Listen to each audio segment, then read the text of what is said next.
I know many of you use these videos to fall asleep, so before you drift off, I'd love it if you could leave a comment letting me know where you're listening from around the world. Also, don't forget to like and subscribe if you're enjoying this video. Story 1. It had been a normal Thursday evening when I noticed that my neighbor's dog, Max, was missing. Max was a large, friendly golden retriever, known for his boundless energy and constant presence in the yard next door. Every time I stepped outside, he was either lounging in the sun or eagerly wagging his tail ready to play.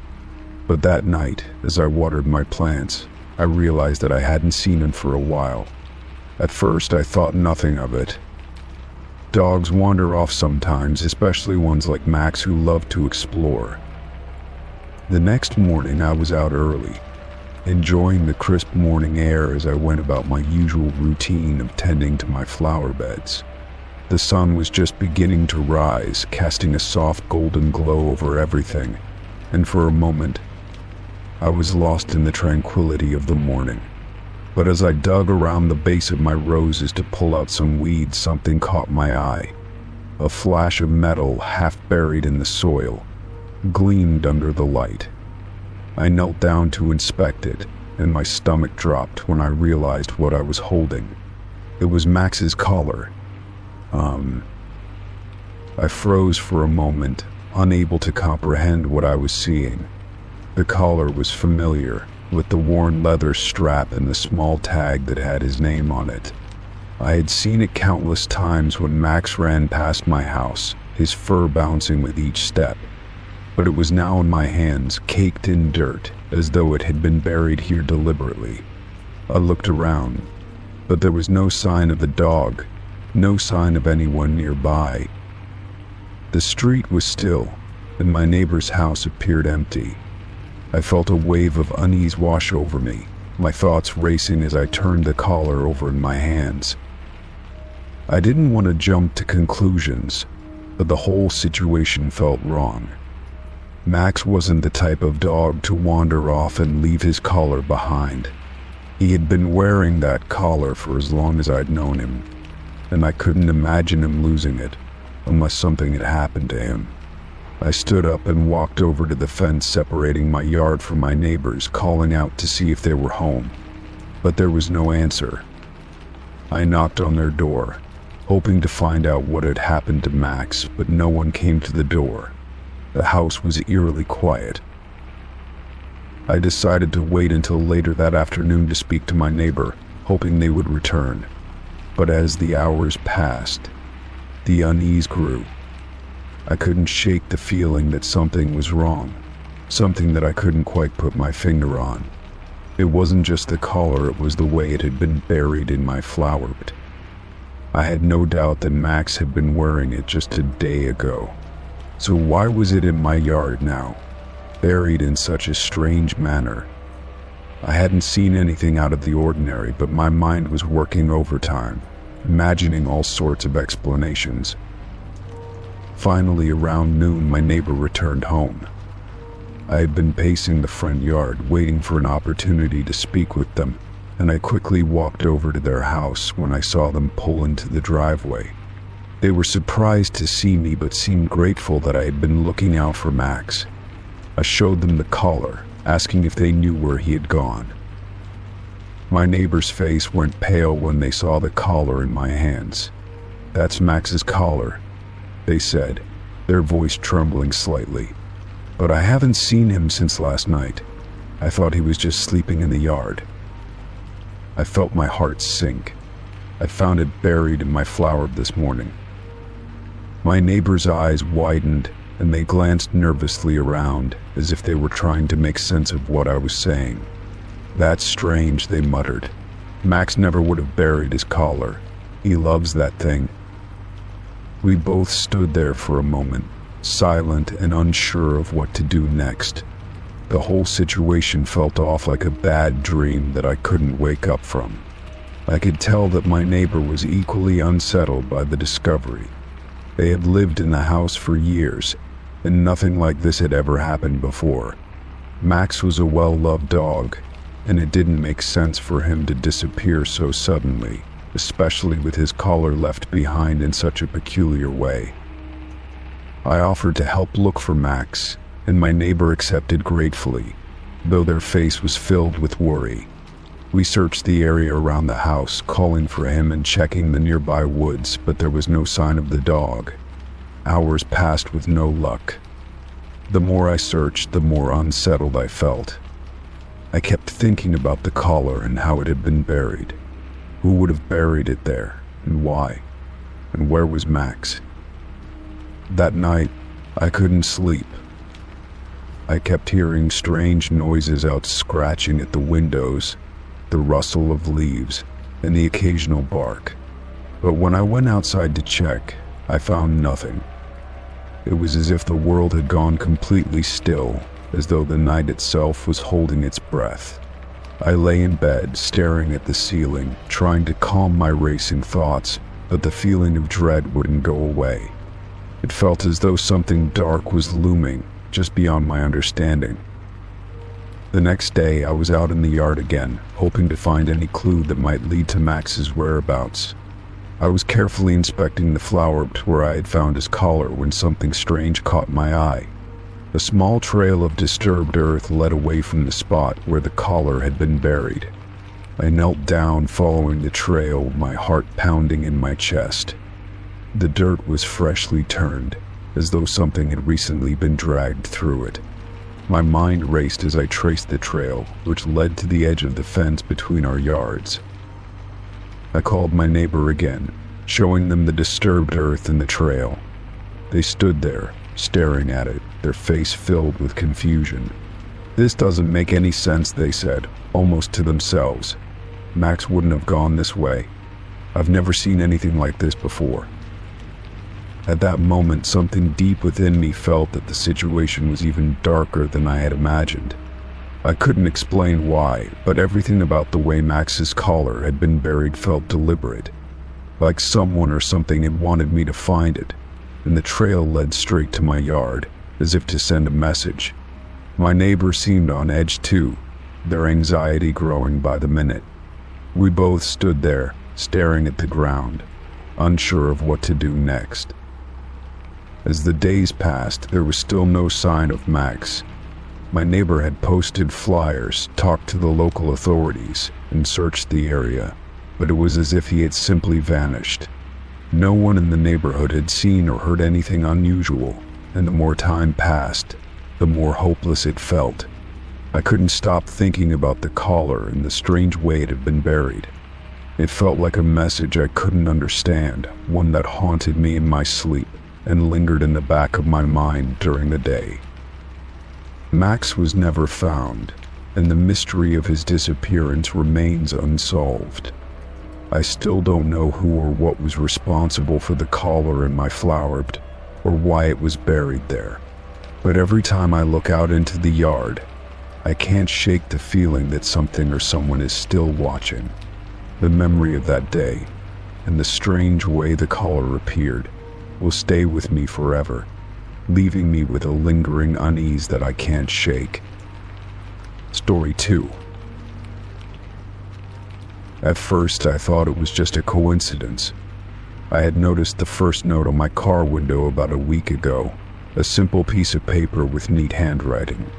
It was left on the windshield under the wiper blade, and the message was oddly personal, detailing a few mundane details of my day.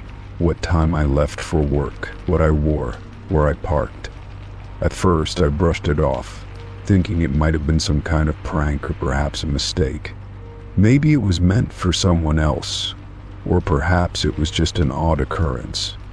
However, as the days went by, I realized that it was no mistake at all.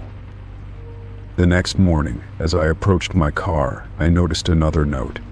This time it was a little more detailed, mentioning specific moments from the previous day, a conversation I had with a coworker, the coffee shop I visited, and the route I took to get home.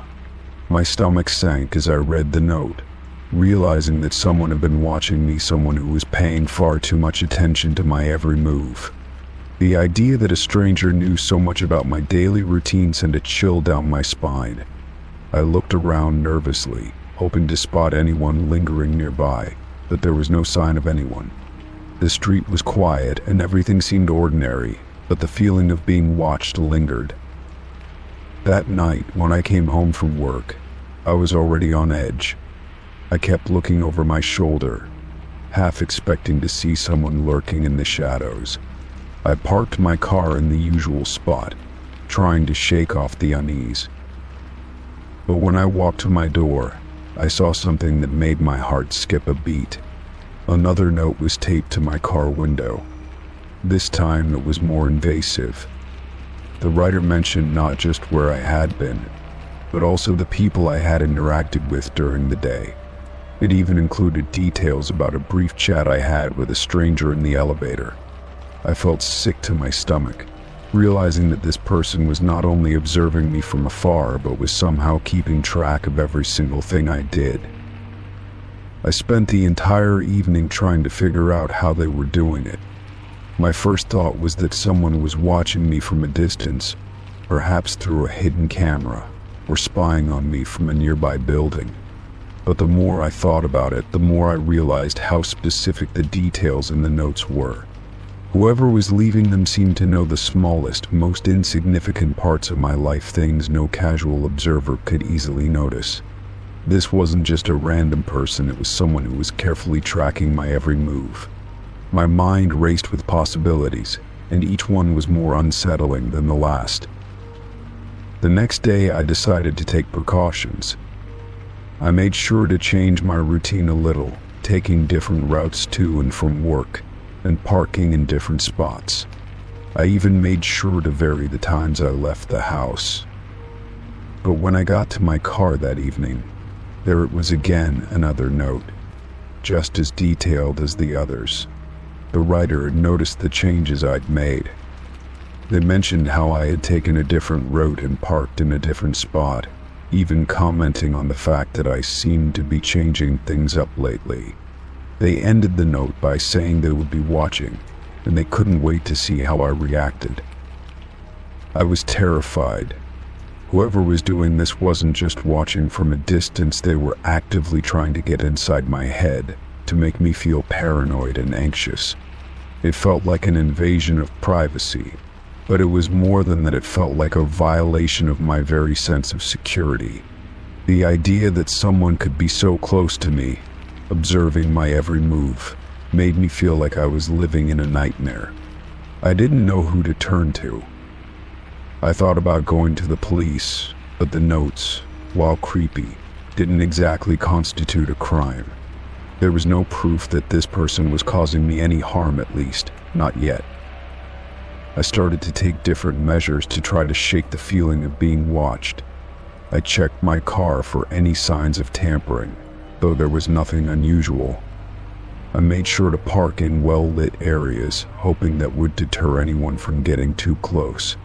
I even installed a small camera in the front of my house, hoping to capture footage of anyone approaching my car, but nothing seemed to work. The notes continued to appear every night, always in the same spot on my car window, always with an eerie level of detail. One evening, I decided to confront the situation head-on. I went to my car, determined to find out who was behind the notes. I parked in the same spot and sat in my car for what felt like hours, watching the surrounding area. I noticed nothing unusual, no one loitering, no one watching me from the shadows. It was as if the person who was leaving the notes had simply disappeared into thin air. But then, as I was about to give up and head back inside, I noticed something strange. There was a faint shadow near the corner of my building, barely visible from my angle. I squinted, trying to make out any details, and then, to my horror, I saw a figure step into view. The figure was standing in the distance, just outside of the range of my headlights. I couldn't see their face clearly, but I could tell they were watching me. The hair on the back of my neck stood up as I realized that I had just spotted the person who had been leaving the notes. They were standing still, as if waiting for something. My heart raced in my chest as I grabbed my phone and quickly snapped a photo, hoping to capture any clue about who this person might be. But as soon as the flash went off, the figure disappeared into the night, vanishing as quickly as they had appeared. I quickly got out of my car and rushed inside, locking the door behind me. My hands were trembling and my mind was racing. I had no idea who the person was or what their intentions were, but one thing was clear: this wasn't just some harmless prank. The notes, the careful observation, the sudden appearance of the figure, it all pointed to someone who was fixated on me, someone who knew far too much about my daily life. The next day, I decided to take action. I went to the police and showed them the notes and the photo of the figure I had taken. They took my concerns seriously and promised to investigate, but they also told me that without more concrete evidence, it would be difficult to take any immediate action. They advised me to be cautious and to report anything unusual. In the meantime, I installed more security cameras around my home and car, hoping to capture any further incidents.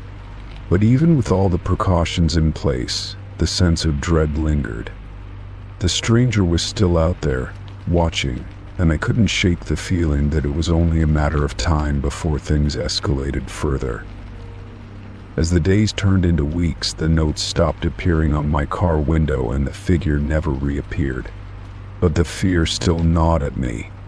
I couldn't shake the feeling that whoever had been leaving the notes was still out there, somewhere, watching from the shadows.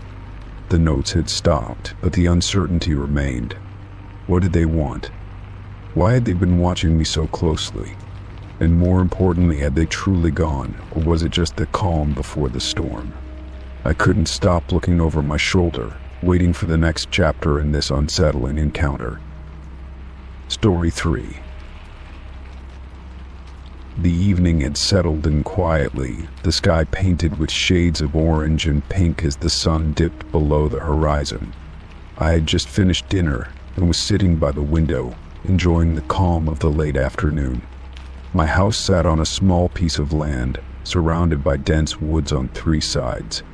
I always enjoyed the solitude, the way the trees seemed to protect me, offering a sense of security and peace. But that evening, as I looked out into the woods, something caught my eye. There, in the distance, just beyond the line of trees, was a figure, a person. They were standing completely still, facing my house. I squinted, trying to make out any details, but the figure was too far away, shrouded by the shadows of the woods. At first, I thought it might be some kind of trick of the light, a stray branch or a piece of foliage that had appeared to resemble a person. But no, when I looked again, I saw them just as clearly as before, standing motionless in the clearing. My pulse quickened, and a strange chill washed over me. It was unsettling. The woods behind my house were usually quiet, free from any disturbances. Neighbors were far enough away that I rarely saw anyone in the area, unless it was someone walking their dog or occasionally a hiker passing through. But this wasn't normal. The person wasn't moving, wasn't doing anything at all, just standing there. I hesitated for a moment, trying to rationalize it. Maybe it was someone with a legitimate reason to be there.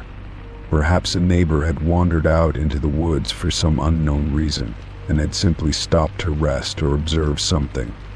But no matter how I tried to justify it, the stillness of the figure felt wrong.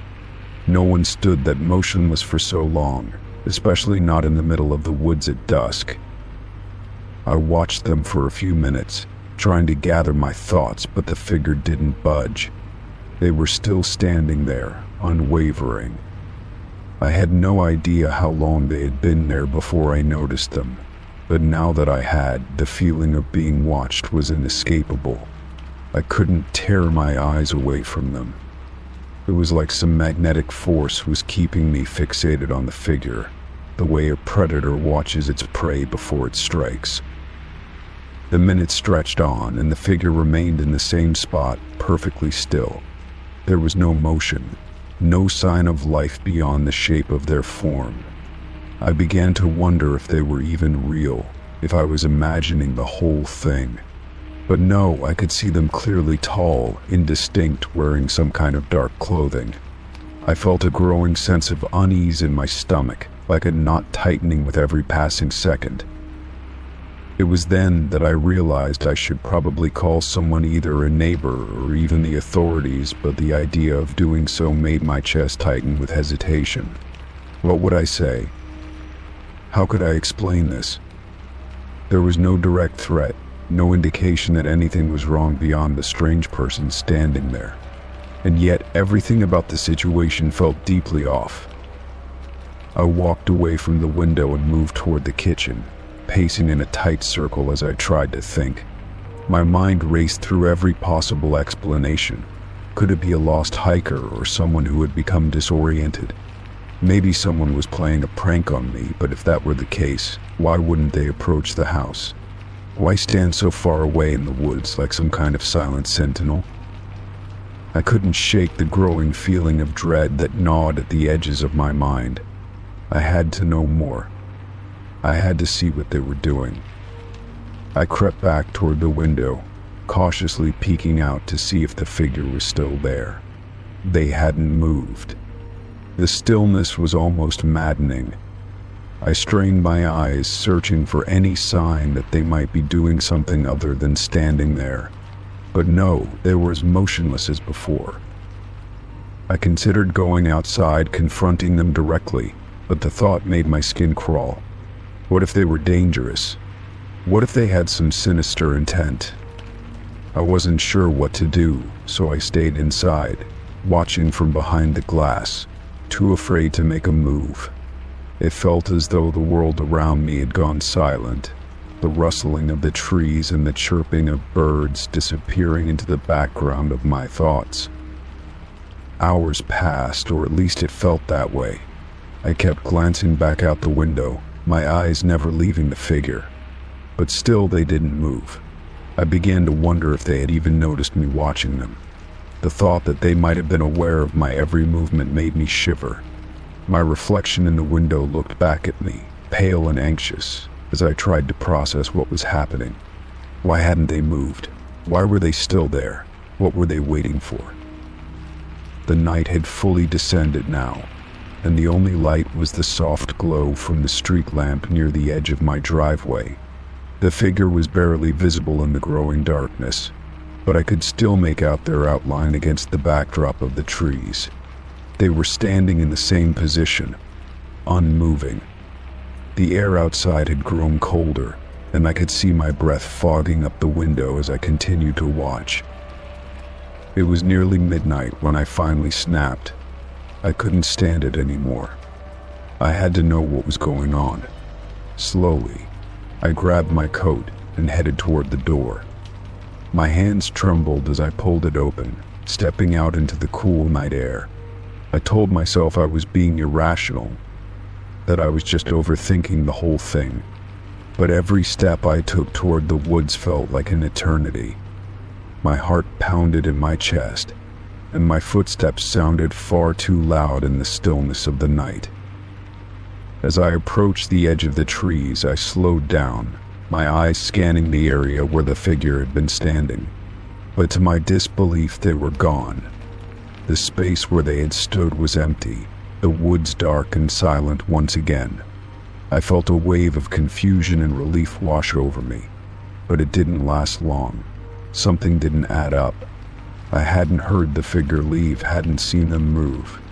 One moment they were there, and the next they were gone, as if they had evaporated into thin air. I stood in the woods for a few more minutes, my mind racing. Had I imagined it all? Had I simply been too caught up in my own thoughts to notice that someone had left? Or had they never been there at all? I couldn't explain what had just happened, but I knew one thing for certain: something strange had occurred that night. As I made my way back to the house, the sense of unease hadn't left me. I locked the door behind me and went to bed, but sleep didn't come easily. I kept thinking about the figure, who they were, what they had been doing, why they hadn't moved for hours. I couldn't shake the feeling that I had missed something crucial, some detail that would have made sense of the entire situation. And as I lay there in the dark, my mind racing with questions, I couldn't help but wonder if I would ever truly know the truth behind the figure in the woods. Story 4. When I moved into the house, the landlord had been very clear. The previous tenant had left nothing behind. The place was empty, just as I had hoped. I was excited about starting fresh in a new home, free from the clutter of someone else's belongings. The house had a certain charm to it, with its old wooden floors and high ceilings. I quickly settled in, unpacking my things and trying to make it feel like my own. At first, everything seemed fine. The rooms were spacious, and there were no remnants of the previous tenant, as promised. But as I began to explore the house more, something strange started to happen. In the farthest corner of the attic, tucked behind a stack of old boxes, I found a locked trunk. It was an old, weathered piece, with rusted metal clasps and a padlock that seemed out of place in such a modern house. I thought it might have been left by mistake, perhaps something forgotten in the move, but it was locked, and there was no key in sight. I didn't think much of it at first, dismissing it as an oddity. But a few days later I found another trunk. This time it was in a corner of the basement, hidden behind a large furnace. The trunk was identical to the one in the attic, old and locked. I checked with the landlord, asking if it had belonged to the previous tenant. He assured me again that the house was empty when I moved in and that there was no furniture left behind. I felt a knot tighten in my stomach. Why would there be these trunks, hidden away and locked, if the house had been cleared out? I tried to ignore it, chalking it up to my imagination, but as the days went on, I found more trunks in odd places. One appeared behind a false wall in the hallway closet, another under the stairs, almost as if they were deliberately concealed. It was getting harder to dismiss the situation. The trunks didn't make sense. If the previous tenant truly left nothing behind, why were there these locked, forgotten pieces scattered throughout the house? Each time I found a new trunk, I felt an uneasy sense of curiosity mixed with dread. I wanted to open them to see what was inside, but I had no key. I couldn't help but wonder what was hidden in them. Were they filled with personal belongings of the previous tenant? Or was there something more sinister at play? The house began to feel less like a fresh start and more like a puzzle I couldn't solve. The trunks seemed to be mocking me, their locked lids a barrier I couldn't cross. One evening, unable to sleep, I decided to do some research on the house. I scoured local records, looking for any information about its history. I found nothing particularly unusual, just the standard details about its previous owners. But as I dug deeper, I found a mention of the house in a local news article. It described a family that had lived there years ago and had mysteriously disappeared without a trace. The article was brief, and the details were vague, but it left me unsettled. Had the previous tenant left for a reason, or was something darker at play? The next day, I decided to visit the landlord once more. This time, I tried to be more direct, asking if he knew anything about the trunks. He looked at me with a blank expression, repeating that the house had been cleared out. His reaction felt off, like he was hiding something. I pushed him further, asking if anyone had ever mentioned strange occurrences or unexplained events in the house. He grew more defensive, telling me that it was an old house and that people sometimes imagine things. But his tone was sharp, almost like he was trying to convince me to stop asking. The more I thought about it, the more I started to feel like I was being gaslighted. The trunks were real, and I had found them in places where they shouldn't have been. Yet the landlord denied their existence and brushed off my concerns. I began to feel like I was losing my grip on reality. Was it possible that I was imagining things, or was there something more to the trunks than I could understand? The house, which had once seemed like a fresh start, was now starting to feel like a place that held secrets, ones I wasn't supposed to uncover. The feeling of being watched grew stronger as I spent more time in the house. It wasn't just the trunks anymore. It was the silence, the feeling that something was lurking just out of sight. I noticed creaking sounds in the night, like footsteps in the hall or whispers behind closed doors. At first, I chalked it up to the house settling, but after a while, I couldn't ignore it anymore. The unease was creeping into my every thought. What if the trunks were somehow connected to the disappearances I had read about? What if the previous tenant had left something behind for a reason? One night, unable to sleep, I decided to confront the trunks. I grabbed a crowbar from the garage and went to the attic. My heart pounded in my chest as I approached the first trunk. The lock was old and brittle, and with a few strikes it gave way. I lifted the lid, and what I saw inside nearly made me drop the crowbar. The trunk was filled with old, faded photographs, many of which were of the house itself. There were pictures of rooms I hadn't seen before, taken from angles that made it look as though someone had been inside long before I moved in. There were also images of strangers standing in front of the house, staring at it as though they were waiting for something. My hands shook as I pulled out more photos, trying to make sense of them. Then, at the bottom of the trunk, I found something more disturbing, a journal. It was leather-bound and old with yellowed pages. The writing inside was messy and erratic, but what stood out to me were the entries that described strange happenings in the house.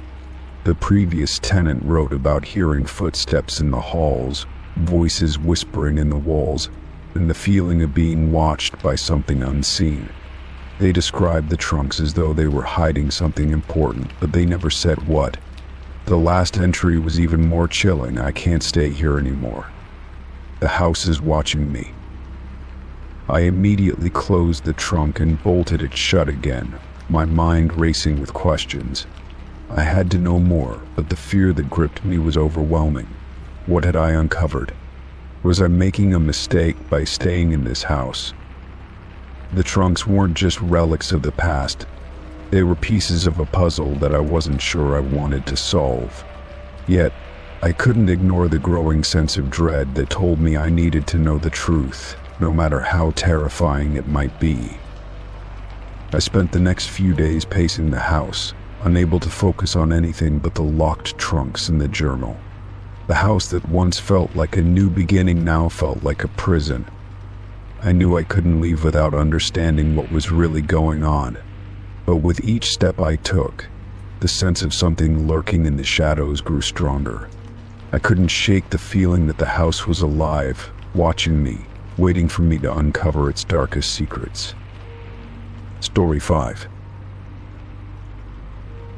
I woke up feeling unusually disoriented, like something had disturbed my sleep, but I couldn't quite put my finger on it.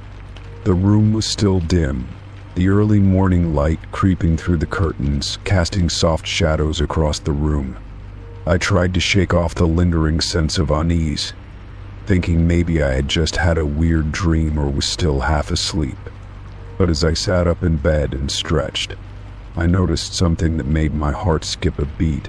Muddy footprints on the floor, leading from my front door straight to my bedroom. At first, I couldn't believe my eyes. I rubbed them, thinking it was just some kind of illusion caused by the low light or a trick of my tired brain. But when I looked again, the prints were unmistakably real. They were large, heavy boot prints, clearly made by someone with mud-caked shoes. They weren't random or scattered, but precise, leading directly from the entrance to where I was sitting. I felt a wave of panic rise in my chest. How could this be? I had locked the door the night before and hadn't heard anything unusual during the night. I quickly got out of bed, my bare feet making contact with the cold floor, and began following the trail. The footprints weren't just on the hardwood floor of the living room, but they were also leading through the hallway and into my bedroom. The fact that they were so clear, so deliberate, sent a chill through my spine. I tried to rationalize it. Maybe I had forgotten to lock the door. Maybe I had accidentally left it slightly ajar. But as I looked around, there was no sign of forced entry, no broken windows or disturbed locks.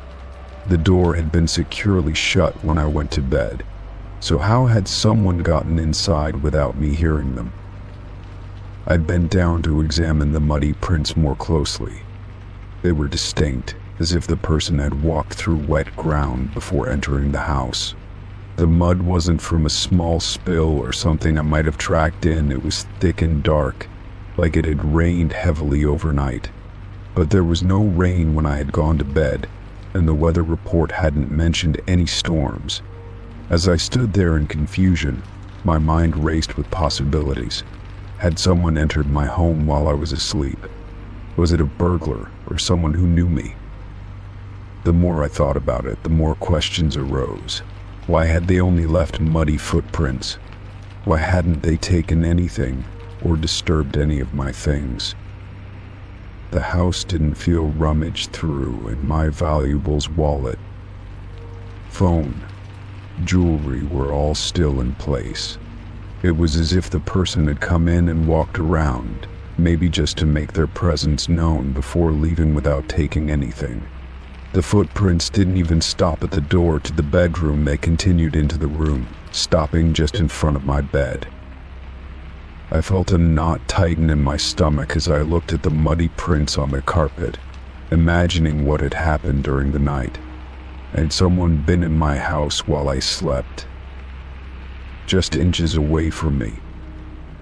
The idea that a stranger could have been that close to me without waking me up felt terrifying. I started to feel the weight of my vulnerability, as if my safe space had been violated in some quiet, unsettling way. I quickly grabbed my phone, my hands shaking as I dialed the police. When I explained the situation to the officer on the other end of the line, she seemed concerned, but not immediately alarmed. She told me to stay put and not touch anything until they could send someone over to investigate. I didn't know what to make of it. I wanted answers, but I also didn't want to disturb any potential evidence. The whole situation felt surreal. How could someone have entered my house without leaving any trace of their presence except for these footprints? While waiting for the police to arrive, I tried to keep my composure. I carefully stepped around the muddy trail, avoiding disturbing it any more than necessary. The feeling of being watched, which I had brushed off in the past, came flooding back with full force. I began to wonder if someone had been monitoring me, perhaps waiting for the right moment to slip inside. I tried to remember if I had heard anything during the night, any noises, any strange sounds outside, but nothing stood out. The night had been eerily quiet, almost too quiet. When the police finally arrived, they took the situation seriously. They began to photograph the muddy footprints and collect samples of the mud. One of the officers asked if I had any idea who might have entered the house, but I honestly couldn't think of anyone who would do such a thing. The idea of a random intruder felt terrifying, especially since there had been no signs of forced entry. It was as if the person had access to my home already, perhaps through a spare key or a more intimate knowledge of my routine. They checked all the doors and windows for signs of tampering, but everything seemed secure. There were no broken locks, no shattered glass, nothing out of place except for the trail of muddy footprints. The officer asked if I had had any visitors recently, or if anyone had a key to the house. I thought for a moment, but I couldn't recall giving anyone access to my home other than close family or friends. Still, I couldn't completely rule out the possibility that someone I trusted might have entered without my knowledge. But that idea didn't sit right with me either. Why leave muddy footprints, and why walk into my bedroom? After taking statements and collecting evidence, The officers left, assuring me they would follow up on the case. They didn't have any immediate leads, and the muddy prints, while strange, didn't seem to indicate a break-in. But the lack of any clear answers left me feeling on edge. The thought that someone could have entered my home so easily and gotten so close to me was enough to keep me awake for nights to come. I spent the next few days obsessively checking the locks and setting up additional security measures. I couldn't shake the image of those muddy footprints leading from my door to my bedroom, as if the person had been walking right behind me as I slept. I kept replaying the events in my head, wondering if I had missed something or overlooked a sign. But there were no new clues, no more footprints, just the lingering sense that someone knew my space better than I did. Eventually, the case went cold. The police never found any new leads, and the muddy footprints remained an unsolved mystery. As time passed, I began to convince myself that I had overreacted, that maybe the whole thing had been a fluke or some bizarre, random event. But deep down, I knew that the sense of unease would never quite go away. Someone had been in my home, and they had left a mark both physically and mentally that I couldn't ignore. The feeling of being watched lingered in the back of my mind, like an invisible presence that I couldn't escape. And no matter how many locks I added or precautions I took, I couldn't shake the thought that the person might return. Story 6. Boom. It was late, and I was sitting on the couch, scrolling through my phone mindlessly, my mind tired from the day's work. The house was quiet, the kind of stillness that comes only in the dead of night, when the world outside feels like it's holding its breath. I had just finished reading a message from a friend when my phone buzzed again, breaking the silence. The text was simple but jarring. "Don't look outside." I felt a chill race up my spine as I stared at the words. I didn't recognize the number, and there was something unsettling about the timing. I hadn't heard a car, hadn't seen any lights flicker outside, but the message made my heart beat faster. I hesitated for a moment, trying to shake off the sense of unease creeping over me. What was this? Some kind of joke? The message didn't feel like a prank, though. It felt urgent. A warning, maybe. I looked out the window reflexively, even though I knew the text had told me not to. It was the kind of impulse you can't control, as if the words themselves were drawing me toward the glass. My gaze slowly shifted from the streetlights to the dark outline of my yard, which was barely visible through the window. The moonlight barely filtered through the branches of the trees outside, casting strange shadows on the ground. And then I saw it. A figure standing just outside my window, staring directly at me. The figure was partially obscured by the darkness, but their presence was unmistakable. They were standing perfectly still, their face turned toward the house, as though they had been waiting for me to look. My breath caught in my throat, and my heart pounded in my chest. I couldn't move, couldn't look away. The figure was still, unblinking, a silent observer in the night. I stared for what felt like forever, the seconds stretching into an eternity. The worst part, I had no idea who they were. I didn't recognize the shape, the posture, the outline of their clothes. It was as if they were a shadow waiting to be noticed. Panic surged through me as I fumbled for my phone, quickly dialing 911. The operator picked up quickly, her calm voice in stark contrast to the chaos I felt inside. 911, what's your emergency? She asked. My mind raced, trying to form coherent words. Someone's outside my house, I managed to say, my voice trembling. I don't know who they are. They're just standing there, staring at me. The operator asked for my address, and I gave it quickly, all the while unable to tear my eyes away from the figure in the yard. The figure didn't move. It didn't even flinch. The moonlight caught just enough of their face to reveal something unnerving, a hollow, vacant expression, like a mannequin frozen in place. My pulse quickened. I thought I saw their mouth twitch, but it could have been a trick of the light. I wasn't sure anymore. The operator assured me that help was on the way and that I should lock all doors and windows. But I was already on edge, feeling trapped inside of my own home. The fear of what might happen next paralyzed me.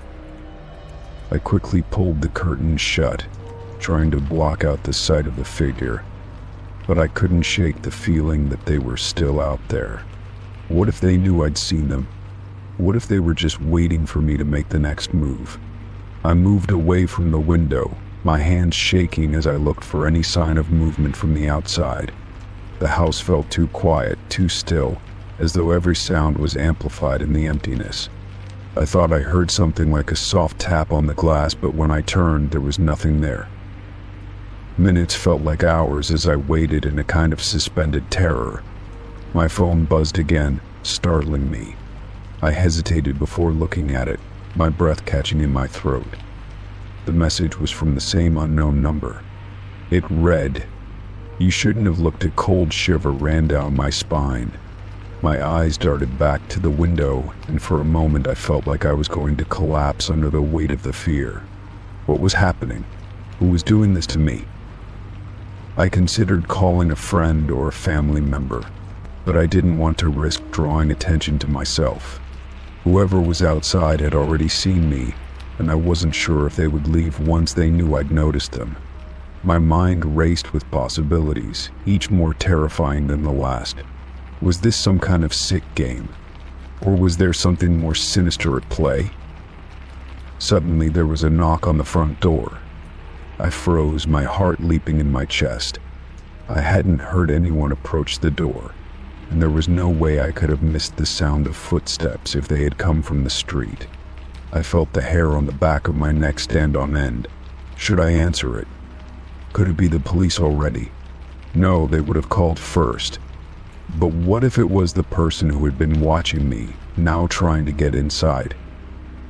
I cautiously made my way to the door, peering through the peephole. The outside was empty. No one was standing there. No one was waiting. Just the quiet emptiness of the night. A sense of confusion washed over me. Could it have been the wind, a figment of my imagination playing tricks on me in the dark? I didn't want to open the door to find out, but I was also terrified of what might happen if I didn't. I turned to check the window once more, hoping the figure had left, hoping the worst was over. But when I looked outside, they were gone. No longer standing in the yard, no longer watching me. The space was empty again, as if nothing had ever happened. My relief was short-lived. The silence was so complete, so unsettling, that I felt like I was still being watched, even though I couldn't see anyone anymore. As I stood there, trying to make sense of everything, my phone vibrated once more. I almost didn't want to check it, but I knew I had to. The message, simple and ominous, appeared on the screen. "You're not safe." The blood drained from my face as I read those words. Who could be sending these texts? And how did they know everything that had just happened? I felt my knees go weak, and I had to sit down. The fear that had gripped me earlier was now gnawing at my mind with an intensity that made it hard to think clearly. Someone was out there, someone was watching, and I had no idea who they were or what they wanted. All I knew was that I had just crossed a line, and there was no turning back. Story 7. It started off innocently enough. My son, Jacob, was always a bit of a dreamer, and I often found him talking to himself when he thought no one was around. It wasn't unusual for a child his age to have imaginary friends. He would sit in his room, playing with invisible companions, telling me about his friends with names like Max and Lily. I didn't think much of it at first. After all, children have active imaginations, and I assumed it was just a phase. But then things began to take a strange turn. I noticed that Jacob seemed to be having conversations with these invisible friends more often, and his behavior started to change. He would insist that Max and Lily were real, and that they were just invisible. He would point to corners of the room and say they were standing there, sometimes laughing or having long chats. At first I thought it was adorable, but over time it started to make me feel uneasy. There was something unsettling about how intense his interactions with them became. One night I was sitting downstairs when I heard Jacob's voice coming from his room. It was the usual tone he used when he was talking to his imaginary friends, playful and light. I smiled to myself, assuming he was just having one of his usual conversations. But then, as I listened more closely, something felt off. The voices in his room weren't just his anymore. I could hear a deeper, more ominous tone mixed in with his. At first I thought it was my imagination playing tricks on me, but the more I listened, the more I realized it wasn't. The deep voice was saying things I couldn't quite make out, but it didn't sound like a child's voice. It sounded older, almost sinister. I froze, unsure of what to do. It felt like time had stopped. Should I go upstairs and check on him? Should I just ignore it and hope I was imagining things? After a moment of hesitation, I decided to go upstairs. As I quietly opened the door to his room, I saw Jacob sitting on the floor, his back to me, facing an empty corner of the room. His lips were moving, and his hands were gesturing as though he were talking to someone. But there was no one there. "Jacob," I called out softly, trying not to startle him. He turned around with a smile on his face. "Hi, Mommy. Max is telling me a story." I felt a wave of relief, but at the same time, a strange chill ran down my spine. There was no one there. I glanced around the room, expecting to see something out of place, but everything seemed normal. Jacob's toys were scattered on the floor, and his bed was neatly made. I tried to brush it off, telling myself that I must have been hearing things. But as I turned to leave the room, I heard the deep voice again, this time clearer than before. "You can't leave," it said, almost growling. I spun around, but there was no one there except Jacob, who was looking up at me with wide eyes. "Mommy, why are you scared?" he asked, his voice trembling slightly. I stood frozen for a moment, my heart pounding in my chest. The voice was coming from somewhere in the room, but I couldn't figure out where. I quickly turned on the light and checked every corner, under the bed, and even in the closet, but there was no one. I tried to keep my composure, telling myself that it was just my nerves playing tricks on me. "It's okay, sweetie," I said, forcing a smile. "Let's just go to bed now." Jacob seemed satisfied with my reassurance and climbed into bed.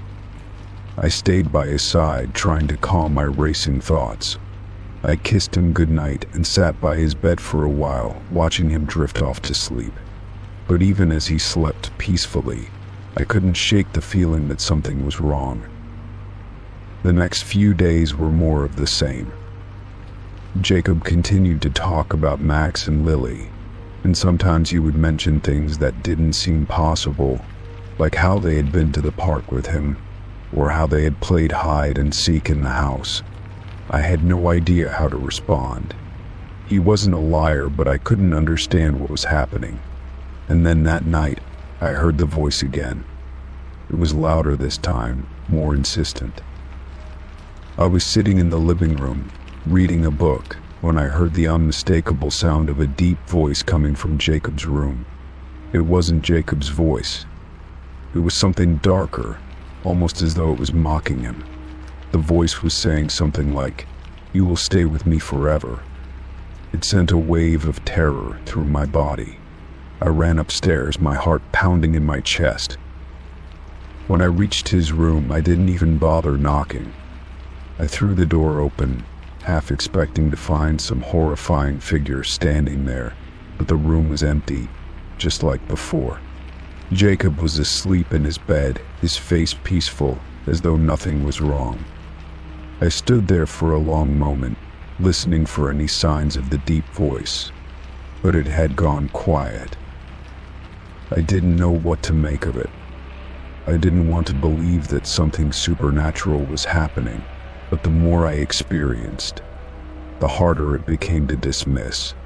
It felt like there was an invisible presence in the room, watching us, waiting. That night, I stayed by Jacob's side until he fell into a deep sleep. I couldn't leave him alone, not with that voice lurking somewhere in the shadows. In the days that followed, I took more precautions. I tried to engage with Jake about his friends, hoping to understand more about what he was experiencing. He told me more stories about Max and Lily, how they liked to play in the yard and sometimes even talk to him in his dreams. But when I asked him about the deep voice, he would look confused. "What voice, Mommy?" he would ask, as though he had no idea what I was talking about. It was becoming clear that whatever was going on, Jacob didn't seem to fully comprehend it. I contacted a child psychologist, hoping they could shed some light on his behavior. The psychologist reassured me that many children go through phases where they talk to imaginary friends, and sometimes their minds play tricks on them, making it seem like they hear voices. But when I described the deep voice, the psychologist's expression shifted. She told me that while it was rare, some children can experience things that are outside of what we can explain, especially when they are highly sensitive or going through emotional stress. I wasn't sure if that was the explanation I was looking for, but I continued to monitor the situation, growing increasingly concerned. A few nights later, I decided to confront the issue head-on. As Jacob sat on the floor, talking to his invisible friends, I asked him gently, "Jacob, can you tell me who Max and Lily are? Where do they come from?"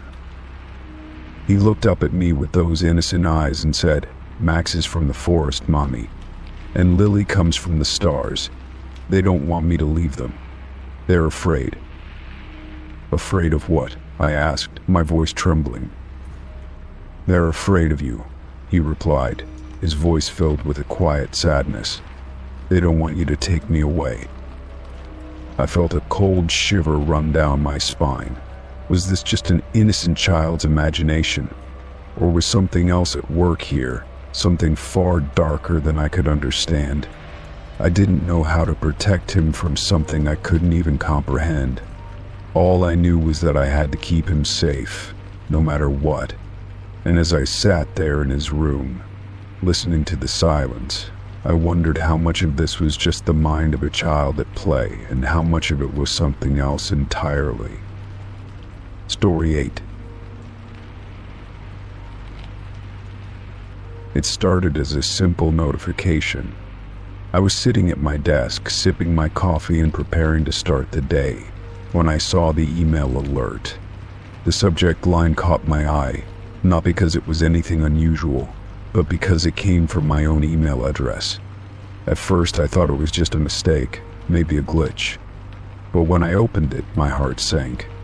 The email was written in my usual style, short, direct, and to the point. The strange thing was, I hadn't sent it. I would have remembered drafting something like this. But as I scanned the contents, my breath caught in my throat. The message was full of private information that only I knew, details about my bank account, personal addresses, even sensitive passwords I had stored securely. It was as if someone had rifled through my entire life and was now sharing it back with me. But who could have done this? I stared at the screen, the words blurring in front of my eyes. My mind raced, trying to find an explanation. Could someone have hacked my email? But if they had, why send this message from my account? There were no unusual signs, no login attempts from unknown devices, no other strange emails in my inbox. The email seemed normal, except for the terrifying contents.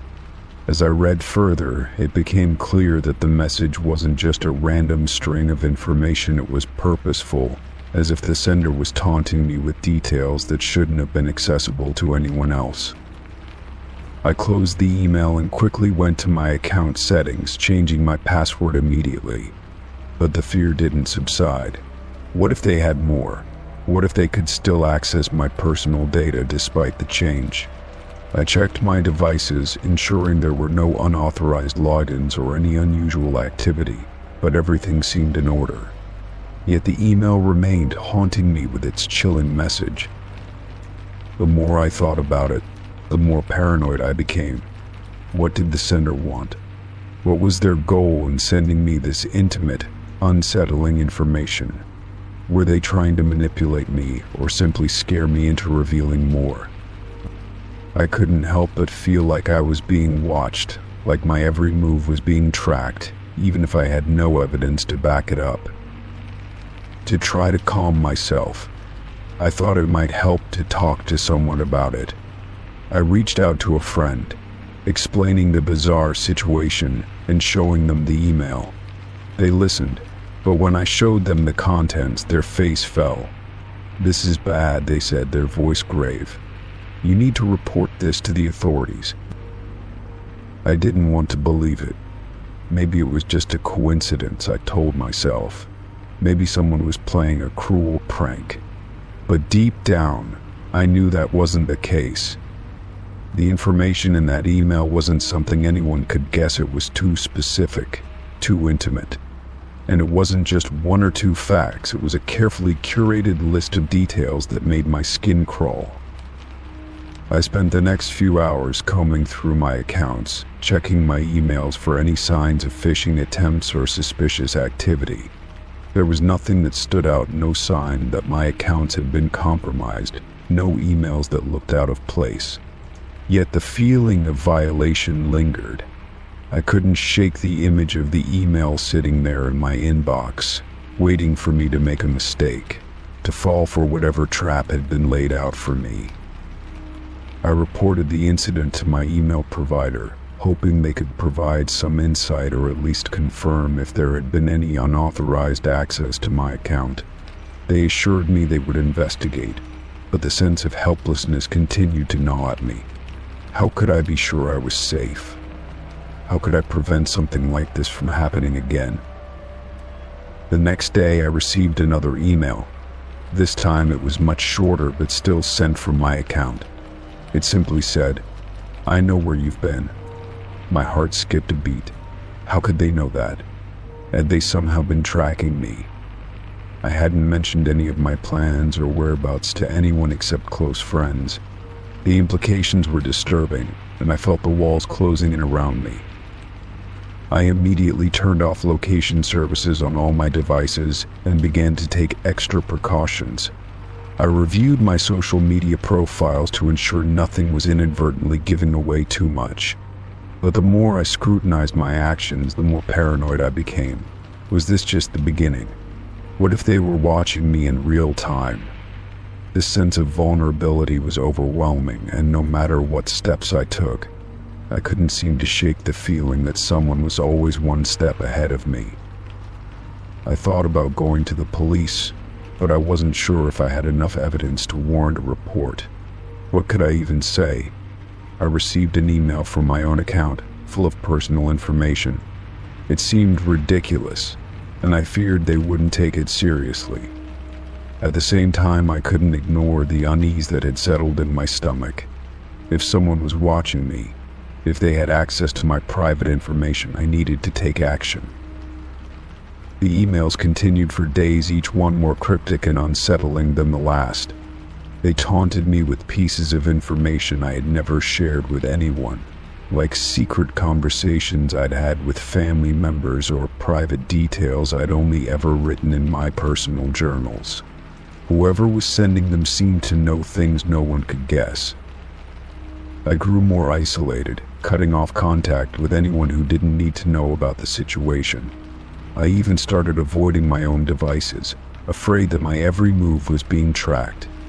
I started covering my webcam, setting up new passwords for every account, and even using encrypted communication apps.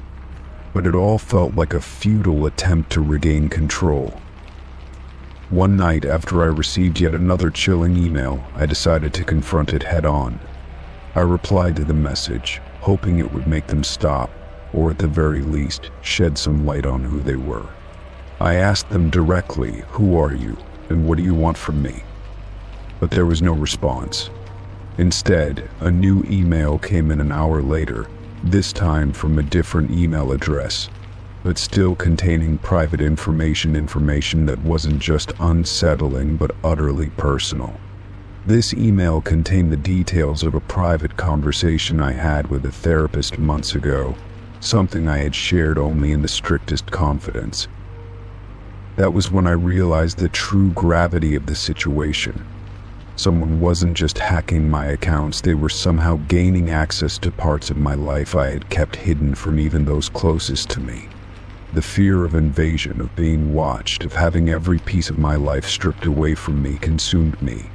I didn't know who to trust anymore. I didn't know how to stop them. And that's when the final email came. It was short, direct, and the subject line read, "We know what you've been hiding." The contents were brief but devastating. It was clear now that whoever had been sending these emails wasn't done yet, and I wasn't sure if I would ever feel safe again. Story 9. It started innocently enough. I had noticed it one morning when I returned home after spending the evening at a friend's house. My apartment felt oddly still, as if something had been disturbed, but everything appeared to be in its place. The only oddity was the clocks, my kitchen clock. The one in the living room, even the small one on my nightstand, each of them was showing the same time, 3:17 a.m. I stood there puzzled for a moment, trying to recall whether I had left them set at that time. It was a strange coincidence, but I brushed it off as a simple mistake. Maybe I had inadvertently set them wrong before leaving. The next few days, however, things started to feel different. I left my apartment again, this time for a few hours to run some errands. When I came back, the clocks were all once again reset to 3:17 a.m. It was impossible for me to ignore now. I double-checked the times before I left, making sure each clock was properly set. I even went so far as to unplug the clocks and plug them back in, thinking perhaps they were malfunctioning. But when I returned home, there it was again, 3:17 a.m., staring back at me from each one of them. It didn't take long for my unease to turn into concern. The fact that the clocks always reset to the same time, no matter how many times I checked or reset them, was simply too uncanny. It wasn't like they were all malfunctioning in the same exact way. It wasn't random. The time was always the same. I began to wonder if someone had been messing with me, breaking into my apartment when I was away, and tampering with the clocks. But nothing else seemed out of place. My things were exactly where I had left them. Nothing was missing or disturbed, yet the time on the clocks remained eerily consistent. I decided to start paying closer attention. I left the apartment several times over the next week, trying to see if I could catch anything out of the ordinary. I didn't want to jump to conclusions, but I also couldn't ignore the growing feeling that something strange was going on. Maybe it was a technical glitch or some bizarre coincidence. But the more it happened, the more I couldn't shake the feeling that I was being watched, that someone or something was manipulating the environment around me. My safe space, my home, had started to feel like an illusion. As the days passed, I became more and more paranoid. I started to set up small cameras around my apartment, hoping to catch something on tape. I wasn't sure exactly what I expected to see, but I felt like I had to try. It was the only thing I could think of that might explain the clocks resetting.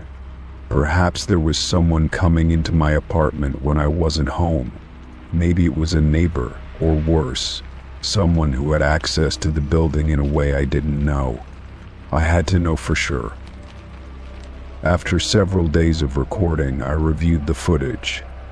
I was almost afraid to see what I might uncover, but when I watched the footage, I saw nothing. The apartment was empty while I was away, and the clock still reset to 3:17 a.m. No one entered the apartment. No one was even near the building at that hour. The footage showed nothing that could explain the phenomenon, which only made it more unsettling. There was no logical reason for the clocks to keep resetting to that exact time, but they did, every single time. It started to affect me in ways I hadn't anticipated. I couldn't sleep well anymore. The thought of leaving my apartment made me feel uneasy, as if the moment I stepped outside, something would change. Something I couldn't see but could feel. I started avoiding long outings, keeping myself inside as much as possible, but even then, I couldn't escape the strange feeling that something wasn't right. The clock seemed to mock me, reminding me every time I came home that whatever was happening wasn't something I could control. It was as though I had become trapped in a cycle, unable to break free from the eerie, repeating pattern. One night, after another long day of being consumed by this mystery, I sat down in the living room and stared at the clock. I wanted answers.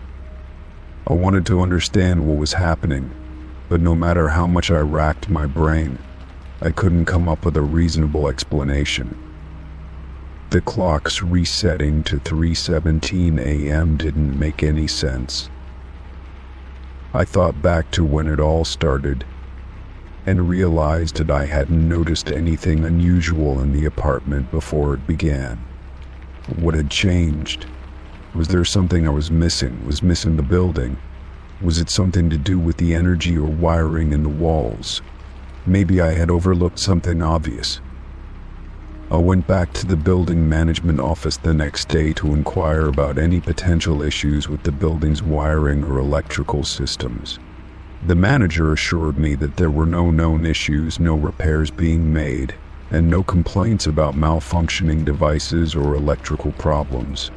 But when I asked if anyone else had reported anything similar, I was met with a puzzled look.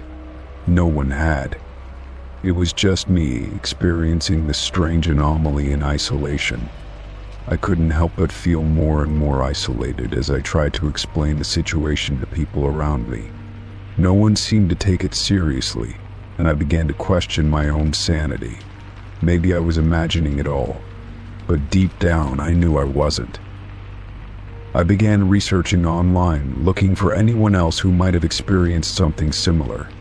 There were no concrete explanations, but I found several forums with people discussing strange occurrences, things that seemed to defy logic and reason. I wasn't alone in my confusion. Some mentioned clocks resetting at specific times, others mentioned patterns they couldn't explain. There was no clear connection between these events, but there was a common thread, a sense of being trapped, as if time itself was bending or looping in some way. That idea struck me hard. Could time itself be involved in this? Could there be some kind of phenomenon that was causing my clocks to reset?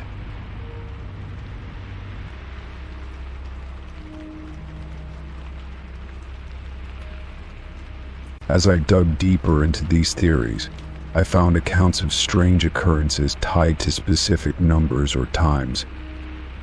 Some believed that certain times of the day, like 3:17 am, had special significance, connected to some sort of supernatural event or energy. Others spoke of disturbances in time, occurrences where reality seemed to shift or fracture. While these theories were often speculative, they intrigued me. Could my clocks be trying to tell me something? Was there a deeper meaning to the time they were stuck on? Or was I simply going mad, clutching at straws in a desperate attempt to make sense of something I couldn't explain? I had no clear answers, but the more I tried to rationalize the situation, the more I felt that whatever was happening was beyond me. The clocks continued to reset every time I left and returned. No one else seemed to notice. No one else seemed to be affected. But I was. I couldn't escape the feeling that something was wrong, that I was part of something larger, something I didn't understand. The mystery of the clocks had become a constant companion, and it was beginning to consume me. I've reached a point now where I'm not sure what to do. The clocks still reset, every time without fail, and though I've tried every possible explanation, nothing seems to fit. I no longer feel like I'm living in the same world I once knew. The walls of my apartment, the ticking of the clocks, the sound of time moving forward, it all feels like it's part of a game, and I'm stuck playing a role I don't understand. I don't know how to escape this strange, looping reality, but every time I leave and return, I know one thing for sure. The clocks will be waiting for me, frozen at 3:17 a.m. Story 10. It was a crisp, early morning when I decided to go for a hike in the local woods. I had been planning the trip for weeks, eager to escape the noise and clutter of everyday life and immerse myself in nature. The trail I chose was one I had hiked many times before, winding through dense trees and offering sweeping views of the valley below. It was a quiet, peaceful place, or so I thought. As I made my way along the trail, the sound of my boots crunching on the gravel was the only noise I could hear. The air was fresh, and the scent of pine and damp earth filled my lungs with every breath. I hadn't seen anyone else on the trail, which was unusual but not alarming. It was early, and most people probably weren't up for a hike at this hour. I passed familiar landmarks, large boulders, twisted tree roots, and a small stream that ran parallel to the path, and it felt good to be out there again, away from the stress of my daily routine. About an hour into the hike, I came across something odd lying on the side of the trail. It was a small, black GoPro camera, half buried in the dirt and leaves. At first, I thought it might belong to someone who had dropped it, so I picked it up, brushing off the dirt. The camera looked like it had been there for a while, its lens covered in a layer of grime. I turned it on, hoping to find some clues about who it might belong to. To my surprise, the camera powered up without issue. I could hear the faint buzz of the device as it came to life, and the screen flickered before displaying a list of videos. Curiosity piqued. I navigated to the most recent one, which was marked as last recording. When I hit play, I wasn't prepared for what I was about to see. The video began with a shaky shot of the forest floor, leaves rustling in the wind. The camera was being held by someone, though they didn't seem to be paying attention to the footage they were recording. The person was moving quickly, the footage jerking with each step. At first, I thought it might just be a hiker who had dropped the camera, but as the camera moved upward, I saw something that made my blood run cold. The person holding the camera appeared to be following someone. The footage was clear enough to show a figure in the distance, barely visible through the trees. The figure was walking ahead, oblivious to the person filming them. I stared at the screen, feeling a sense of dread creeping over me. The figure seemed familiar, too familiar. It was me. The person with the camera was following me on the same trail. I felt a chill in my spine as the realization hit me. The video was taken hours before I had found the camera. Whoever had been filming me had been following me all along. But why? My heart raced as I watched the figure in the video walk down the trail, seemingly unaware that they were being watched. The camera zoomed in briefly on my back, my face just out of view before the footage cut out abruptly, leaving only static. I stood there, frozen, staring at the small screen in my hands. It felt like the air around me had thickened, and the peaceful quiet of the forest had been replaced by an overwhelming sense of unease. My mind raced with questions. How long had this person been following me? Were they still nearby? I glanced over my shoulder, half expecting to see someone lurking in the trees, watching me just like in the video. I looked down at the camera again, still trying to process what I had just seen. There was no other footage on the device, only that last video. I felt a wave of panic rising in my chest. I had to get off the trail. Now, but as I started to turn, I hesitated. I didn't want to rush blindly down the path, not knowing if I was being watched. I took a deep breath, trying to calm myself, but the eerie feeling lingered. Something about the situation didn't feel right, and every rustle of leaves or snap of a twig sent my nerves into overdrive. I decided to leave the camera where I had found it. It didn't feel like it belonged to anyone I knew, and the thought of carrying it with me made my skin crawl. I carefully placed it back on the ground, burying it slightly under some leaves and branches. I couldn't shake the feeling that the camera itself had somehow been left there for me to find, a twisted message or warning. As I continued down the trail, I couldn't stop looking over my shoulder. The sounds of the forest, once comforting, now felt like the whispers of something lurking just out of sight. Every crunch of a branch underfoot, every flicker of movement in my peripheral vision made me wonder if someone was still out there, someone who had been following me. The rest of the hike was a blur. I don't remember the details of the path, or even what time it was when I finally made it back to my car. My thoughts kept racing, replaying the video over and over in my mind. I couldn't understand why someone would follow me like that or what they had planned. Was it just a prank? A twisted joke? Or was there something more sinister at play? I got in my car and locked the doors, quickly starting the engine and pulling away from the trailhead. My hands were trembling on the steering wheel, my eyes scanning the trees along the roadside, half expecting someone to appear from the woods. The drive home was uneventful, but the feeling of being watched never left me.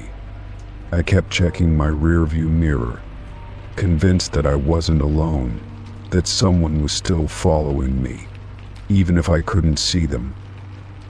That night, I couldn't shake the images from the video. I kept wondering who had left it behind, why they had filmed me, and if they had been watching me for longer than I realized. I tried to rationalize it, thinking it could have been some strange coincidence. But the more I thought about it, the less likely that seemed. The video wasn't just some random footage, it was personal. And the longer I thought about it, the more I realized that I may have narrowly escaped something far worse than I had ever imagined. I never went back to that trail. The memory of the video stayed with me, haunting me every time I went out for a hike or took a walk in the woods. It had started as a peaceful escape into nature, but now it was a reminder that sometimes the quietest places can hide the darkest secrets. Whoever had followed me on that trail was still out there, and I couldn't shake the feeling that they were watching, waiting for the right moment to strike again. Story 11. It was an ordinary Friday night, and I had just left the house for a quiet dinner with some friends. I had hired a babysitter for the evening to watch over my younger sister, who was staying with me for a few days. My sister and I lived in an old house in a quiet neighborhood, one of those homes with creaky floorboards and the occasional draft through the window. I had no reason to feel uneasy as I pulled out of the driveway, looking forward to a relaxing night out.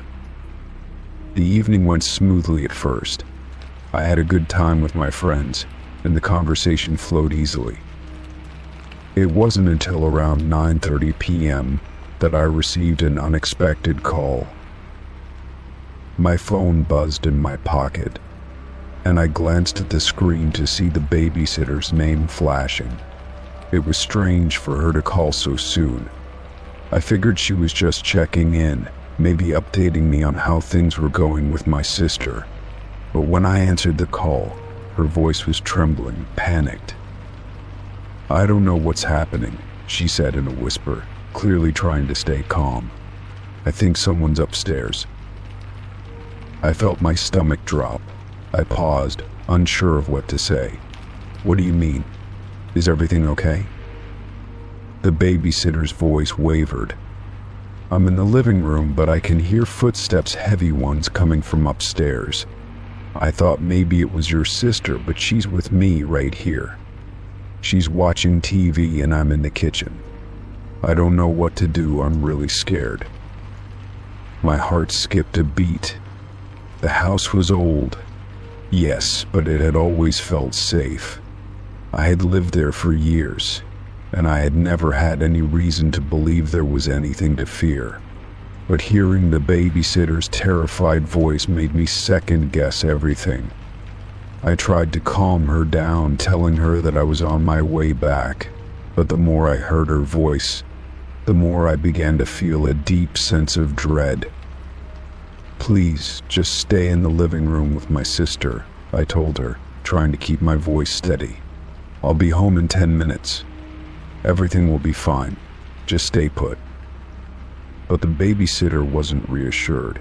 She sounded almost frantic now. I can hear it again, footsteps.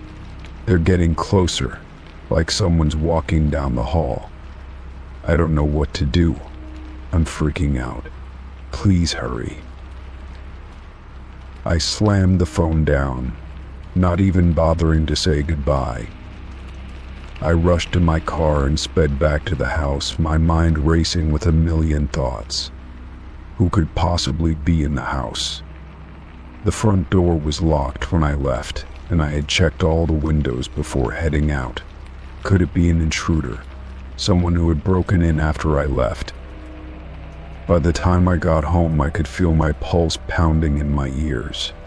I pulled into the driveway, but there were no signs of anything unusual outside. The porch light was on and the front door was still locked. I took a deep breath and hurried inside. The living room was empty, and my sister was sitting on the couch, watching TV. The babysitter was standing next to her, looking pale and shaken. "What happened?" I asked, trying to keep my voice steady as I scanned a room. The babysitter didn't answer at first. She just looked at me, her wide eyes filled with fear. I swear I heard someone walking upstairs. It wasn't just footsteps, it was like someone was pacing, back and forth, back and forth. I turned to my sister, trying to make sense of it. "Did you hear anything?" I asked gently, but she shook her head, looking confused. "No, I didn't hear anything," she replied. I glanced at the babysitter, still shaken. "Are you sure you heard something? Maybe it was the house settling." She shook her head vigorously. "No, I'm telling you I know what I heard. It wasn't the house. It was footsteps. Someone was upstairs." We stood in the living room for a few moments, unsure of what to do next. The tension in the air was palpable. The house was silent now, but it felt different, heavier, as though the walls themselves were holding their breath. I decided to check upstairs, though I didn't want to. Every part of me screamed to just leave and not deal with whatever this was, but I couldn't ignore it. I couldn't leave the babysitter and my sister alone in the house if there was someone up there. I slowly climbed the stairs, each step creaking under my weight. The hallway at the top of the stairs was dark, and I flipped the light switch. Nothing seemed out of place. The doors to my sister's room and the guest bedroom were both shut tight. I moved toward the bathroom, half expecting to find someone hiding there, but the room was empty. There was no one in the hallway. I checked every room, every closet, and even under the beds, but everything was in its place. No sign of an intruder. No signs of anything unusual. But as I walked back down the hall to the stairs, something caught my eye, something that made my blood run cold. The attic door, which had always been locked and bolted shut when I left the house, was slightly ajar. A thin sliver of darkness peeked out from the opening, and my heart skipped a beat. I froze, standing at the top of the stairs, staring at the door. I couldn't remember if I had locked it before I left. I tried to shake off the feeling of dread creeping up my spine. Maybe the babysitter had heard something from the attic. Maybe it was a rodent or the house settling, like I had suggested earlier. But something told me it wasn't that simple. I walked toward the attic door, my legs feeling like lead. The moment my hand touched the doorknob, I heard a noise from inside, something soft and shuffling, like footsteps. The air seemed to freeze, and I hesitated, my heart hammering in my chest. I slowly turned the knob and pushed the door open. The attic was dark and cold, the only light coming from the small bulb dangling above. There was no one there. But on the floor in the corner was something that made my breath catch in my throat, a fresh footprint, perfectly outlined in dust, leading from the stairs to the corner. It looked as though someone had been there recently, walking around in the dark. I quickly closed the door, my mind reeling. Whoever or whatever had been in the house was gone now, but the evidence was clear. The attic door was supposed to be locked. The steps in the dust told a story that I couldn't ignore. I called the police, and they arrived shortly, taking notes and combing through the house for any signs of forced entry. They checked the attic and confirmed that no one had been up there recently. The footprint was chalked up to something more benign, possibly dust disturbed by the draft, but I couldn't shake the feeling that there was more to it. The babysitter never returned to work for me again, and my sister and I moved shortly afterward, feeling that something was watching us, waiting. The footsteps stopped that night, but they never truly left. Story 12. At first, I thought it was just a strange glitch. I woke up one morning and grabbed my phone to check the time, as I usually do. But when I unlocked it, there was a photo of me sleeping taken from the side, clearly in my bed. My heart skipped a beat, and I stared at the photo for a moment, confused. I had no memory of taking it. I thought maybe it was just a weird app malfunction, some kind of odd coincidence that caused an old photo to reappear. But when I checked the camera roll, it wasn't there. I scrolled through all my photos and found nothing even close to it. The photo wasn't one I had taken or even seen before. I quickly brushed it off, assuming maybe my phone had malfunctioned overnight. Perhaps it had taken the picture without my knowledge, but even that seemed unlikely. The idea of my phone just spontaneously capturing a photo of me while I slept felt unsettling, but I convinced myself it was nothing. When a technology can do strange things, right? I decided to let it go and went on with my day, trying to ignore the strange feeling that had settled in the pit of my stomach. However, as the day went on, I couldn't stop thinking about it. Who would take a photo of me while I was asleep, and why? And more importantly, how? The next night, I went to bed as usual, determined not to let the previous incident get to me. I locked my phone and set it on the nightstand as I settled under the covers. I tried to push the thought out of my head and drifted off to sleep. But when I woke up the next morning and checked my phone, I froze. There it was again. A new photo of me sleeping, taken at a different angle, but it was undeniably the same thing. A photo of me, deep in sleep, with no memory of it being taken. My first instinct was to check if my phone had some sort of setting that could explain this. Maybe it was an app I had forgotten about, or perhaps my camera had been triggered accidentally. But as I went through the settings, everything seemed normal. No app or feature explained the photos that kept showing up. I checked my phone for any signs of tampering or strange software. There were no signs of hacking or anything that would indicate a malicious app or virus. My phone seemed completely ordinary, except for the unnerving photos. I began to feel paranoid. It was no longer just a glitch or a coincidence. Someone was taking photos of me while I was asleep, and I had no idea who it was or how they were doing it. The thought of someone having access to my phone without my knowledge made my skin crawl. I started locking my phone more carefully, using a stronger password and even setting up facial recognition, just in case. But the next night when I went to bed, I still couldn't shake the feeling that someone was watching me. I couldn't relax, constantly checking my phone and wondering if it would happen again. Sure enough, the following morning there was another photo waiting for me when I unlocked my phone. This time the angle was slightly different, but I recognized my own face. I felt a wave of dread wash over me. This was no glitch, no malfunction. Someone was taking these photos deliberately. But who and how? My phone was with me all night, and I couldn't remember ever unlocking it while I was sleeping. The camera app wasn't open, so how was it being triggered? I began to question everything. Had someone hacked into my phone? Was I being watched in my own home? I couldn't fathom how someone would gain access to my personal device. But the more I thought about it, the more likely it seemed. Maybe it was a malicious app I had unknowingly downloaded or a vulnerability I had missed.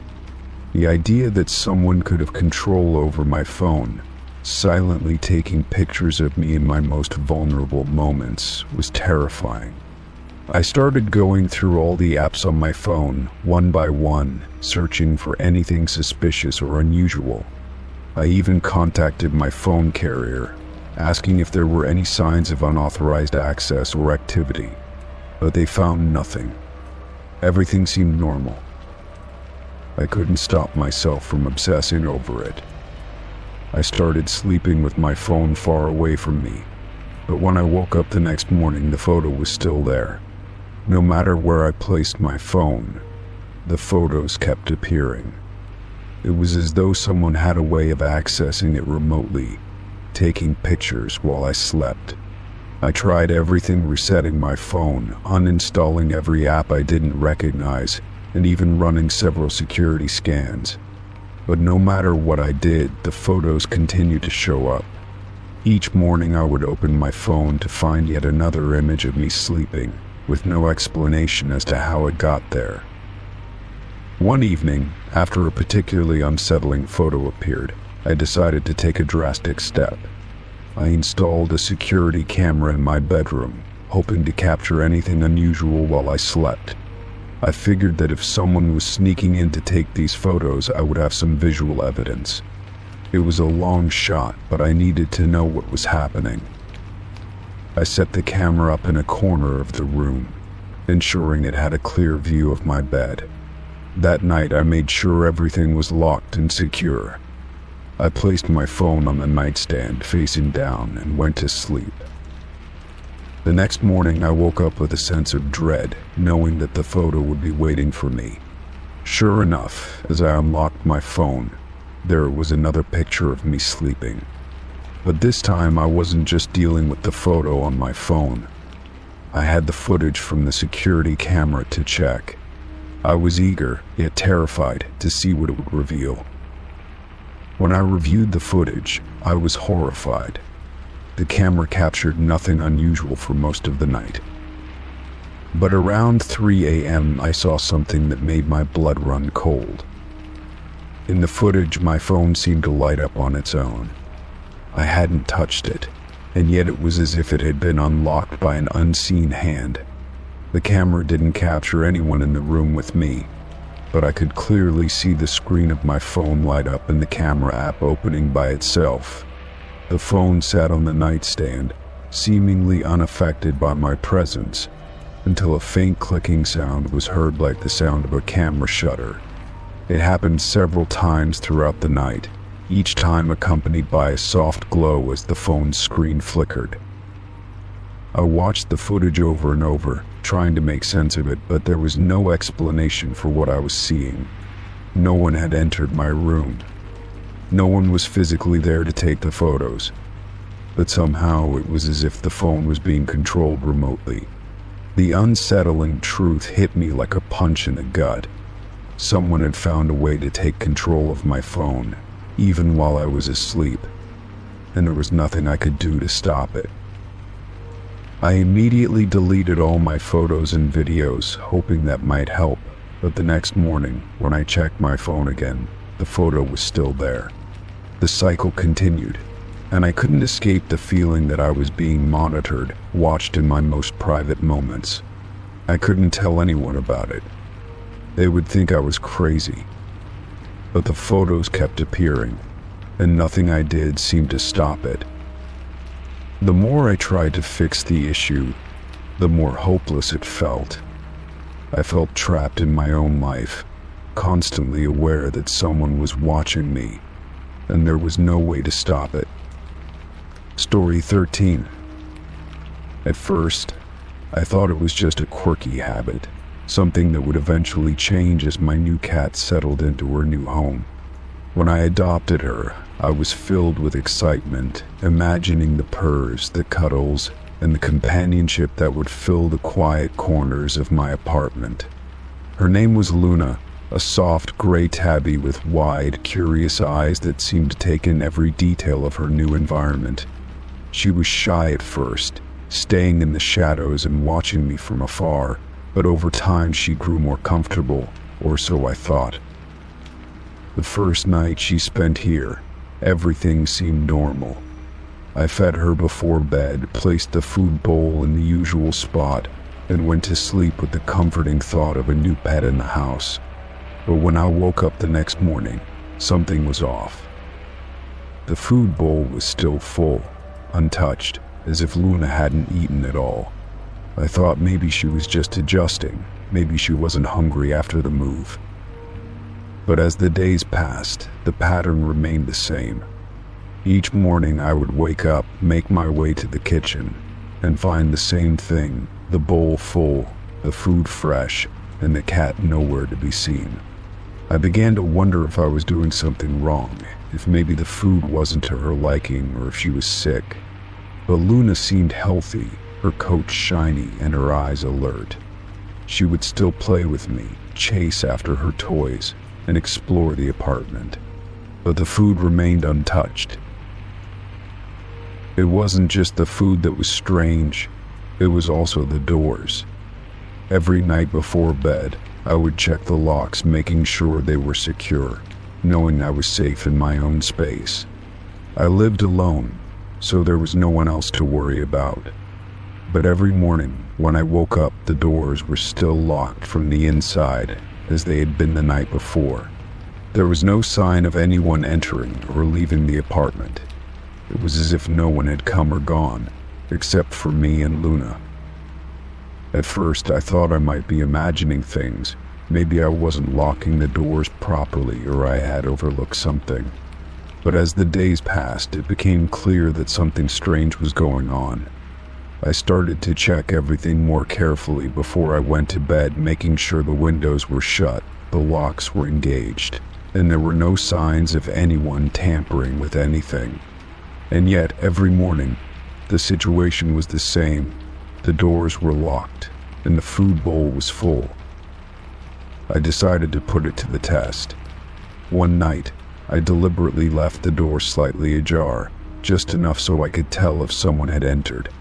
I also left a small trail of treats leading from the food bowl to the living room, to see if Luna would follow them in the night. I was certain that something was wrong, that I was missing a piece of the puzzle. But the next morning, when I checked, the door was still locked, and the treats were undisturbed. Luna was curled up in her bed, exactly where I had left her the night before.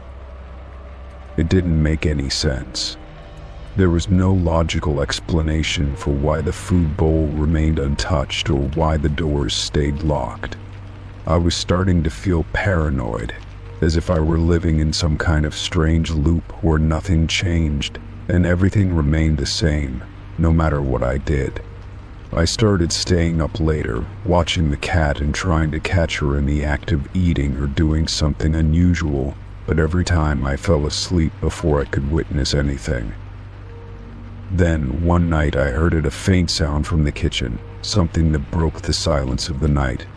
It wasn't Luna's usual soft meowing or the sound of her paws on the floor.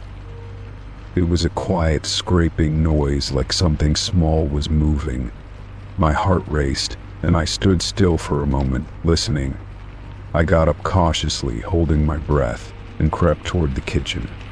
I wasn't sure what I expected, but what I found made my stomach drop.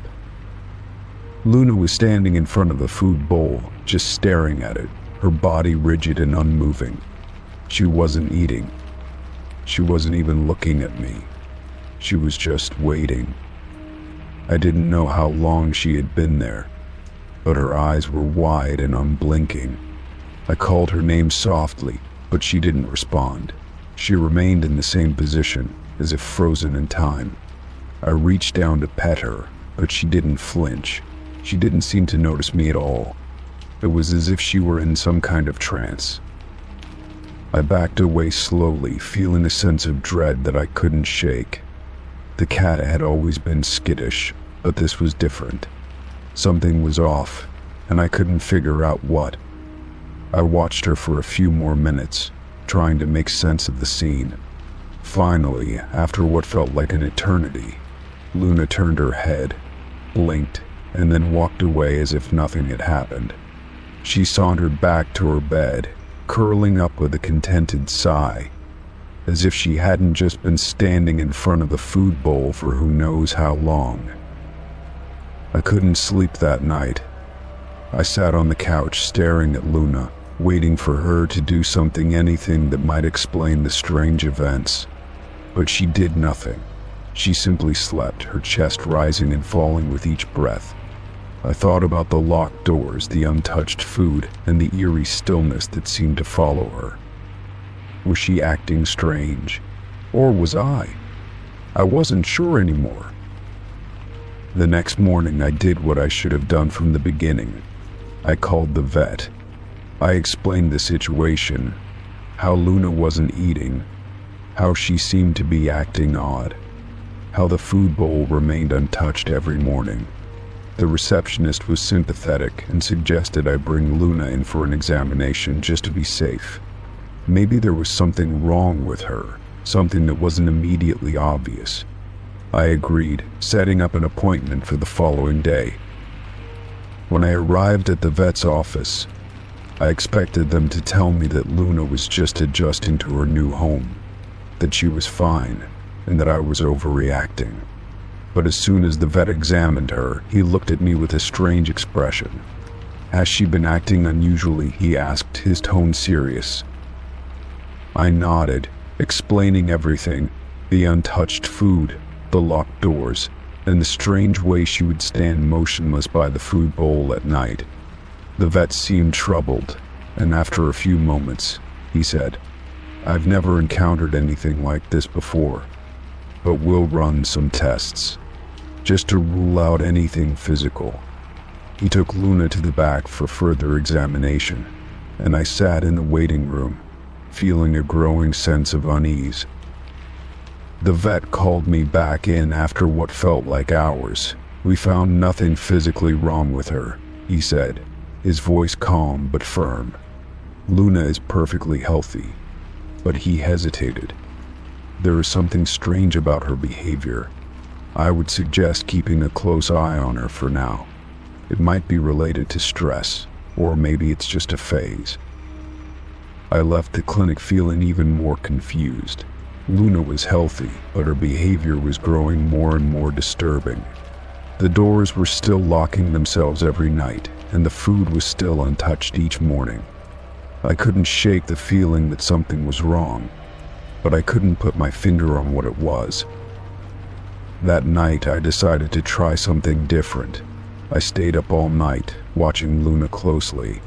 She went through her usual routine, playing with her toys, napping in the sun, and then walking to the food bowl, where she just stared at it for a while before walking away. It was as if she didn't even notice it. I couldn't understand why she wasn't eating, or what was preventing her from touching the food. Then, at some point in the early hours of the morning, I heard a sound of soft scratching at the door. I jumped up, my heart racing. But when I opened the door, no one was there. Luna was sitting on the floor, looking up at me, as if nothing had happened. I couldn't help but wonder, was I being watched? Or was it Luna herself, somehow, who was behind this strange pattern? The more I thought about it, the more questions I had, but no answers. Story 14. It started like any normal work week. I was up early, grabbing my coffee, and heading into the office for another day of meetings and tasks. When I arrived, I noticed something odd. My coworker, Sam, wasn't at his desk. He had been working on a big project with me, and we had a few deadlines looming, so I expected him to be there. I tried to reach out to him through email and text, but there was no reply. At first, I assumed he was just running late, or maybe had an emergency to deal with, but as the day wore on, my concern grew. The next morning, Sam still hadn't shown up, and I started to feel more uneasy. I sent him another text, asking if he was okay and if he needed anything. To my surprise, I received a response almost immediately, but it wasn't what I was expecting. The text simply said, "Help with the project," with no further explanation. I thought it was strange that he hadn't acknowledged my concern for his absence, but I brushed it off as him being overwhelmed with work. Maybe he had just been too busy or distracted to offer more of an explanation. I replied to the text, asking if he was at home or if something had happened that kept him from coming to the office. I didn't get a response for a few hours, but when my phone buzzed again, it was another message from Sam. It was the same message as the first, "Help with the project." No explanation, no context, just those words. This time I felt a sense of unease creeping in. Why was he sending the same message without any details? And why hadn't he reached out in person or called if he needed help? The next few days were even stranger. Sam's absence from the office continued, and I kept getting these cryptic texts. "Help with the project. We need to finish this. Where are you?" These messages came at all hours, sometimes in the middle of the night, and always with the same vague request. I couldn't shake the feeling that something was off. Why wasn't Sam talking to me like he usually did? Why were these texts so impersonal, like they weren't even coming from him? They almost felt robotic, like a script he was repeating over and over again. I decided to do some digging. I reached out to a few of our mutual coworkers to see if they had heard from him. No one had seen or heard from Sam in days. One of them mentioned that they had tried to contact him as well, but like me, they'd only received the same generic texts. I started to feel a deep sense of worry. Could something have happened to Sam? Was he in trouble? Why wasn't he responding to any of us in a normal way? The more I thought about it, the more I became convinced that something wasn't right. On the fourth day of receiving these strange texts, I decided to visit Sam's apartment. Maybe he was sick or dealing with something personal that kept him from reaching out properly. I didn't know what I was hoping to find, but I felt like I had to do something. When I arrived, I knocked on his door, but there was no answer. I rang the bell multiple times, but still, nothing. His car was parked outside, and the lights in his apartment were on, but there was no sound coming from inside. I tried calling him again, but the phone just rang endlessly, and I started to feel a growing panic in my chest. Feeling desperate, I called his emergency contact, a friend of Sam's who lived in the area. After a few moments of silence, the friend told me they hadn't heard from Sam either, and that they hadn't even received a text from him in days. They agreed to meet me at the apartment, and together, we decided to call a locksmith to open the door. The whole time, I felt a strange sense of dread, as if something bad was waiting for us behind that door. When the locksmith finally opened the door, the apartment was eerily silent. The lights were on and everything appeared to be in its place, but Sam wasn't there. I searched every room, opening every closet and drawer, but there was no sign of him. The strangest part was that his phone was sitting on the kitchen counter, charging, and the screen showed the last message he had sent to me: help with the project. I felt a chill run through me as I stared at the phone. Why had he left it behind? Where had he gone? It didn't make sense. We decided to contact the police, and when they arrived, they started an investigation into Sam's disappearance. They took his phone for further analysis and looked around the apartment for any signs of forced entry or struggle, but everything seemed perfectly normal. There was no evidence to suggest that anything was wrong, but I couldn't shake the feeling that something was terribly wrong. The only thing that didn't make sense was the messages. Why had Sam sent them, and why hadn't he reached out to anyone else in a more personal way? The investigation dragged on for days with no leads or answers. The police couldn't find anything that explained his disappearance, and neither could I. It felt like Sam had vanished into thin air. Every time I got another text asking for help with the project, I would freeze, unsure if it was really him, or if something else was going on. Was he in danger? Was he sending those texts in some kind of distress? I couldn't stop myself from replying, asking where he was and if he was okay, but I never received a real response. Weeks passed, and I began to lose hope of ever finding him. The texts kept coming, more sporadic now, but still always asking for help with the project. It was as though Sam's absence didn't matter to whoever was sending the messages, as if he had never really left at all. The police couldn't explain it, and I started to wonder if there was something more sinister at play. Were these texts from Sam, or was someone else using his phone? Why would they keep asking for help with something that didn't even seem real? Then one day I received another message, but this time it was different. It wasn't just help with the project. This message had a new tone, a new urgency. It simply said, "I'm sorry. It's too late." I stared at the message, feeling my heart race. What did this mean? Was Sam trying to tell me something? Was it some kind of final message? The hair on the back of my neck stood up as I realized I might never get the answers I needed. Story 15. I had never been much of an art collector, but something about the flea market that day intrigued me. It was one of those spontaneous outings, nothing planned, just me wandering around, searching for something interesting to break up the monotony of the weekend. The market was busy, filled with vendors selling everything from vintage clothing to old furniture. But I was drawn to one particular stall that had a collection of paintings stacked against the walls. The artist's name was unfamiliar to me, but something about the colors and style caught my eye. Among the various works, one painting stood out. It depicted a serene landscape, rolling hills, a small house, a lake reflecting the sky, and a scattering of trees. It felt peaceful, almost nostalgic, like something you might see on the cover of an old book. The more I looked at it, the more I was drawn to it. It was like the scene had a certain warmth, a welcoming aura that made it hard to walk away from. After a bit of haggling with the vendor, I purchased it, not really expecting anything more than a pleasant decoration for my living room. I had no idea that it would soon become something much more unsettling. When I got home, I hung the painting in the living room, above the couch.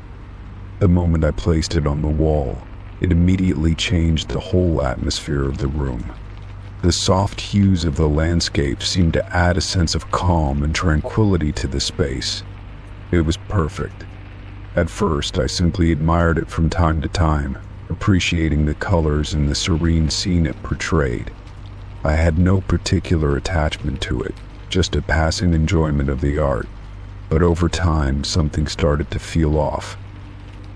One evening, as I sat on the couch scrolling through my phone, I glanced up at the painting, and for a split second, something caught my eye. In the background of the scene, near the edge of the lake, I could have sworn I saw a figure standing.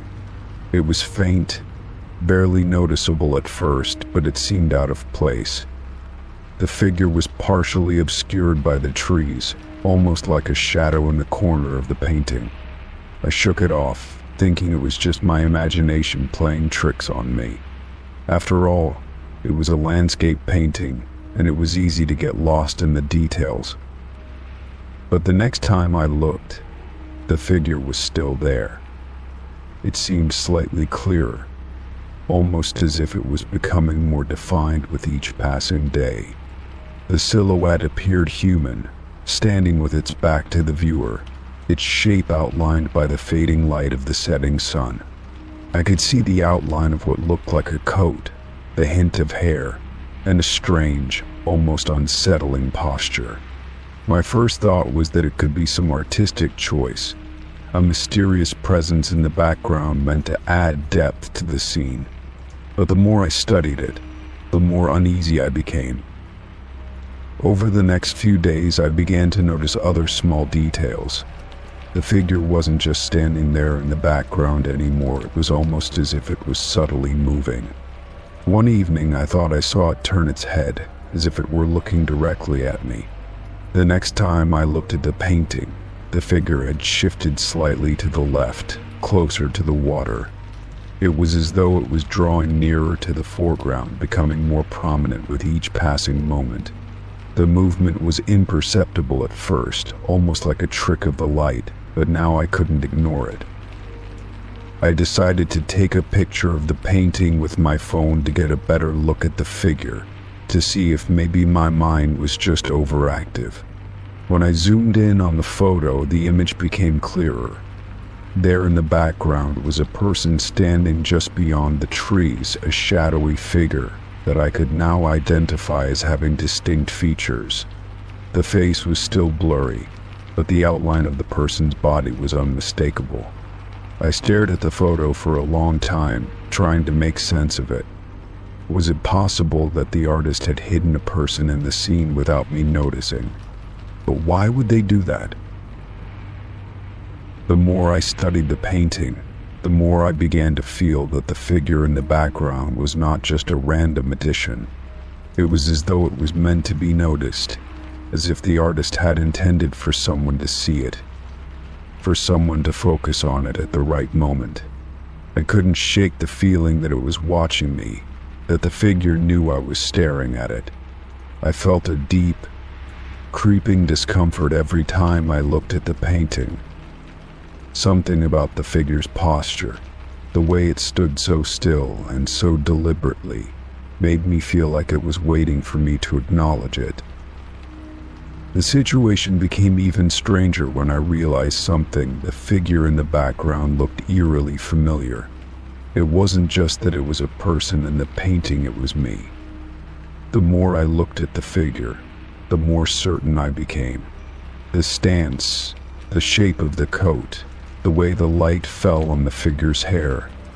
It was as if the painting had somehow captured my likeness, but not in a way that felt intentional.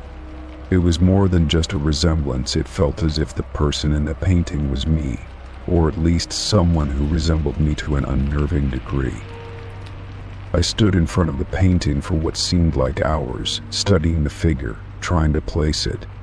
My heart began to race as the realization hit me. The figure wasn't just some random background character. It was a reflection of myself. How could I have missed it before? I had never seen myself in the painting when I first hung it up. But now, the more I stared at the figure, the clearer it became. It was as if the painting had somehow captured a moment in time, something that had happened or was going to happen. I started to feel a deep sense of unease every time I looked at it. I couldn't get the thought out of my head. Why was I in the painting?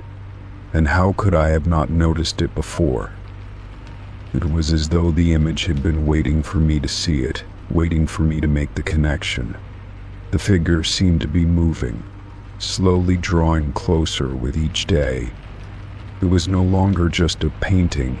It felt like something more, a warning, a message, or maybe even a reflection of a future I hadn't yet experienced. I tried to ignore it, telling myself it was just a trick of the mind, a result of staring at the same image for too long. But I couldn't shake the feeling that there was something more going on. That night, as I lay in bed, I heard a noise. It was soft at first, almost like a whisper. I sat up, trying to place it, but the room was silent. Then, for a brief moment, I could have sworn I saw movement out of the corner of my eye. I turned toward the painting, and for just an instant, I thought the figure had shifted again. This time closer to the house, closer to me. I couldn't bear to look at it any longer. I took the painting off the wall, carefully removed it from its frame and placed it in the closet, hoping that would end the strange, unsettling feeling that had taken hold of me. But even now, whenever I walk past the closet, I can't shake the sensation that something is watching me from within, waiting to be seen again. I don't know if I'll ever be able to bring myself to look at that painting again, but every time I think about it, I can't help but wonder, was it truly just a painting, or was there something far more sinister at work? Something trapped within the canvas, waiting for me to uncover it. Story 16.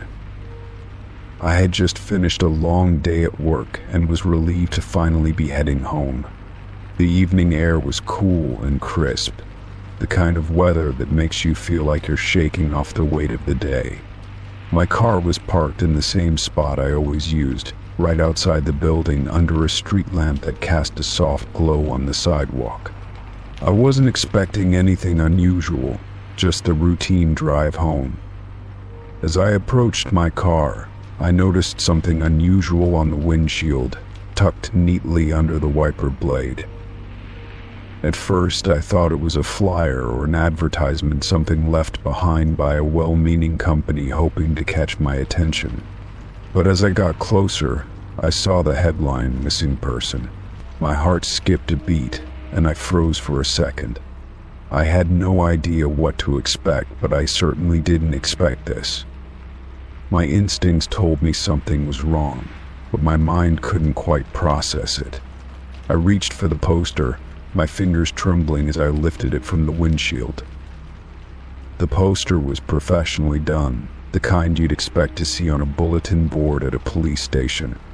It was printed in bold, black letters with the words "Missing Person" emblazoned across the top.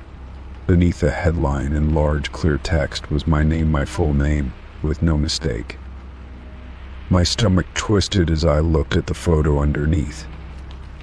It was a photo of me, the one I had taken only a few weeks ago for a work event. The photo wasn't blurry or outdated, it was recent and clear. I felt the hairs on the back of my neck stand up. This wasn't some kind of mistake or coincidence. This was intentional. I scanned the rest of the poster, my heart pounding. It had all the typical information you'd expect: height, age, physical description. But there were details listed that didn't seem to match up with anything I knew about myself, details that only someone who had been watching me could have known.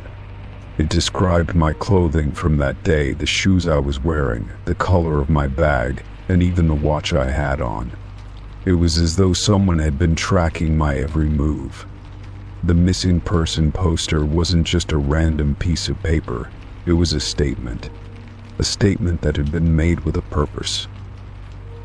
A sense of dread swept over me as I looked around. The street was still, the evening quiet except for the distant hum of cars passing by. There was no one in sight, no one who seemed to notice the strange flyer I was holding. My mind raced. Who would do something like this? Why would someone leave a missing person poster with my photo on it? And how had they gotten my photo? I had only shared it with a few people, mostly for professional purposes. My phone buzzed suddenly, the unexpected sound cutting through the tension. I fumbled with it, my hands still shaking as I unlocked my phone. The message on the screen was from an unknown number. "I know where you are." My pulse quickened. I read the message over and over, the words sinking in slowly, like a cold stone in my stomach. Whoever this person was, they had my photo, they had my details, and now they knew where I was at this very moment. I glanced around again, but the street was empty. No one was near, no one was watching. At least I thought no one was watching. I shoved the poster into my car, locking the doors quickly and sitting in the driver's seat. My mind was spinning, trying to make sense of everything. Should I go to the police? But what would I even say? There was no immediate threat, no clear danger, just a flyer on my car and an unsettling message. It was enough to make my skin crawl, but not enough to warrant any official action, at least not yet. But I couldn't shake the feeling that something was wrong, that the situation was escalating in ways I couldn't yet understand. I started the engine and drove home, my hands tight on the wheel, my eyes scanning the road constantly. Every corner felt like it might hold someone waiting for me, and every car that passed felt like it might be following me. I was hyper-aware of every detail: how long the red lights lasted, how many turns I had made, how many cars were behind me. My pulse didn't slow down, even once I was safely inside my apartment. I locked the door behind me, bolted the windows, and tried to focus on anything that might distract me from the fear building in my chest. But no matter what I did, my mind kept returning to the poster. It felt like a sign, a message. Someone knew too much about me, and they wanted me to know they were watching. I went through my apartment, checking every corner, every closet, making sure no one had gotten inside. I even checked under the bed, as if expecting to find someone hiding there. I couldn't shake the feeling of being watched, though. It was as if the air around me had thickened, the silence pressing in on me. I couldn't remember ever feeling so unsafe in my own home. I tried to calm down, to talk myself out of the panic setting in, but every time I closed my eyes, all I could think about was that poster, the cold stare from my own face, and the message that had followed me home. I stayed up late that night, unable to sleep, too nervous to let my guard down. I kept my phone beside me, checking it every few minutes, waiting for another message. But nothing came. It was as if the whole world had gone silent, holding its breath along with me. I was afraid to leave my apartment the next morning, unsure of what I might find or who might be watching me. As the days passed, the fear lingered, settling into my bones like a cold that wouldn't go away. I never got another message, but I also couldn't bring myself to forget that night. Every time I left my apartment, I checked the area around me, scanning for anyone who might be watching. And every time I saw a flyer on a lamppost or a bulletin board, my heart would race, wondering if someone would put up another missing person poster with my face on it. I didn't tell anyone what happened, not at first. I wasn't sure how to explain it or if anyone would believe me. It felt like a nightmare I couldn't wake up from. But the feeling of being hunted, of being watched from the shadows, never went away. Whoever had put that poster on my car had left a mark on me, one that I couldn't erase, no matter how much time passed. The worst part was knowing that, somewhere out there, someone knew exactly where I was, and they hadn't forgotten. Story 17. It started as just another typical night on the job. I've been a delivery driver for a few years now, and after a while, everything begins to blend together. You get used to the long hours and quiet nights driving through the same streets, delivering packages to people's doorsteps. But a few weeks ago, something strange started happening. Every time I got on the road to make my rounds, I noticed the same car following me. At first, I brushed it off as a coincidence, Maybe the car was just headed in the same direction, or perhaps it was just another driver taking the same route. But after a few nights, I started to realize that this wasn't just some random person driving near me. The car seemed to appear every time I made a turn, and it would always stay a few cars behind, never too close, but always in my rearview mirror. It wasn't even a flashy car, just an old, nondescript sedan. But something about it made me uneasy.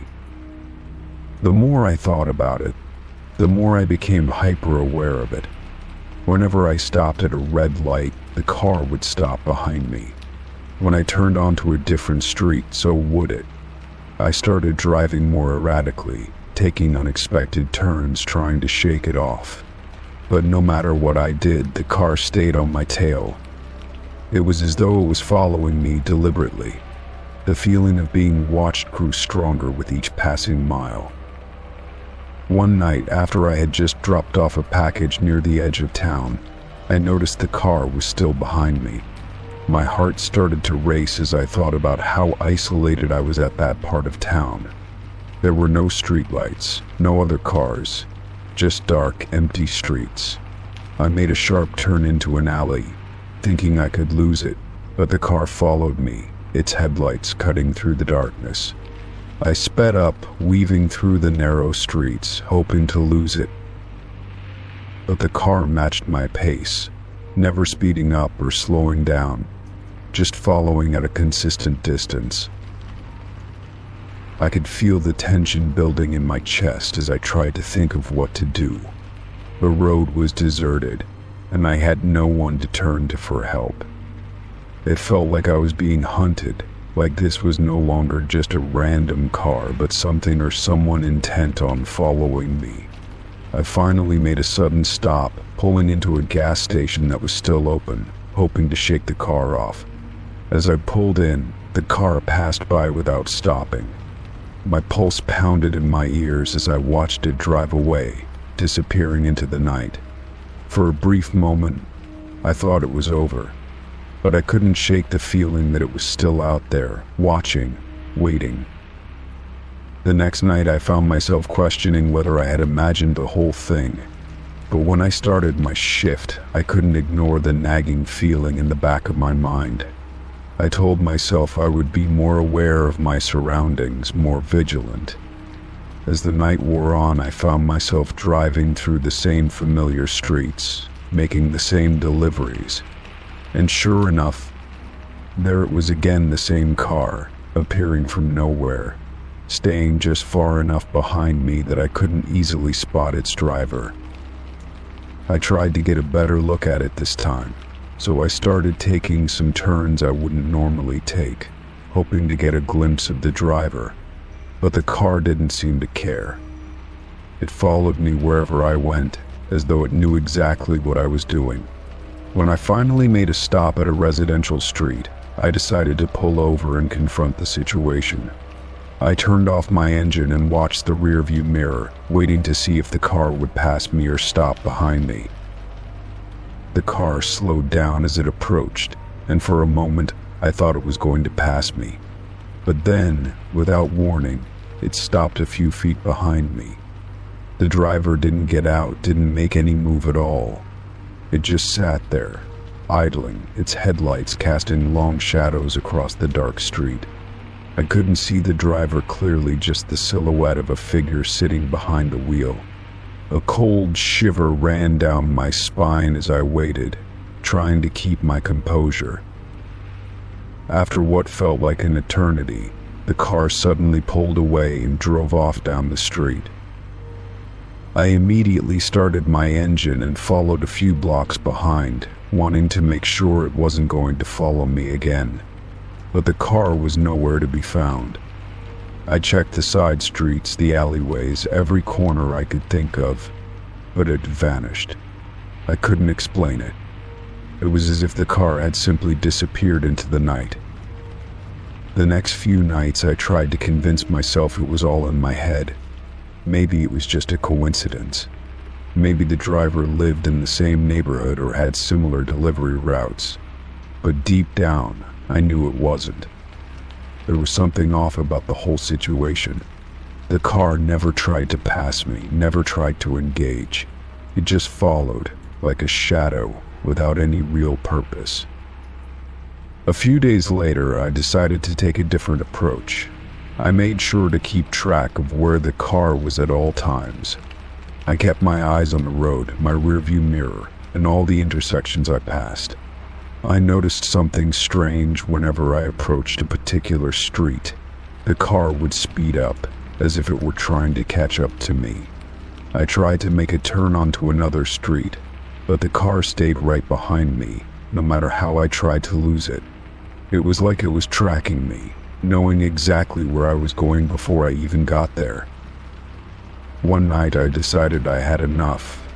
I was tired of feeling like a victim in my own town. I made a plan to confront whoever was following me. I drove to a popular, well-lit area with lots of people around, hoping to make it harder for the car to follow me.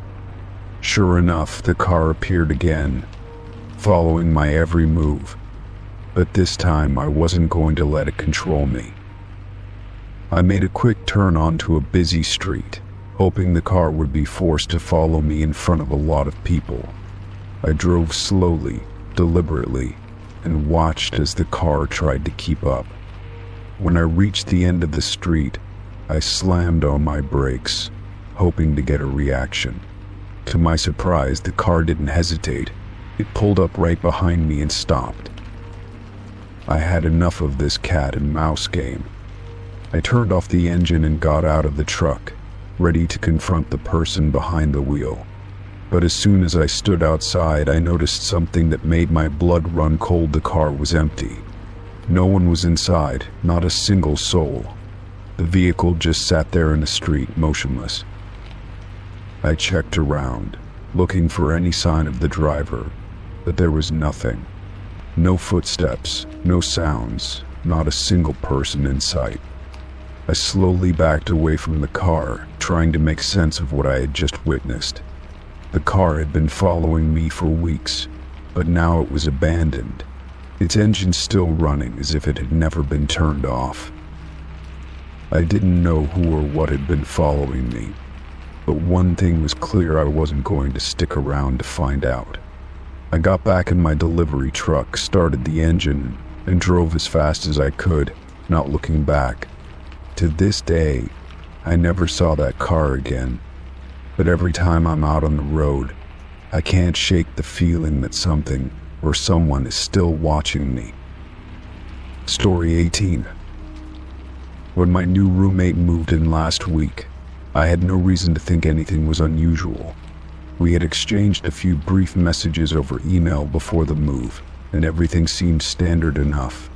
They were a student moving to the area for a job, and we both agreed to the house rules without much fuss. I was excited about having a new person to share the rent with, and they seemed nice enough in our brief interactions.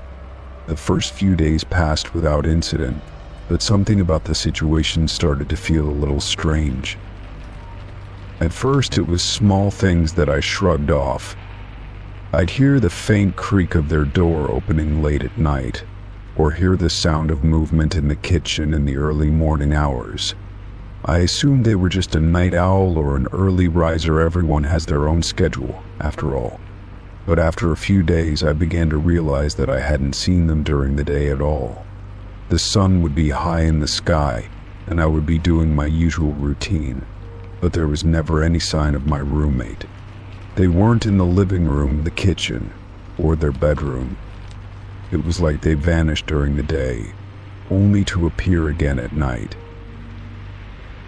One evening, I decided to stay up late and try to catch a glimpse of them.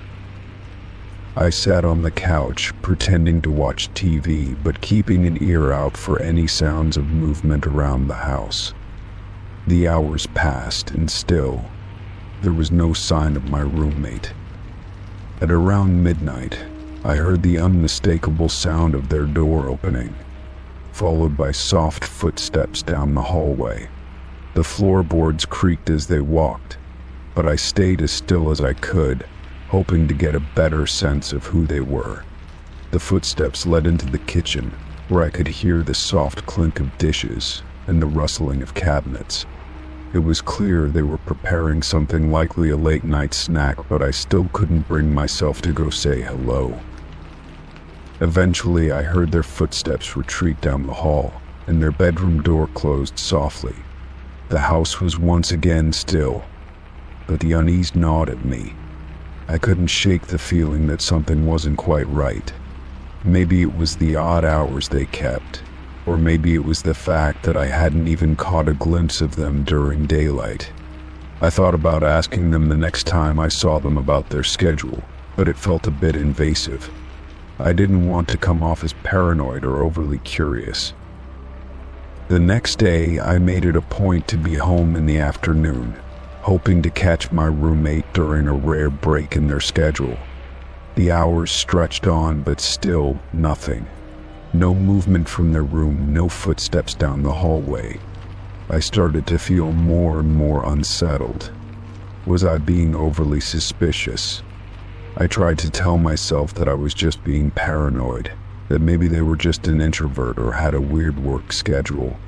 But the silence in the house was beginning to feel unnatural, like I was living in a place that didn't belong to anyone, even though I was sure I wasn't the only one there. The situation only deepened when I decided to leave the house for a few hours.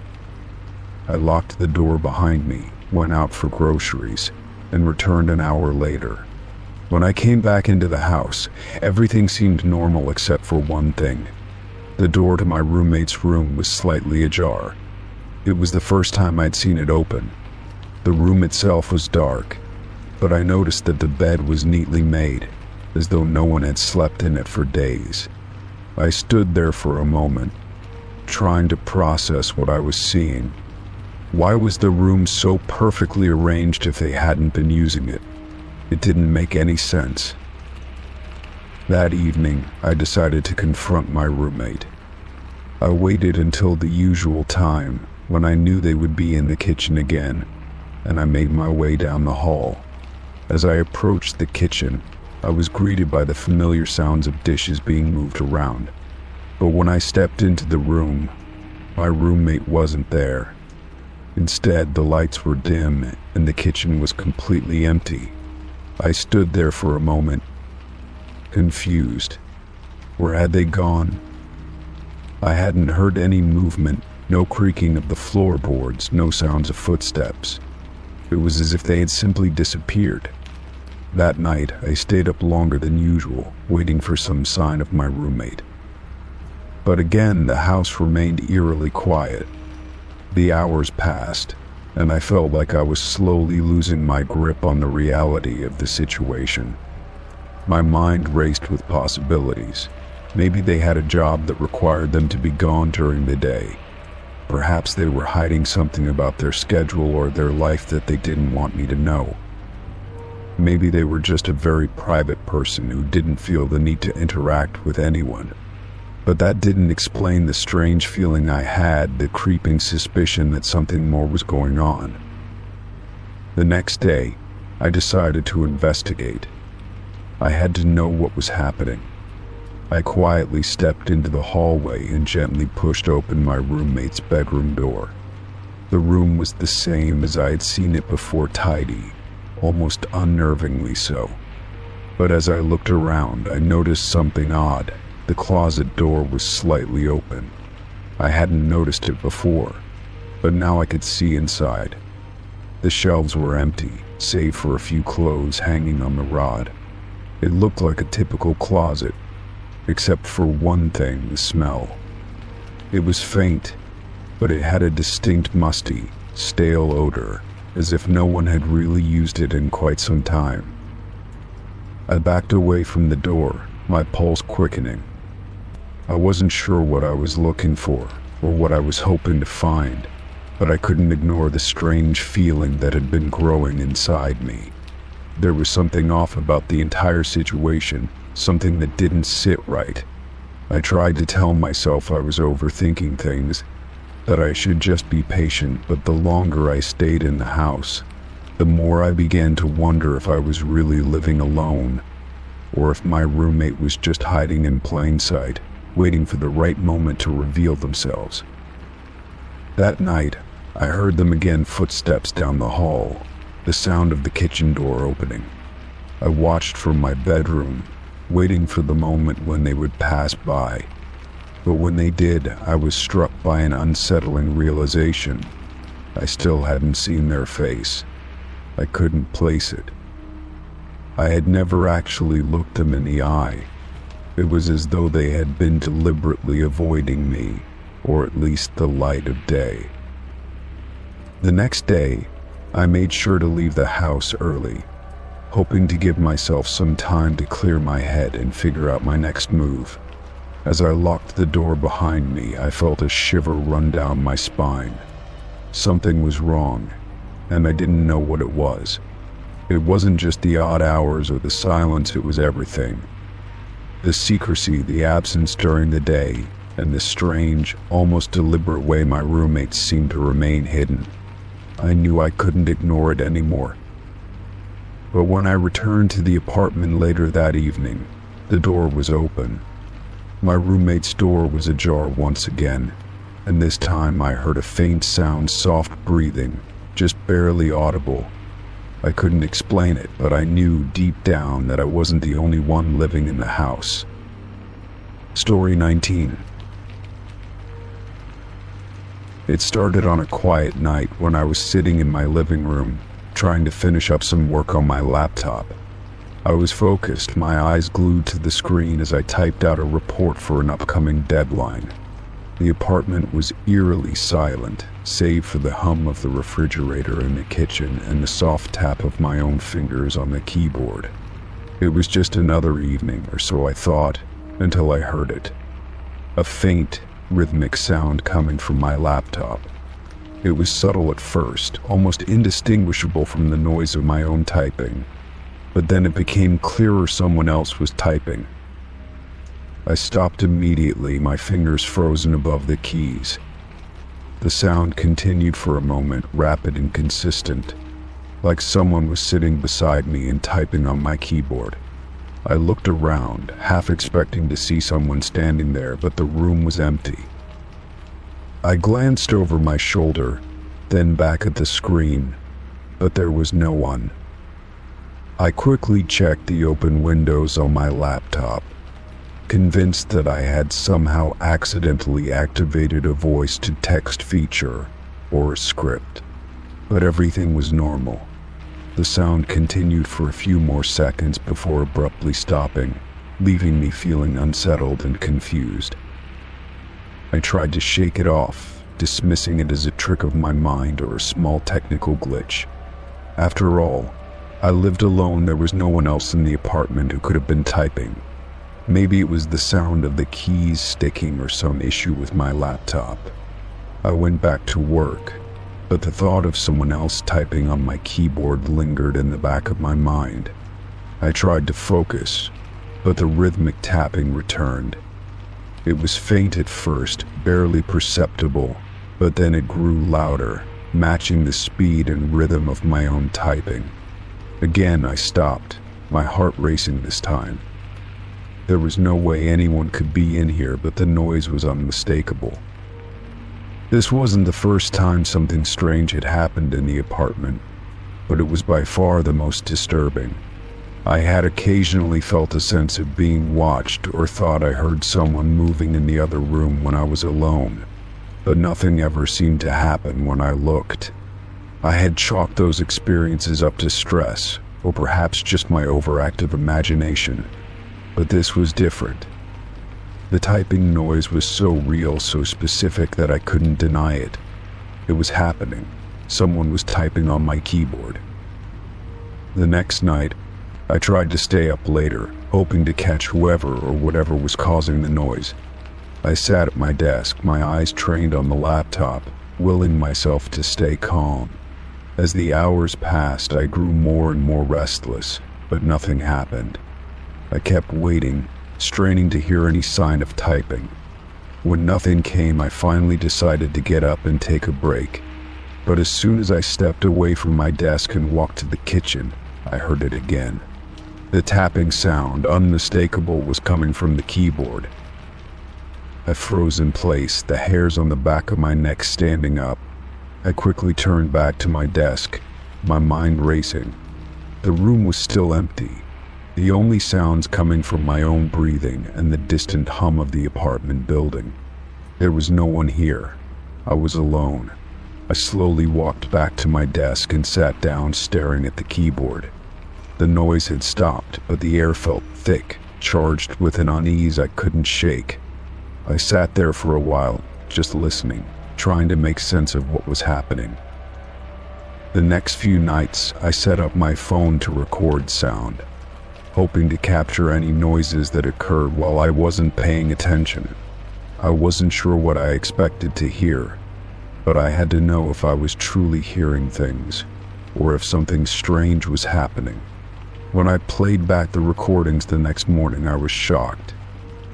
There it was again, clear as day, the sound of typing, coming from my laptop, even though I had not been near it. The rhythm was the same each time, just like before, and it sounded like someone was typing at a steady pace, almost as if they were composing something. I couldn't explain it. My first thought was that there might be some sort of hacker or someone remotely accessing my laptop. I immediately checked my laptop for any strange programs or active processes, but nothing out of the ordinary appeared. I ran a full scan for malware and viruses, convinced that I was dealing with some kind of invasion of privacy, but nothing showed up. The computer was clean. Still, the sound persisted.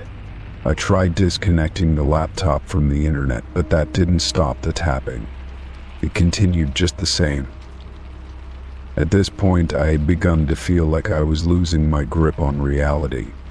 I thought maybe I was just overworked. Maybe stress was causing me to imagine things. But the recordings were undeniable. I wasn't crazy. The sound was real. I started to avoid sitting at my desk at night, staying out of my apartment whenever I could, trying to avoid the feeling that I wasn't alone. But it was impossible to escape the sensation of something or someone being there with me. The tapping sound would always find its way back, no matter how far I tried to distance myself from it. One night, I decided to confront it.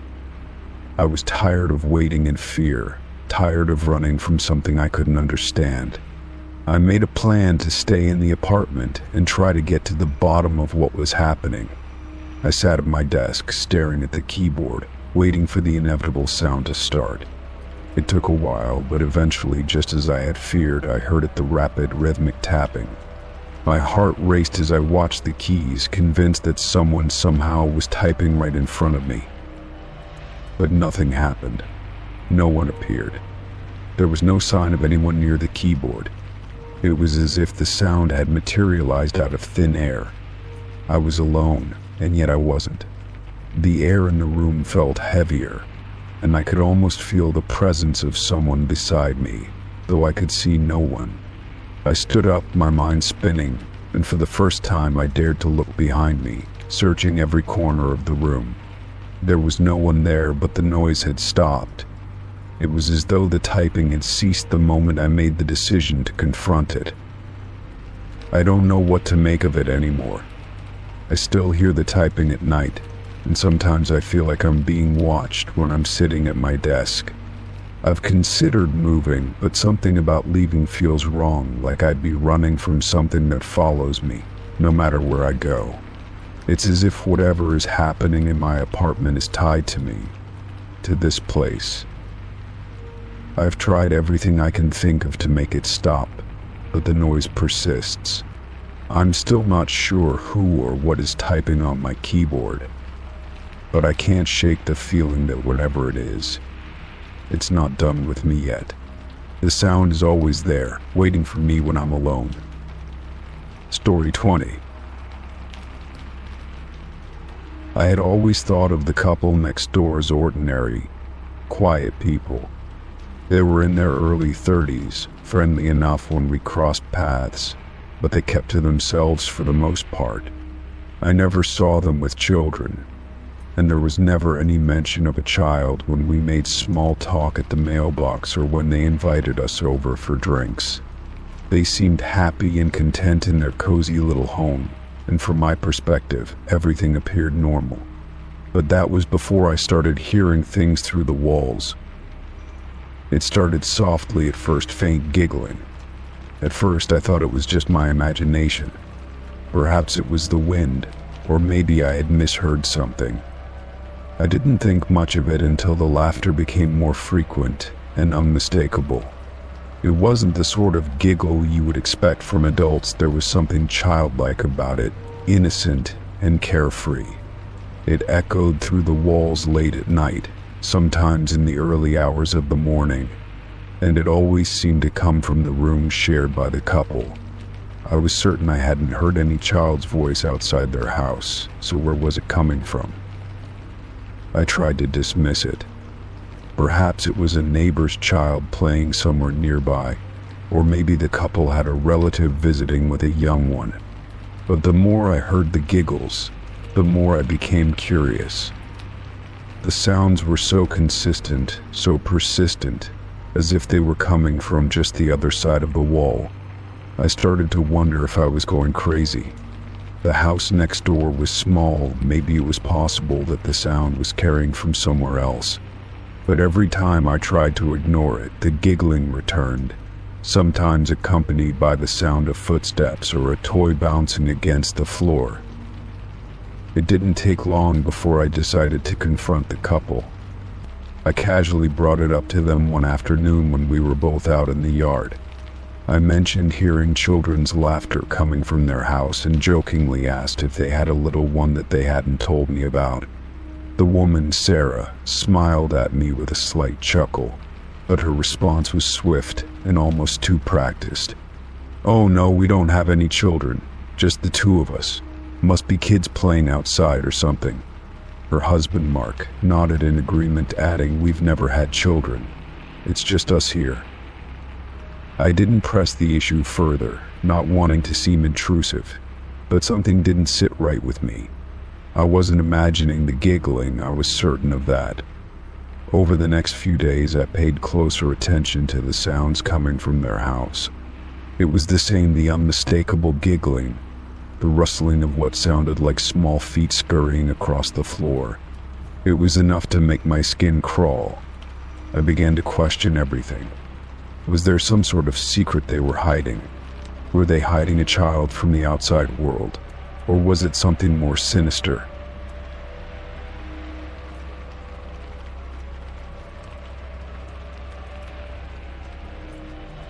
One evening, I decided to listen more carefully. I turned off the lights in my bedroom and pressed my ear against the wall that separated our homes. The house next door was quiet, save for the faint sounds of the television. But then I heard it again, the unmistakable giggling. It was soft at first, but it grew louder, almost as if it was approaching the wall. I held my breath, listening intently. Then I heard a child's voice calling out, "Mommy, Daddy." I froze, my heart pounding in my chest. I wasn't imagining it. This wasn't just laughter, it was a child speaking. I immediately grabbed my phone and texted Sarah, asking if everything was okay. The response came quickly, "Everything is fine. Just relaxing. Thanks for checking in." I stared at the message, a chill running down my spine. It didn't make sense. There was no way I had misheard that voice. No way I had misheard the sounds of a child playing. The next day, I couldn't shake the feeling of dread that had settled over me. I decided to take a walk around the block, hoping to clear my mind. As I walked past their house, I noticed something strange. The curtains in their living room were drawn tight, even though it was a warm, sunny afternoon. It was unusual for them to keep the windows closed during the day. As I approached the front porch, I thought I saw a figure standing behind the curtains, a small shadow, no taller than a child. My heart skipped a beat. I hurried past, trying to convince myself that I was just being paranoid. The following weekend, I invited a friend over for dinner to distract myself from the unsettling thoughts that had been consuming me. As we ate, I tried to keep the conversation light, but every now and then, I couldn't help but glance toward the couple's house. When my friend excused herself to use the restroom, I happened to look out the window toward their backyard. That's when I saw it. A child's toy, abandoned in the grass, just lying there in the fading light. It was a small, pink ball, the kind a young child would play with. I hadn't seen any children in the yard before, and it struck me as odd. What was the toy doing there if the couple didn't have any children? That night I lay awake, wondering if I was just being paranoid. But then around midnight I heard it again, the laughter, the small footsteps running across the floor. This time I couldn't ignore it. I felt an overwhelming need to know what was happening behind those walls. So I grabbed my jacket and quietly left my house. I crossed the yard to their porch, trying to be as silent as possible. I was determined to find out what was really going on. I knocked on their door, my hand trembling as I raised it. There was no answer. I knocked again, harder this time. Still nothing. But just as I turned to leave, I heard a faint sound from inside, whispers, giggles, and the faintest murmur of a child's voice. My blood ran cold. It was as if someone inside had been waiting for me to leave. I couldn't stand it anymore. I needed to know what was behind those walls. I hurried back home, my mind racing. The next day, I contacted the landlord, hoping they could provide some clarity. When I mentioned the sounds I'd been hearing, they seemed taken aback. "There's no child living there," the landlord said firmly. They'd been tenants for years and have never had any children. Trust me. But the doubt in their voice only added to my unease. For weeks, the sounds continued. The couple next door insisted they didn't have a child, but I knew what I had heard. It wasn't just giggling anymore. It was the unmistakable sound of a child playing, calling for their parents, laughing in the darkness. I started to wonder if I was the only one who could hear it. Did anyone else on the block notice? Or was I the only one hearing the strange, eerie sounds that seemed to be coming from within their walls? I no longer knew what to believe. The couple's story didn't add up, and the sounds were growing harder to ignore. Something was wrong next door. But no matter how much I tried to get to the bottom of it, I couldn't shake the feeling that I was missing something. Something that was just out of reach, something that the couple next door didn't want me to find out. Story 21. It started innocently enough. I remember the first package arriving about a month ago. It was an unmarked brown box, the kind that seemed generic enough to blend in with the countless other deliveries I received for online purchases. I checked the label to see if it was a mistake, but it had my address on it, just not my name. The name on the package was unfamiliar to me, some random first and last name I didn't recognize. I shrugged it off as a shipping error, thinking it was probably for someone in the building or perhaps an incorrect label. I contacted the delivery service, but they didn't have much information. I ended up just sending it back, figuring the mix-up was harmless. A few days later, another package arrived, and again, it was addressed to someone I didn't know. This one was a small envelope, and the name on it was completely different from the first. It had my address, but the sender wasn't anyone I'd ever heard of. My first instinct was to send it back as well, but something about it felt strange. I didn't want to be the person who caused trouble or looked paranoid, so I kept it. I didn't open it, figuring that if it was truly meant for someone else, they'd eventually come and claim it. It sat on my porch for several days, and just as I was about to throw it away, a neighbor finally came by and picked it up. They seemed just as puzzled as I was, but they took it without asking too many questions. That should have been the end of it, but it wasn't. The packages continued to come one after another. The frequency increased, and they became more bizarre. Some were addressed to names I had never seen before. Some were from stores I didn't recognize. The items inside were equally strange: gadgets I couldn't use, clothing I'd never wear, and books I had no interest in. I kept thinking there was some mistake, some simple explanation that I just hadn't figured out. Maybe someone had made a series of clerical errors, or perhaps the previous tenants had been ordering things under different names and the packages were just delayed.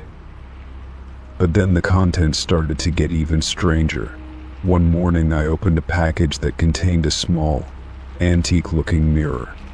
It was framed with tarnished silver, intricate patterns carved into its edges, and a strange note written on a piece of yellowing paper inside. The note simply read, "It's yours now." I was immediately unsettled, and as I stared at the mirror, I felt an odd sense of unease, as if the object itself was watching me. I couldn't explain why, but I placed it face down on the counter, not wanting to deal with it. I thought about contacting the police, but I wasn't sure what to say. I'm receiving strange packages addressed to people I don't know. It felt ridiculous. As the weeks went on, more items arrived: odd trinkets, books I never ordered, and sometimes even items I had no use for. One package was filled with nothing but candles, strange ones that were unmarked and smelled faintly of something unpleasant. Another contained dozens of old photographs, grainy black and white images of people I didn't recognize. They were mostly group shots, but one stood out in particular: a picture of a woman standing on a bridge, her face obscured by shadows, but she was unmistakably looking directly at the camera. The hair on the back of my neck stood up as I stared at the photo. There was something unsettling about her expression, as if she knew me or was trying to tell me something through the image. I couldn't ignore it anymore. I began to feel like I was part of something I didn't understand, like I was being drawn into a strange, confusing puzzle. I tried calling the companies listed on the shipping labels, but no one had any record of orders placed under those names. They were just as baffled as I was. I even went to my post office to ask if there had been any errors in the delivery process, but the clerks told me that everything appeared normal. No one else seemed to have any answers, and I was left alone with a growing sense of dread. I started keeping the packages in my closet, hoping they would stop arriving. But instead of slowing down, they seemed to increase in frequency. Every day there was a new package, and I began to wonder if I was being watched. The items inside felt too personal, too deliberate. Who was sending them to me, and why? What was the connection between these random names, these strange objects in my house? One afternoon I received a package that changed everything. It was larger than the others and addressed to a name I had never seen before, but the return address was different this time. It was a street in a neighboring city, an address I didn't recognize. Inside the box was something unexpected: a photograph of my own front door, taken from the street. My heart raced as I stared at the image. There was no mistaking it. It was my house, my front door, and someone had been standing across the street, snapping a picture of it. The photograph was dated 2 days ago, which meant someone had been watching me only days before the package arrived. That was when I knew I had to do something. I couldn't keep pretending this was just a series of coincidences. Whoever was behind these packages knew more about me than they should. I thought about going to the police, but I didn't even know where to start. Who would believe that strange packages were showing up at my house, that I was being sent items from people I'd never met, and that someone was clearly watching me from a distance? My mind raced with possibilities. Could it be some twisted prank? or something more sinister. I decided to take action. I began installing security cameras around my house, both outside and inside, hoping to catch a glimpse of whoever was sending these packages. I set up motion detectors and kept a close eye on the footage, reviewing it at all hours of the night. The cameras didn't pick up anything unusual at first, but one evening, as I watched the footage from the previous day, I saw something that chilled me to the core. At around 3 a.m., a shadow moved across my front lawn. I could barely make out the figure of a person, but I could see enough to know they were standing there, watching my house. They stayed in the yard for several minutes before disappearing back into the darkness. I was terrified. How had they gotten onto my property without triggering the motion detectors? Why had they been standing there for so long? The next morning, another package arrived. This time it was a small box, no bigger than a shoebox, and inside was a single item, a locked box with no key. The label on the box was just a name, no address, no other identifying information. But the moment I touched it, I knew it wasn't just another random delivery. There was something deeply unsettling about it. I had to know what was inside, but without a key, I had no way of opening it. And then I remembered something else on the side of the box was a small, handwritten note, scrawled in a shaky hand. "It's for you. You'll know when the time comes." I had no idea what it meant, but one thing was clear. Whoever was sending these packages wasn't done with me yet, and I had no idea what they wanted or how far they would go.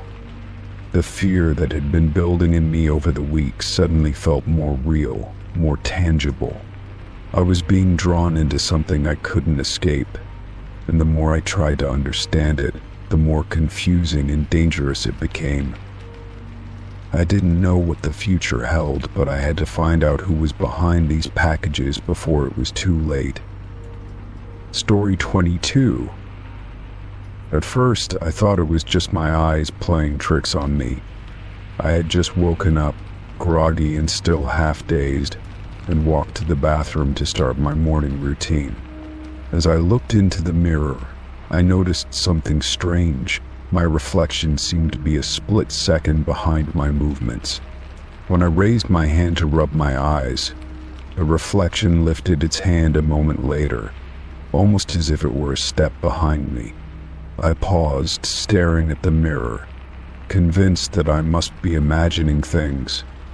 Maybe I was still too tired, or maybe I was just seeing things in a daze. I shook my head, trying to dismiss it as nothing. But the next morning, the same thing happened again. This time I was more alert, fully awake, and standing in front of the mirror with my eyes wide open. I moved my hand and the reflection lagged again, just a fraction of a second behind me. I stood still for a moment, trying to study it more carefully.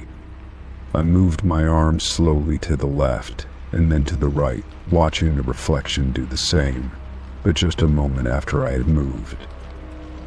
It wasn't a massive delay, but enough for me to notice. My reflection didn't mimic me instantly. It almost seemed like it needed a second to catch up. I took a deep breath, trying to brush off the unease that started to creep into my chest. Perhaps it was just a minor optical illusion. However, the pattern continued. Over the course of the following days, I began to pay more attention to it. It wasn't just the mirror in the bathroom, either. I noticed the same thing happening in every reflective surface I encountered, whether it was a window, the glass door to my office, or even a reflection in a shiny metal surface. Every time I moved, my reflection seemed to hesitate, like it was waiting for me to catch up before it mimicked my actions. It wasn't always consistent, and some days were worse than others, but there was always a noticeable delay. The more I observed it, the more unsettling it became.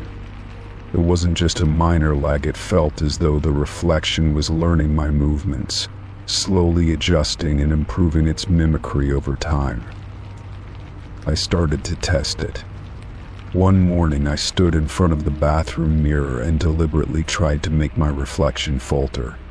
I moved my hand quickly to the left, then to the right, and then suddenly stopped. My reflection hesitated, as though trying to keep up with the rapid changes I was making. The delay was more pronounced this time. When I pulled my hand back, the reflection continued to follow me. But now it was like it was watching my every move, anticipating what I was going to do next. My heart began to race. The more I experimented with it, the more it felt as though my reflection was no longer just a passive copy of me. It almost seemed like it was adapting to my actions, like it was trying to learn the exact way I moved, and it was starting to get better at it. It wasn't long before I started to feel paranoid. I couldn't shake the thought that my reflection was no longer just a reflection, it was something else entirely. Something aware, something that wasn't just mimicking me, but watching me, learning me. I tried to rationalize it, thinking maybe it was just a weird quirk of the mirrors, or perhaps some odd lighting that was playing tricks on my eyes. But no matter how hard I tried to explain it away, the feeling of being observed persisted. It was as though my reflection was studying me, paying attention to the smallest details of my movements, and responding in kind. One evening I stood in front of the full-length mirror in my hallway, feeling more anxious than usual. I was trying to calm myself, to reassure myself that this was just in my head. I moved my arm slowly across my body, watching my reflection do the same. But this time I didn't stop. I continued moving, and my reflection continued to follow, but there was a slight delay, just like before. Then, something strange happened. As I moved my arm up, the reflection hesitated for a moment. I looked at it, confused. The reflection seemed to stay still for a beat longer than usual, and when it finally moved, it didn't mirror me exactly. It moved its arm slightly differently than I did, as though it had developed its own sense of motion, its own rhythm. My stomach dropped. It felt as though the reflection was not just learning my movements, but was trying to become independent of me. I took a step back, my mind racing. I watched the reflection closely, afraid of what might happen next. I tried to make quick, erratic movements, hoping to catch it off guard, to see if I could throw it off. But the more I moved, the more it seemed to keep up with me, adjusting itself to my every motion, almost perfectly mirroring me, but with that slight, unnerving delay. It was as though the reflection had become self-aware and was observing me, analyzing my actions, and learning how to mirror them even better. I had to know if I was just imagining this. The next day, I decided to record it. I set up my phone in front of the mirror, propped up on a shelf to capture what was happening. I moved in front of the mirror, watching myself in the screen as I adjusted my movements to be as precise as possible. I moved slowly at first, then faster, then stopped suddenly, trying to catch my reflection off guard. As I played back the footage later, I watched in horror as my reflection began to mirror my movements with more and more precision. At first, the delay was still there, but as I continued, the reflection began to catch up faster, almost as though it was anticipating my next movement. When I moved my hand quickly, it took a second for the reflection to react, but after a while, it started reacting with near-perfect timing. The worst part, however, was when I stepped back from the mirror. My reflection did the same, but for a moment, it held its position longer than I did. It didn't just follow my movements. It seemed to pause and then do something unexpected. It raised its hand, mimicking my earlier movement, but with an eerie, almost deliberate slowness. as though it was planning the next action. I couldn't believe what I was seeing. I spent the entire night trying to figure out what was going on. I ran multiple tests, testing the lag again and again, trying to make sense of what was happening. But no matter how many times I tried, the reflection continued to follow me, learn from me, and adapt in a way that seemed almost conscious. I couldn't explain it. I started wondering if I was losing my mind. Was I imagining this? Or was something truly wrong with the mirrors? Something that was making my reflection more than just a simple image. The next morning, I woke up and did my usual routine. I hesitated before I walked into the bathroom, already anticipating the strange lag in the reflection. But when I looked in the mirror, my heart sank. This time there was no lag at all. The reflection moved exactly with me, no delay, no hesitation. I thought maybe this was a sign that it was over, that whatever had been happening was finally gone. But then, as I turned away from the mirror, I caught a glimpse of my reflection in the corner of my eye. It wasn't just copying me, it was smiling. Story 23. The night had fallen silent, the kind of quiet that comes only after a long day. I was in bed, reading a book to unwind before sleep, when I heard a crackling sound coming from the corner of my room. At first, I thought it was just the wind or perhaps some static from the old electrical wiring. But when I turned toward the source of the noise, my heart skipped a beat. It was coming from the old baby monitor I had kept in the closet, tucked away for years after my daughter had outgrown it. I hadn't thought much about the monitor in ages. It had been one of those things we no longer needed once my daughter was old enough to sleep in her own room without help. It had served its purpose during those first few years when I needed to keep an ear out for her in the night. After she grew older, I simply packed it away and forgot about it, storing it in the back of the closet alongside other relics of her childhood. But there it was, crackling to life once again. I stared at it for a few moments, confused. I was certain it wasn't plugged in. In fact, I had made a point to unplug it before storing it, thinking that even the faintest sound could be distracting. So why was it suddenly making noise? I moved cautiously toward the corner, my eyes never leaving the monitor. The static grew louder for a few seconds before a voice soft and distant emerged from the crackling. "Mom." The word hung in the air, faint and almost indecipherable. My blood ran cold. My daughter Emily was fast asleep in her room down the hall. She was the only one who ever called me Mom like that. I felt my breath catch in my throat, not knowing whether to move toward the sound or run away from it. I stood frozen, unsure of what to make of this strange occurrence. The monitor had never done anything like this before. It had been silent all these years. How could it suddenly turn on? I reached down to the power cord, intending to unplug it completely to stop the noise.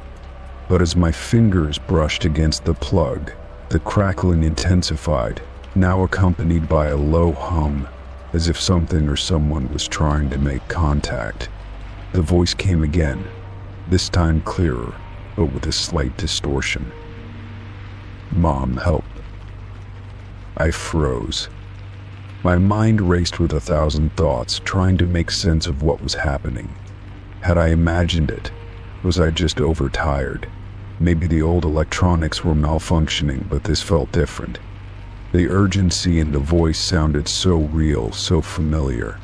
I felt an overwhelming sense of dread creep over me, but I pushed it aside and tried to rationalize it. It could be some interference, some strange quirk of the device. But why did it sound so much like Emily? I grabbed the monitor and looked it over, trying to check the power settings and find an explanation. But there was no mistaking it, the monitor wasn't plugged in. It was still powered off. So why was it speaking? "Mom, The voice came again, and this time it was almost like a whisper, right into my ear. It felt too close, too real. I nearly dropped the device. My head was spinning. I stood in the dim light of the room, staring at the monitor as it crackled, the faint whispers continuing. It was like I could feel it in my bones, the strange presence in the room, as if someone was standing just behind me, waiting. But there was nothing there, no one. The room was empty, except for me and the eerie sound filling the space. Against every instinct telling me to run, I did the opposite. I walked toward Emily's room, slowly and carefully, with the baby monitor in my hand. The closer I got to her room, the more pronounced the sound became. The crackling and whispering continued, but now it seemed to be coming from the hallway itself, as if the walls were alive with the noise. I couldn't explain it, couldn't wrap my mind around what was happening. I reached Emily's door and pushed it open gently, not wanting to wake her if she was still asleep. But when I stepped inside, I was hit with an overwhelming sense of relief. There she was, curled up in her bed, peacefully sleeping with no sign of distress. Her breathing was slow and even, and the soft rise and fall of her chest reassured me that everything was fine. I breathed a sigh of relief, setting the baby monitor down on her dresser. It had to be a fluke, right? Maybe the device was picking up something from a neighboring house or some strange interference I couldn't explain. I felt foolish for even considering that something supernatural was happening. I tucked Emily's blankets around her and kissed her forehead, trying to shake the unease that had settled in my stomach. She stirred slightly but didn't wake, her peaceful sleep giving me a false sense of security. But as I turned to leave the room, I couldn't help but glance back at the baby monitor. The static was still present, faint but persistent, crackling in the background. It seemed to echo through the silence of the house, a constant reminder that something was off. I stared at it for a few moments longer before closing the door behind me and returning to my own room. I thought that was the end of it. The house was still, and the night crept on, quiet and undisturbed. But when I woke up the next morning, the monitor was no longer on the dresser. It was on the floor, right next to the door to Emily's room. I had left it on the dresser before going to bed. I was sure of it. How had it gotten to the floor? I checked Emily's room again, but she was still asleep. She hadn't moved at all during the night, but the position of the monitor unsettled me. I couldn't shake the feeling that something had been in the room with her. Something unseen. Something that had moved the monitor without anyone else there. But Emily seemed fine. She hadn't stirred. She hadn't woken up during the night. Over the next few days, the strange occurrences continued. The baby monitor would crackle to life every night, sometimes with whispers, sometimes with unintelligible noises. Sometimes it was just static, but it was never silent for long. The voice, the one that had called out to me, never returned. But the feeling of unease grew. I started to avoid the monitor, not wanting to hear any more sounds coming from it, not wanting to relive that eerie moment when the voice had first emerged from it. I couldn't tell Emily about it. She was just a child, and I didn't want to scare her. But I knew something wasn't right. I considered throwing the monitor away, but each time I reached for it, I hesitated. What if I was wrong? What if it was just a malfunction? What if it wasn't? A week later, the crackling returned, louder than ever. I was in the kitchen, and this time I couldn't ignore it. I followed the sound, which seemed to be coming from the hallway again, just outside Emily's room. The door was cracked open, and as I approached, I saw it on the floor, directly in front of the door. The baby monitor was back in the same spot it had been before, as if it had never been moved. The static crackled louder, and this time there was no denying it. "Mom," The voice returned, clearer than ever, but this time it wasn't coming from the monitor. It was coming from inside the room. I pushed the door open, my heart hammering in my chest, but what I saw made my blood run cold. Emily was awake, sitting up in bed, staring directly at the door. She didn't speak, but her eyes were wide, filled with a quiet terror that mirrored my own. And in her hand she was holding the baby monitor, staring at it like it held the answers to questions neither of us could ask. "I didn't do it," she whispered, her voice barely audible. "It called me." Story 24. It was an ordinary school day when the incident happened.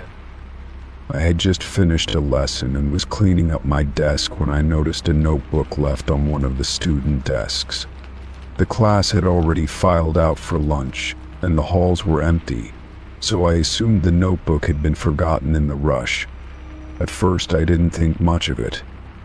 I picked it up, planning to return it to the lost and found later, but something stopped me.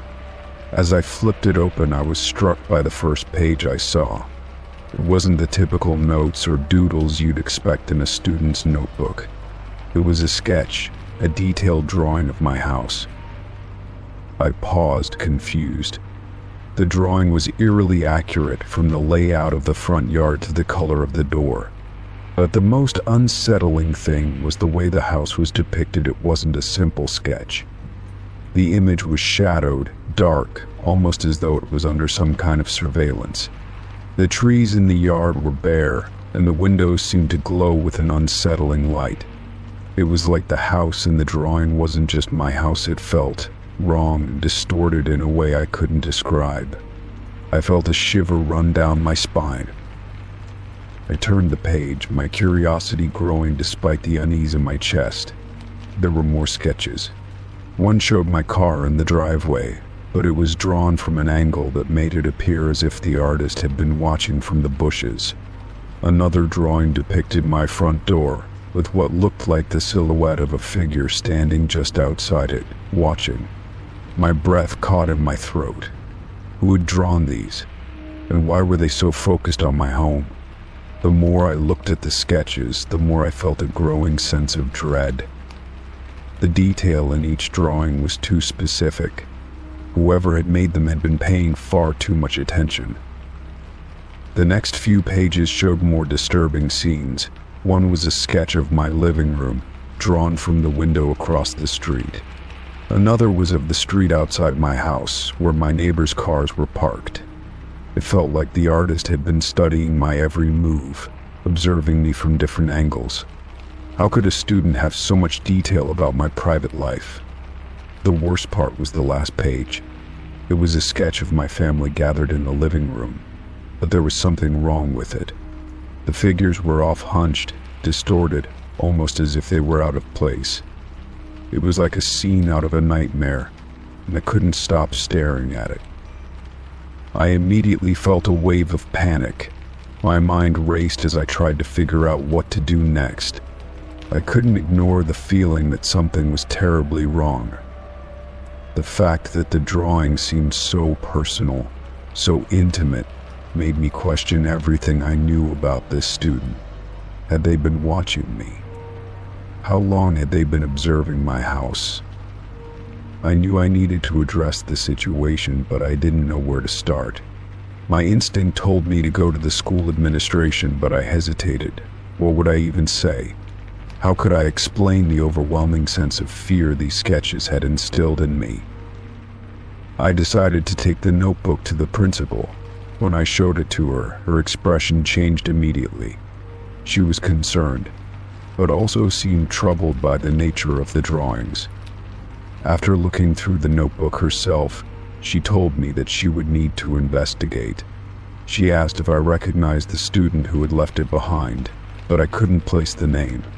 I went through the class roster in my head, trying to recall who might have been capable of such behavior. I didn't want to jump to conclusions, but the more I thought about it, the more the situation felt sinister. The principal assured me she would handle it discreetly, but the uncertainty of it all kept me on edge.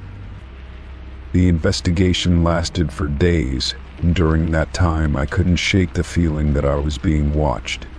Every time I looked out of my classroom window, I felt like someone was staring at me from across the street. I couldn't help but feel paranoid, and the drawings kept replaying in my mind. I couldn't focus on my lessons or even interact with my students the same way. Every student seemed like a suspect, and I kept scanning their faces, wondering if one of them was the artist, the person who knew things about my life that no one should have known. Finally, the principal called me in for a meeting. She explained that they had traced the notebook back to one of my students, a quiet kid who didn't seem to stand out much in class. His name was Ben, and he had been a little withdrawn, but nothing unusual. The principal had spoken to him, and he admitted to drawing the sketches, though his explanation was bizarre. He claimed that he had been inspired by my house, but he insisted that the drawings weren't meant to be disturbing. He said he had drawn them because he wanted to understand the place where I lived. Ben's behavior had been odd lately, and his parents had been contacted to discuss his recent actions. I was left with more questions than answers. Why would a student feel the need to sketch my house with such eerie detail? Why had he focused so much on my private life? Ben seemed to have an obsession with me, and that thought made me uncomfortable. I tried to shake the feeling that something darker was going on, but every time I looked at the drawings, I couldn't help but feel like he was sending me a message. What did he mean by wanting to understand my house? And why did he portray my family in such a distorted way? The principal reassured me that they would take the appropriate steps to address Ben's behavior, but I couldn't shake this sense of unease. I started to notice strange things happening in the days that followed. At school, I would sometimes catch Ben watching me from across the hall, his gaze intense and unsettling. Other times, I would find him standing in the doorway of my classroom, just staring without saying a word. He never approached me, never spoke, but I could feel his eyes on me. It made my skin crawl. I couldn't ignore the fact that Ben's fascination with my home and family was not something that could be easily dismissed. I wondered if he had been planning something, if his drawings were some kind of warning or a signal of something more sinister. I felt like I was living in a strange nightmare, unable to escape the sense that Ben knew more than he was letting on. Every time I saw him, I felt that uncomfortable sensation of being watched, and I couldn't help but wonder what his next move would be. Despite the efforts of the school to handle the situation, I began to feel more and more paranoid. I started double-checking my locks at night, and every time I went out, I would make sure no one was watching. It was like I couldn't escape the feeling that Ben had crossed a boundary, and I wasn't sure how much further he would go. The drawings had been a disturbing glimpse into his mind, and now I couldn't help but wonder if they were just the beginning of something far more dangerous.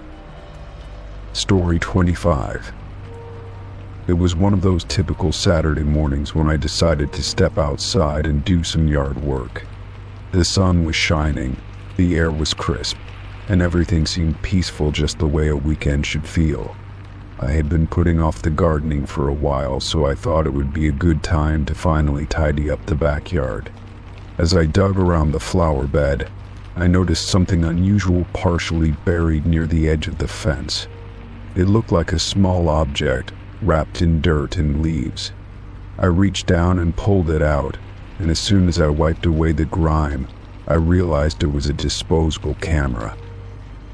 I stood there, holding the camera, confused. I didn't recognize it, and there was no reason for it to be in my backyard. The camera looked old, the kind you might have found at a thrift store or a garage sale, and the plastic was scratched and faded from being out in the elements. It was strange enough that it was even in my yard, but what really puzzled me was how it had gotten there. I didn't remember ever owning a disposable camera, nor did I have any recollection of anyone leaving one behind. After a moment of hesitation, I decided to check the photos inside. Maybe there was some clue as to where it had come from. I took the camera inside and examined it more closely. The film had already been exposed, and I couldn't help but feel a mix of curiosity and unease. Who would leave a camera like this in my backyard, and what could possibly be on it? I decided to take it to a local pharmacy to get the pictures developed, hoping I would find some sort of explanation. When I handed the camera to the clerk, I mentioned that I had found it in my yard and was curious to see the photos.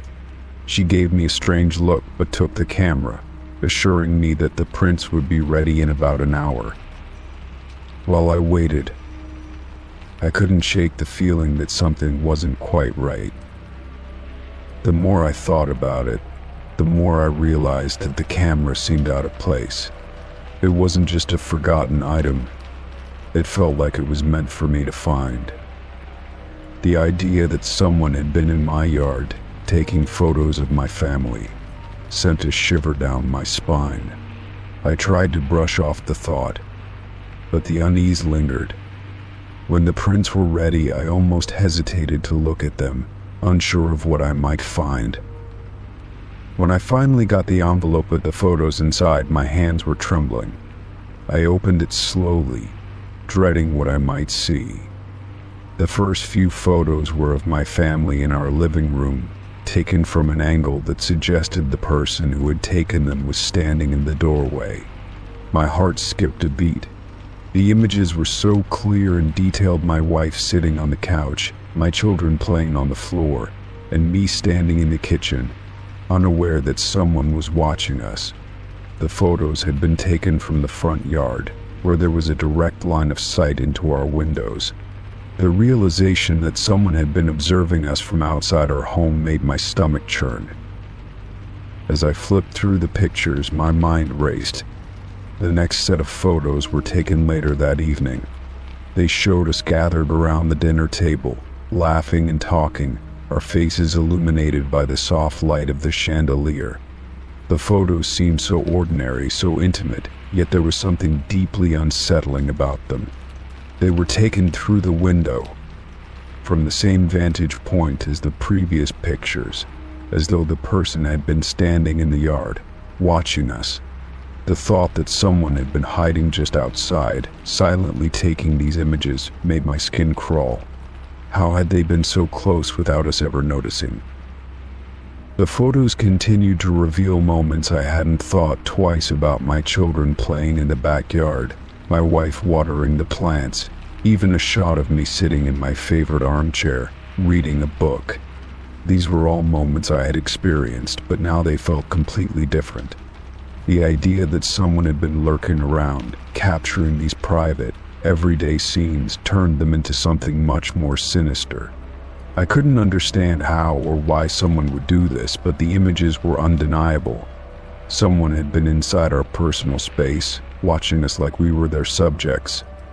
I quickly scanned the final set of pictures, hoping to find some explanation, some clue that would make sense of the situation.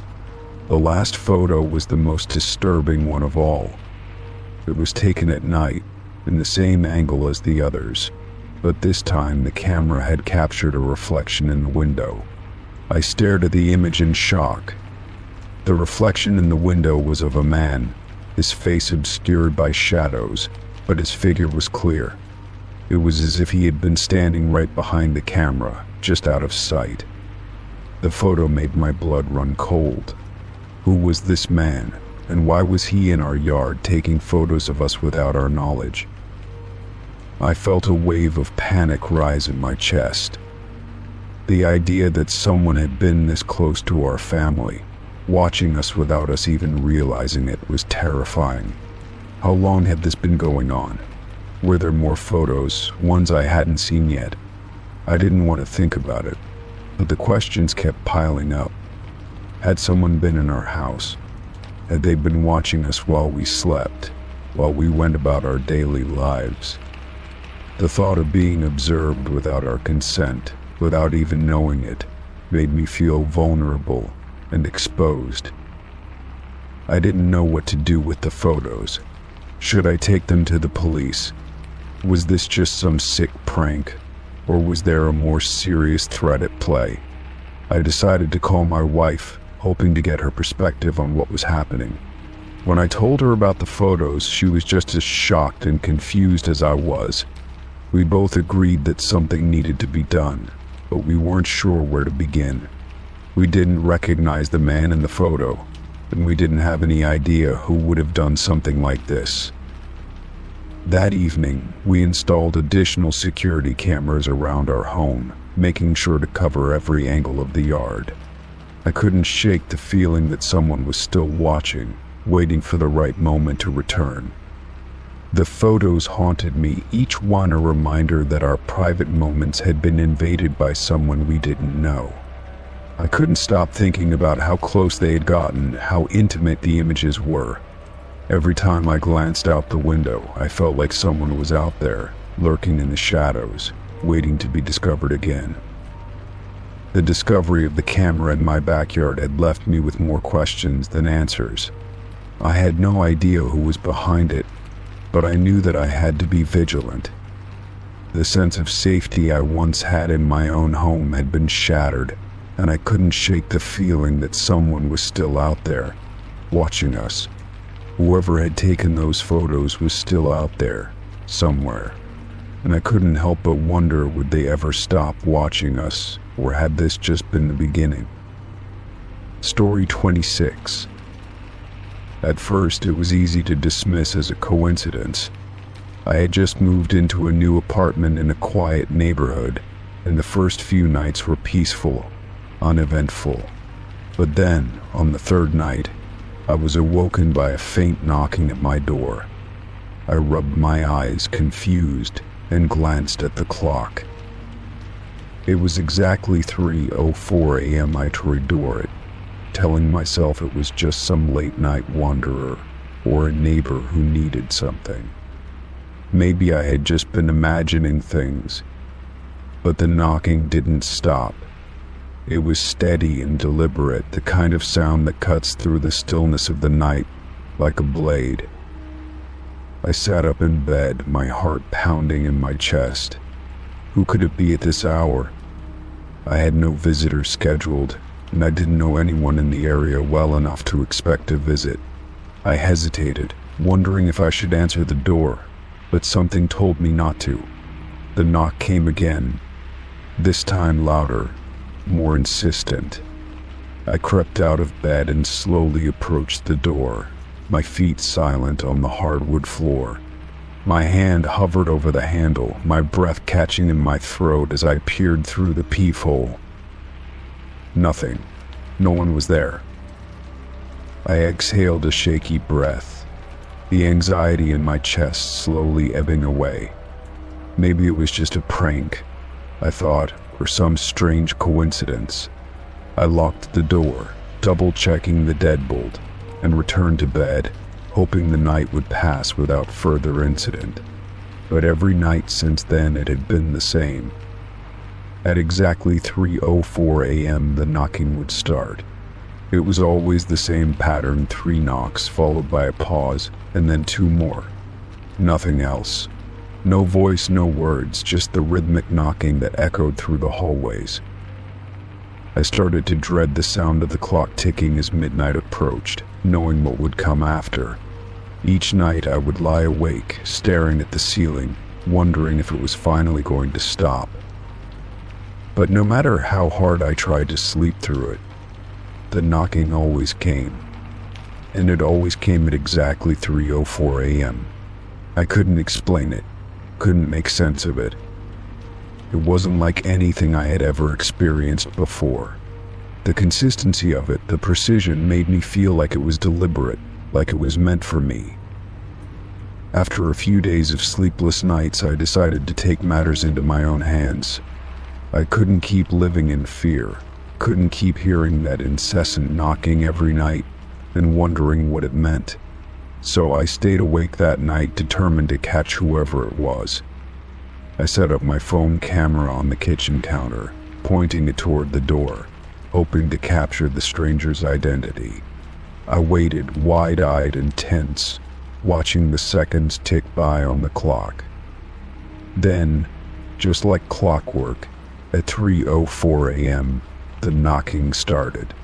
My heart skipped a beat. I waited for the sound of footsteps, for a sign that whoever was knocking was still nearby, but there was nothing. I grabbed my phone, checking the footage. The door was as empty as it had been when I first heard the knock. No one was there. It was as though the sound had come from thin air. I rewound the video, watching it over and over, trying to find any sign of movement, anything that would explain what I was hearing. But there was nothing. Only silence and the sound of the knocks that seemed to echo through the empty apartment. By the time morning arrived, I was exhausted. I hadn't been able to sleep, and the thought of facing another night of the same was almost too much to bear. I called the landlord the next day, hoping for some kind of explanation. Maybe it was a problem with the building creaky pipes, a draft, anything that could account for the sound. But the landlord didn't know anything about it. He seemed genuinely concerned, but also baffled. No one else had complained, and the building was old, but not in a way that should cause strange noises. That night, I decided to go a step further. I opened the door and stepped out into the hallway, hoping to catch a glimpse of the person responsible. But the hallway was dark, empty. I called out, asking if anyone was there, but there was no response. The silence felt thick and oppressive, like something was waiting just beyond my vision. I stood there for what felt like hours, my breath shallow, straining to hear anything that might explain what was happening. But no sound came. The knocking continued night after night, always at exactly 3:04 a.m. I started to lose track of time, caught in a loop of sleeplessness and growing anxiety. The knocking was driving me mad, each night feeling like a new layer of dread was being added. I began to feel like I was being hunted, like there was something inescapable about it. There was no one to turn to for help, no way to prove what was happening, and every time I tried to confront it, the knocking stopped just as suddenly as it had started. One night, as I prepared myself for another sleepless stretch, I sat in the dark, my eyes glued to the clock. I could feel my pulse pounding in my ears, my mind running wild with thoughts of what might be waiting for me at the door. And then, at 3:04 a.m., the knock came again. But this time something was different. There was a low, soft voice that followed the final knock. A whisper, barely audible, that seemed to come from behind the door itself. "You're next." My blood ran cold, my entire body going rigid with fear. I couldn't move, couldn't think, couldn't breathe. The voice was like a cold hand gripping my chest, and I felt the terror sink into my bones. I couldn't bring myself to open the door, couldn't bring myself to face whatever was outside. Instead, I did the only thing I could think of. I grabbed my phone and texted a friend, asking them to come over. Even though I knew it was the middle of the night, I didn't care anymore. I just needed to not be alone. The knock came again, followed by the same whisper, growing louder now, as though it was right outside the door. "You're next." I wasn't sure how much longer I could take this. I had no idea who was knocking or what they wanted, but the one thing I knew for sure was that it wasn't just a harmless prank. Something about it felt dangerous, like I was being pulled into something I couldn't control. And each night, as 3:04 a.m. approached, I couldn't shake the feeling that it was all leading to something darker, something I wasn't ready to face. Story 27. At first, I thought it was just my imagination. I'd wake up in the middle of the night, groggy and disoriented, only to find my partner standing by the open window. They were always still, motionless, staring out into the darkness of the night. I'd approach them gently, calling their name softly, and they'd turn around with a dazed expression, almost as if they didn't recognize me. After a few seconds, they'd mumble something about needing some fresh air and go back to bed, leaving me with an uneasy feeling. It wasn't the first time I'd seen them like this, but I brushed it off as just a one-time occurrence. But it didn't stop. Night after night, I'd find them standing by the window again, no matter how many times I asked them if they had been sleepwalking. Each time they would insist that they weren't. They'd deny it, sometimes looking frustrated by my concern as if I was overreacting. "I'm not sleepwalking," they'd say, their voice heavy with sleep. I was just getting some air.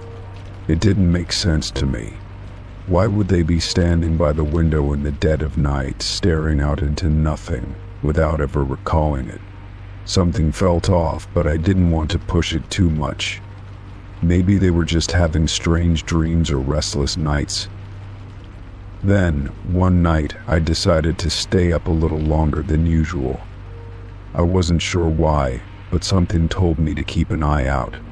I tried to convince myself that I was just being paranoid, but the thought of them sleepwalking, especially near the window, filled me with unease. I pretended to fall asleep, waiting in the darkness, listening for any sound that might give away their movements. Sure enough, around 2:30 a.m. I heard the faintest creak of the floorboards.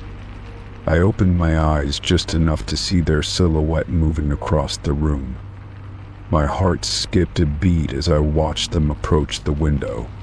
They didn't even look back, their steps deliberate and calm.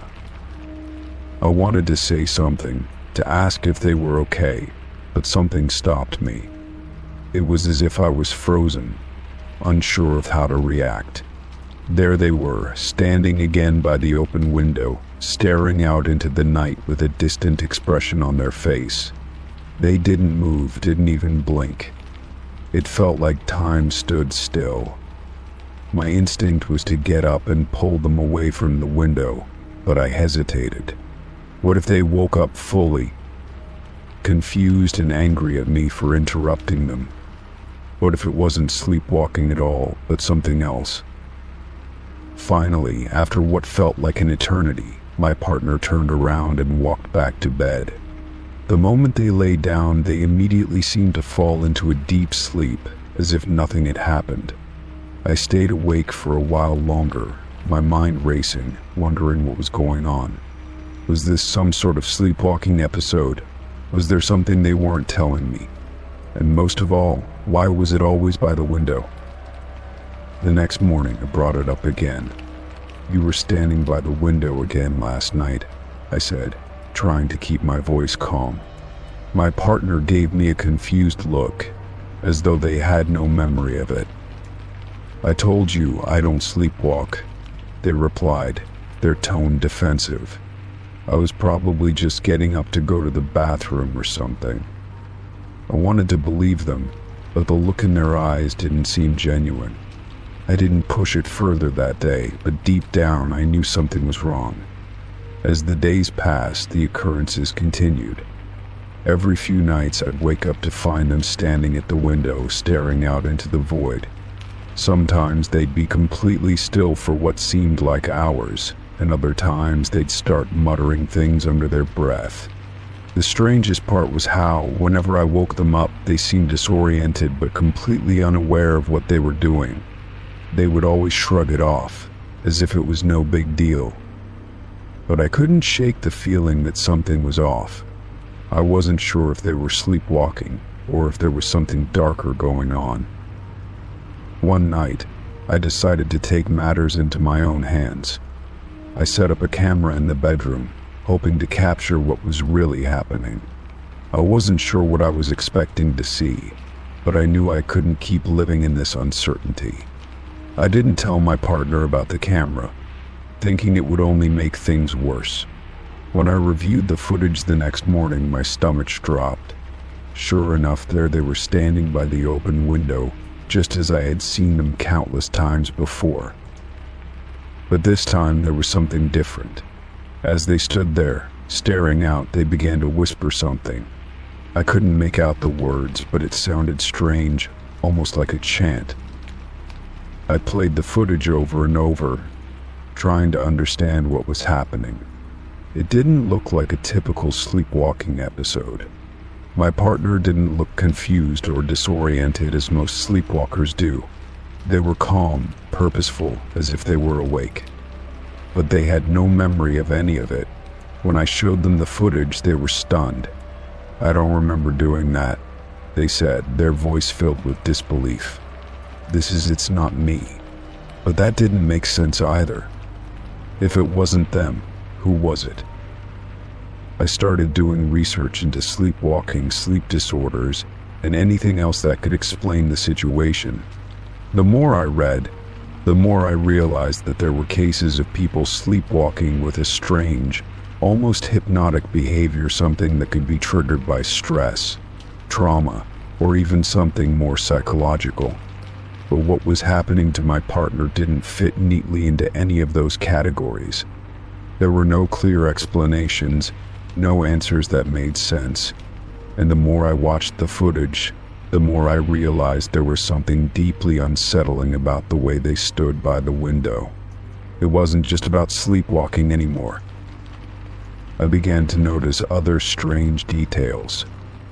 Sometimes, when I woke up in the middle of the night, I'd hear a faint noise like a tapping or scratching sound coming from the direction of the window. I'd rush to check, only to find everything silent, my partner asleep beside me. But I could never shake the feeling that something else was going on, something beyond the physical world. My partner's insistence that they weren't sleepwalking only made the situation worse, as if they were hiding something, or worse, unaware of something darker taking hold of them. Over time, I grew more anxious, more suspicious, wondering if there was something my partner wasn't telling me. The standing by the window had started to feel like a ritual, something they were drawn to, even in their sleep. I began to feel like an outsider in my own home, watching as they became more distant, more detached from reality. Every night, I would wait for the moment when they would get up and wander toward the window, unsure of what I might find when I checked on them. I've tried everything I can think of to get to the bottom of this. I've spoken to doctors, read articles, even considered seeking out a sleep specialist. But so far, nothing has worked. My partner insists they don't sleepwalk, but I keep finding them by the open window. And now I'm starting to wonder if something is happening that goes beyond simple sleepwalking. If they can't remember any of it, then who or what has been standing there in the dark?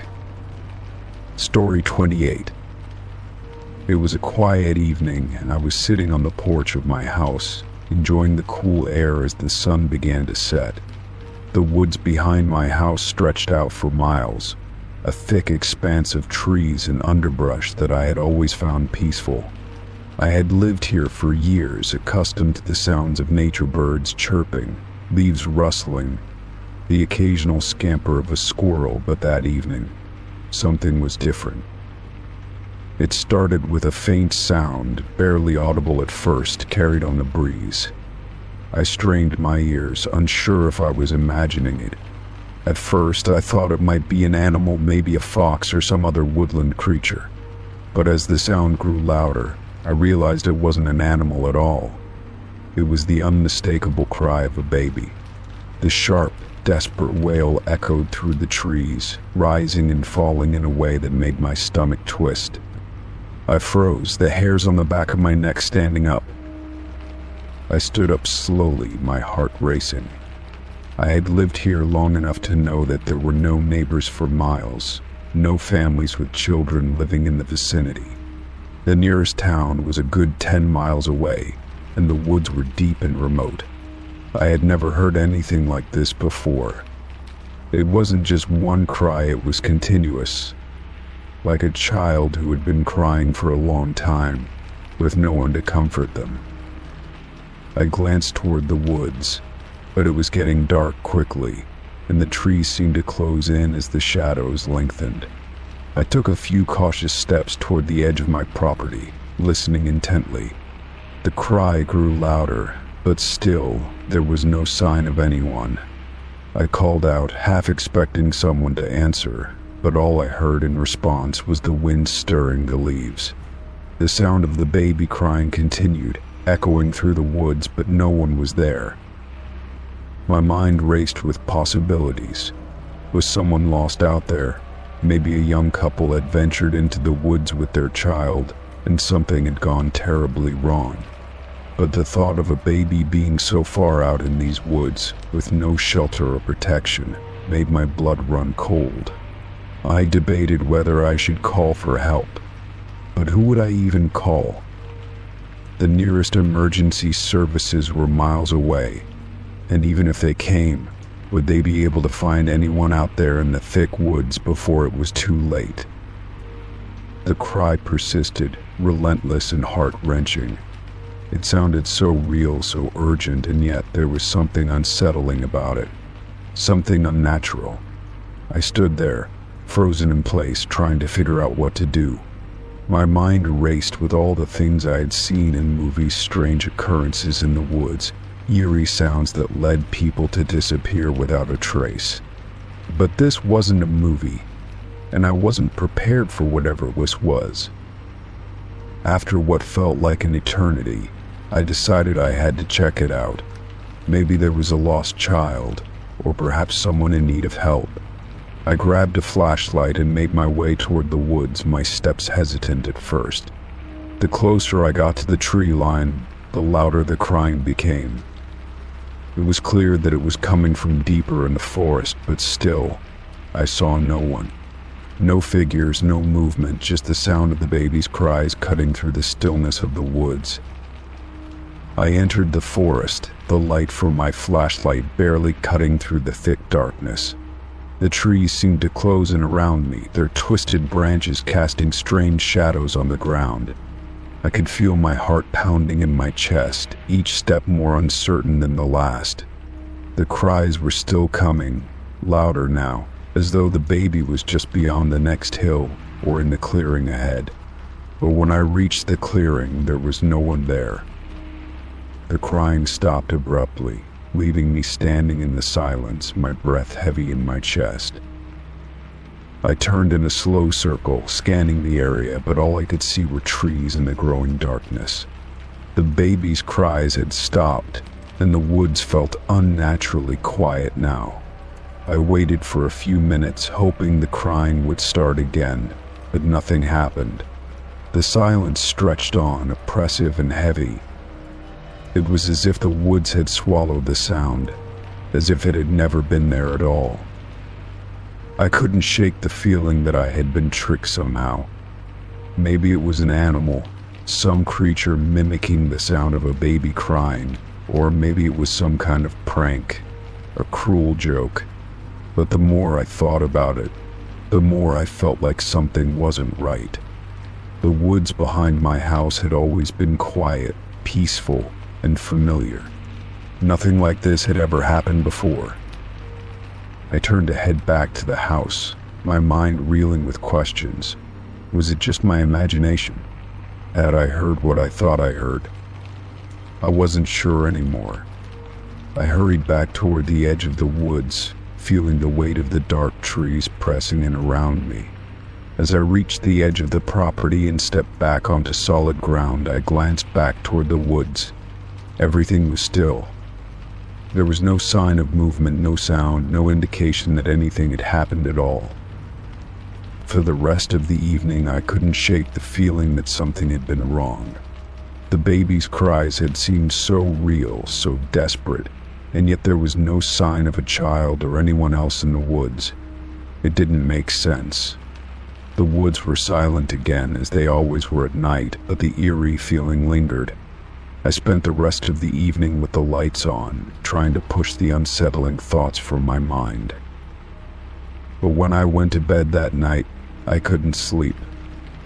The cries echoed in my mind, and I kept imagining what could have been out there, in the dark woods behind my house. I didn't know if I had heard something real or if it was just my imagination playing tricks on me. All I knew was that I would never look at those woods the same way again.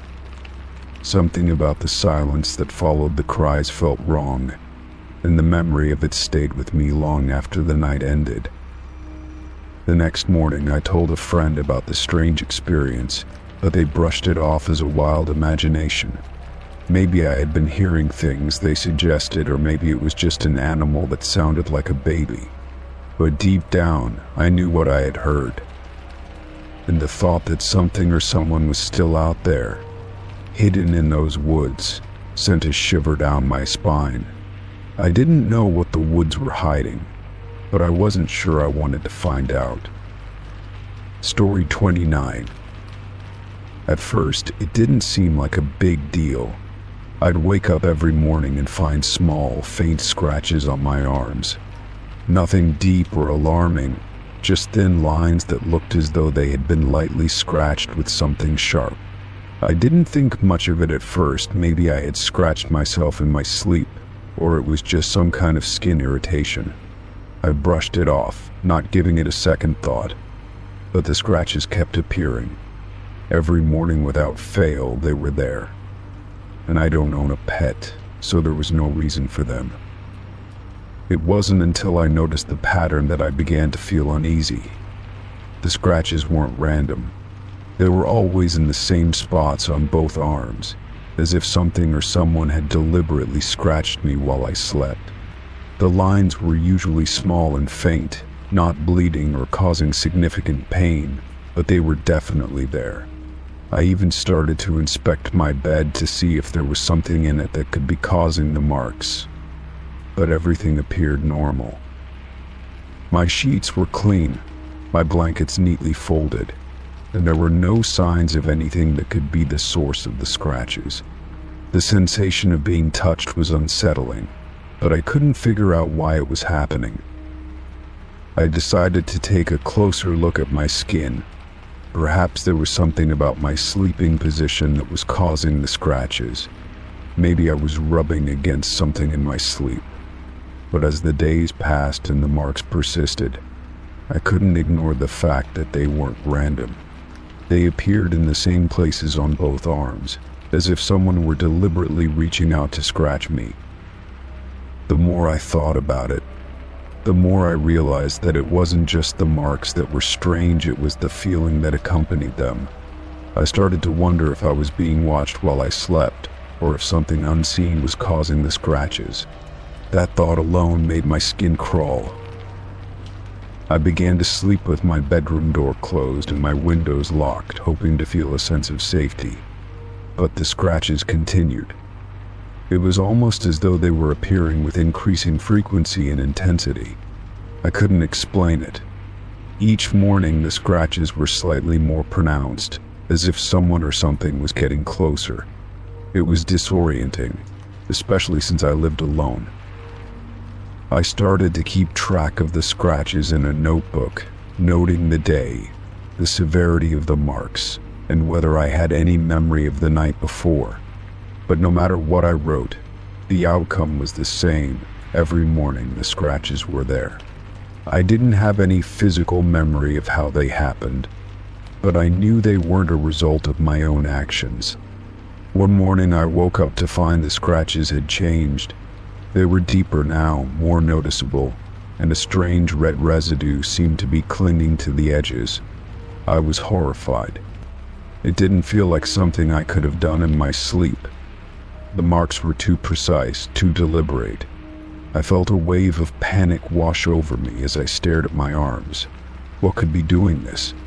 Who or what was responsible for these marks? It was impossible to ignore the growing sense of dread that had taken hold of me. Something wasn't right, and it was happening while I slept. In an attempt to get to the bottom of it, I installed a security camera in my bedroom. I wasn't sure what I expected to see, but I needed to know if I was imagining things or if something was actually happening while I slept. That night I kept the camera on, hoping to catch whatever was causing the scratches. When I reviewed the footage the next morning, I was stunned. The video showed nothing unusual. There was no one in my room, no movement other than myself tossing and turning in my sleep.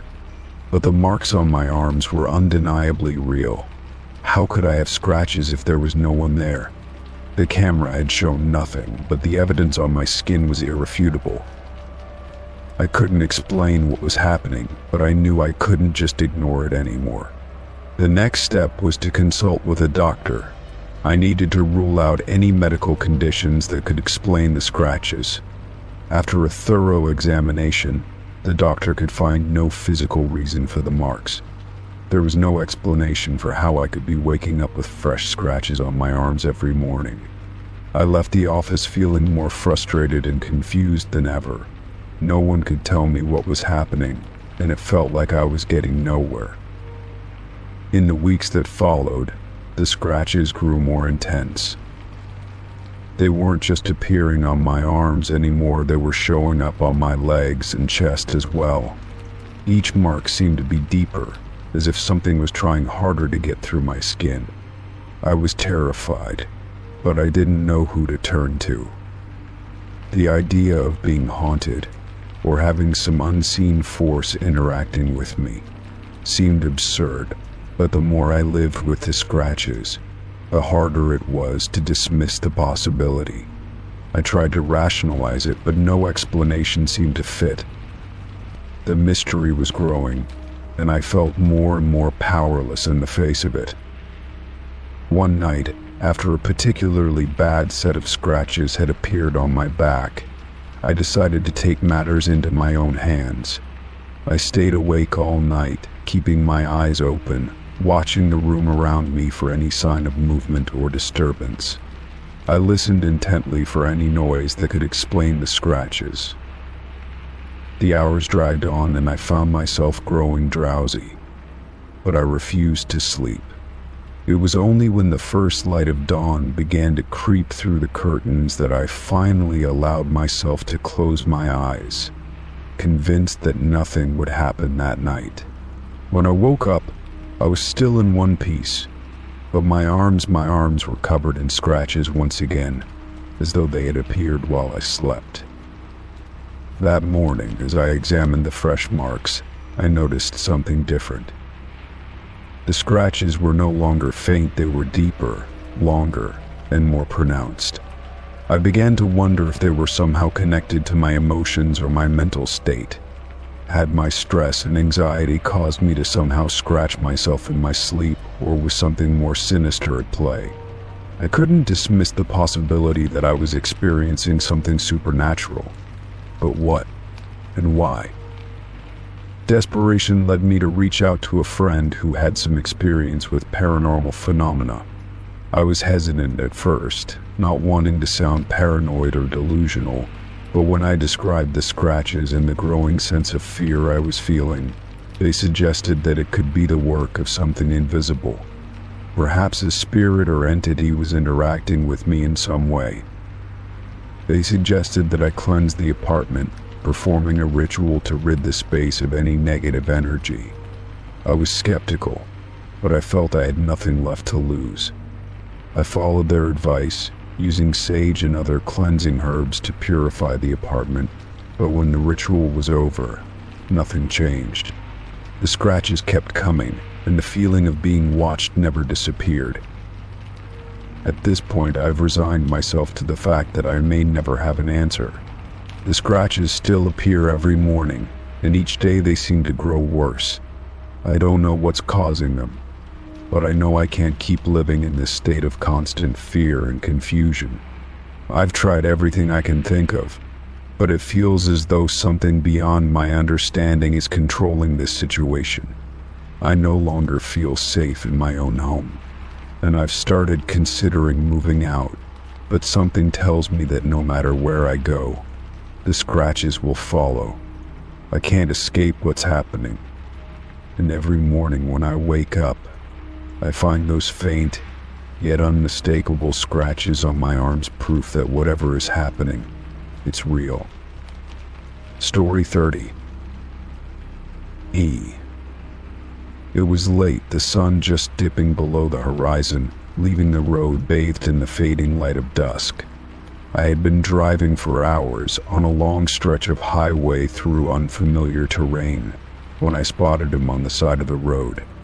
He was standing there, his thumb raised and his eyes scanning the passing cars. I usually didn't pick up hitchhikers, but something about the situation felt different. I slowed the car, rolled down the window, and asked if he needed a ride. He smiled as he opened the passenger door, sliding into the seat beside me without hesitation. His clothes were worn, his hair a bit unkempt, but there was a calmness to him, something that didn't make me feel unsafe. As we started driving again, he introduced himself as Ryan. He didn't seem overly talkative at first, just a quiet man looking for a way to get to the next town. I figured we could talk for a bit, maybe pass the time. I asked where he was headed, but he didn't give me a straight answer. Instead, he seemed more interested in asking me questions, things that caught me off guard. You ever wonder how long you've been driving when the road seems like it just stretches on forever? He said, his gaze fixed on the road ahead. I glanced at him, a little puzzled by the strange question, but shrugged it off. Then, without warning, he looked over at me and said, "You're not really from here, are you? You grew up in Pine Ridge, didn't you?" I froze, my hands tightening on the steering wheel. Pine Ridge. That was a small town, a place I hadn't lived in for years. I hadn't mentioned anything about it to him, and yet, here he was, bringing it up as if it were nothing. My heart began to race, and I felt the hairs on the back of my neck stand up. "How do you know that?" I asked, my voice barely above a whisper. Ryan didn't immediately respond. Instead, he gave me a soft, almost knowing smile, like he was enjoying the reaction he was getting. "Oh, I know more than you think," he said cryptically. "I know about your little house on Elm Street, the one with the red mailbox. Your mother used to bake cookies every Sunday, and you'd always bring them to your neighbor, Mrs. Sinclair. You even had that old yellow bike you'd ride down to the creek with your sister." His words were so precise, so detailed, that they made my stomach drop. He was describing my childhood, the life I had left behind. But how could he know these things? I tried to keep my voice steady, not wanting to let him see how unnerved I was. "You're mistaken," I said, my eyes still on the road. "I don't know you. I've never seen you before in my life." But Ryan just chuckled, the sound soft and unsettling. "You might not remember me," he said, "but I remember you.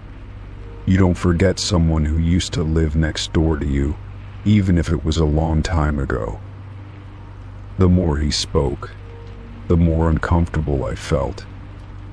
Every memory he brought up felt like it was peeling back layers of my past, memories I hadn't thought about in years. "I remember the way you used to sit by your window, staring out at the street. Used to wonder what it would be like to leave that town. Didn't you?" he said, his tone almost too familiar. "You were always looking for a way out." I tried to brush it off, but my thoughts were spiraling. How did he know all these details? It wasn't like Pine Ridge was a place people often talked about, especially not in the way he was talking about it. I had left that town when I was 18, gone off to college, and never looked back. I hadn't spoken to anyone from there in years. So how could this man, this stranger, be so familiar with the minutiae of my life? I glanced at him again, my mind racing. He was watching me closely, almost like he was studying my every move. There was something about him that seemed too calm, too observant. His eyes didn't match his unkempt appearance. There was a depth to them, a knowing look that unsettled me even more. "You've had a lot of questions about your past, haven't you?" he said suddenly. "Questions that no one ever answered." I nodded slowly, unsure of how to respond. I had always wondered about certain things from my childhood, things that had never quite made sense. I remembered a few odd moments from back then, things that hadn't been fully explained, but I never thought much about them until now. There was a part of me that wanted to ask him what he knew, to demand answers, but I was afraid of what I might hear. "Tell me," Ryan continued, as if reading my mind. "Do you remember the old barn on your family's property? The one you used to sneak into when you were a kid?" I felt a jolt of recognition. That barn, I hadn't thought about it in years. I had been in there once or twice as a child, mostly to explore. But there was something about that place that always made me uneasy. It had been abandoned, falling apart at the seams. But I never remembered anyone else being there. "No one ever talked about it," Ryan added, almost as if confirming my thoughts. "But you always knew something was off, didn't you?" I was stunned, unable to form words. How could he know about that barn? The memories of it rushed back to me, how I had heard strange noises late at night, whispers in the wind that I couldn't explain. I had asked my parents about it once, but they always brushed it off, saying it was just the wind or an animal. But now, with Ryan's words hanging in the air, I felt a wave of anxiety that I couldn't shake. "Why are you saying all this?" I finally managed to ask, my voice shaky. Ryan turned to look at me, his gaze more intense than ever. "Because you need to remember," he said softly. "There's a lot you've forgotten. A lot you've buried." I felt a cold sweat break out on my forehead, my heart pounding in my chest. "What do you want from me?" I asked, my hands gripping the wheel tighter. Ryan simply smiled, but there was no warmth in it, only an unsettling sense of finality. "I'm not here to hurt you," he said. "I'm just here to remind you of the truth." The road ahead seemed to stretch endlessly, but I wasn't sure how much further I could drive with the weight of his words pressing down on me. The more he spoke, the more I felt like I was unraveling something I wasn't ready to face. I glanced over at him, but the moment I did, I noticed something that made my blood run cold. Ryan wasn't looking at me anymore. His eyes were fixed on the road ahead, his expression unreadable. But his hands were twitching, like he was waiting for something, like he knew exactly where we were going. And in that moment, I realized that I hadn't seen him get into the car. I hadn't even seen him standing on the side of the road. Somehow I had picked up someone who was no stranger to me, someone who knew far too much about my life, and I had no idea how or why. I could feel my pulse racing, my mind spiraling into chaos. Was he real? Or had I been driving for too long, lost in my thoughts and imagined the whole thing? I wasn't sure anymore. All I knew was that Ryan wasn't just a hitchhiker. He was someone or something connected to my past in ways I wasn't prepared to understand.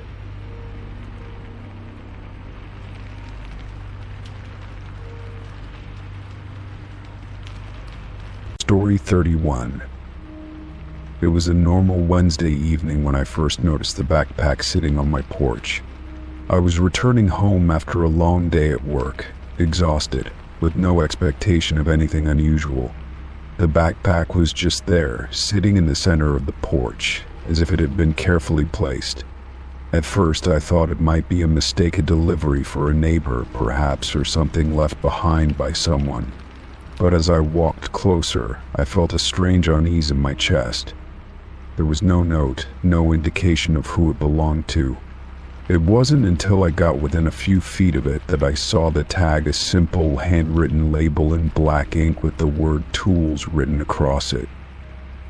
I hesitated for a moment, staring at the backpack.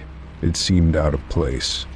My neighborhood was generally quiet and safe, and nothing like this had ever happened before. I had lived in this house for years, and I couldn't recall any incident that would explain why someone would leave such an ominous package on my doorstep. My first instinct was to just ignore it. I'd had strange deliveries before, but they were usually nothing to worry about. But something about this felt different, something off. I decided to take a closer look, my curiosity overpowering my caution. I knelt down and carefully lifted the flap of the backpack. The moment I opened it, I felt a wave of unease wash over me. Inside were various tools, pliers, wrenches, a crowbar, hammer, and several rolls of duct tape. The assortment was random, but they all seemed heavy-duty, the kind of tools you would expect to use for something more sinister than a simple repair. The sight of the items made my skin crawl, and I immediately felt a knot form in my stomach. I quickly closed the flap, unsure of what to do next. Why would someone leave a backpack full of tools like this? Why duct tape? I thought about calling the police, but what could I say? Someone left a backpack on my porch. It seemed too trivial, too strange to be taken seriously. Still, I couldn't shake the feeling that this was more than just a random act. There had to be some reason behind it. I stood there for a moment, staring at the backpack, trying to decide what to do. My mind raced, imagining the worst possible scenarios. Maybe it was a prank, maybe a mistake, but it didn't feel like either of those things. I decided to bring the backpack inside, mostly out of a sense of paranoia, but also because I didn't want it sitting there for someone else to find. I placed it just inside the front door and stepped back, unsure of how to proceed. My mind kept going back to the tools, pliers, crowbars, and duct tape. What was the connection between them? Was someone trying to send me a message? Or worse, had someone been watching me? I grabbed my phone, considering calling the authorities, but again I hesitated. What if they thought I was overreacting? What if they thought I was just imagining things? But then again, what if it wasn't a mistake? What if it was a threat? The uncertainty gnawed at me. Instead of calling the police, I decided to check the security footage from my front porch, something I had installed a few months ago after a neighbor's house had been broken into.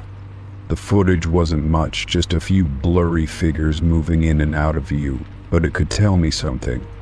I scrolled through the video, looking for any sign of the person who left the backpack. I watched it for hours, the screen filled with nothing but the empty porch. Then, around 2 a.m., I saw something that made my blood run cold. A figure, a man, dressed in dark clothing, appeared at the edge of the frame. He moved quickly, dropping the backpack on the porch before retreating into the shadows. The whole thing lasted less than 30 seconds. The man didn't ring the doorbell, didn't knock. He just left the backpack and vanished. The strange thing was, I couldn't make out his face. The lighting was poor, and the angle was wrong, but it was clear that he knew exactly where he was leaving the backpack. He didn't hesitate, didn't linger, he just placed it there and left. I felt a shiver run down my spine as I replayed the footage. Who was he? And why had he left that backpack on my porch? I felt a growing sense of dread as the night wore on. I couldn't shake the image of the man, disappearing into the shadows, leaving something so strange and unsettling behind. I decided to check the tools in the backpack again, this time more carefully. I opened it up and rummaged through the contents. There was nothing too unusual at first glance, just the tools I had seen before. But as I dug deeper, I found something that made my heart stop. A small, folded piece of paper, hidden at the bottom of the bag. I unfolded it, my hands trembling slightly, and read the short, simple message written in the same black ink as the label on the bag. The note read, "I'll be back soon." My stomach dropped. It was so cryptic, so ominous. It was as though the message was meant for me, but I had no idea what it meant or who it came from. It felt like a warning, like someone was watching me, someone who knew where I lived and wanted to send a message. I immediately tried to think of any reason why someone would target me. Had I made an enemy without realizing it? Or did someone hold a grudge against me? Nothing came to mind. I wasn't involved in anything shady, and I didn't have any major conflicts with anyone.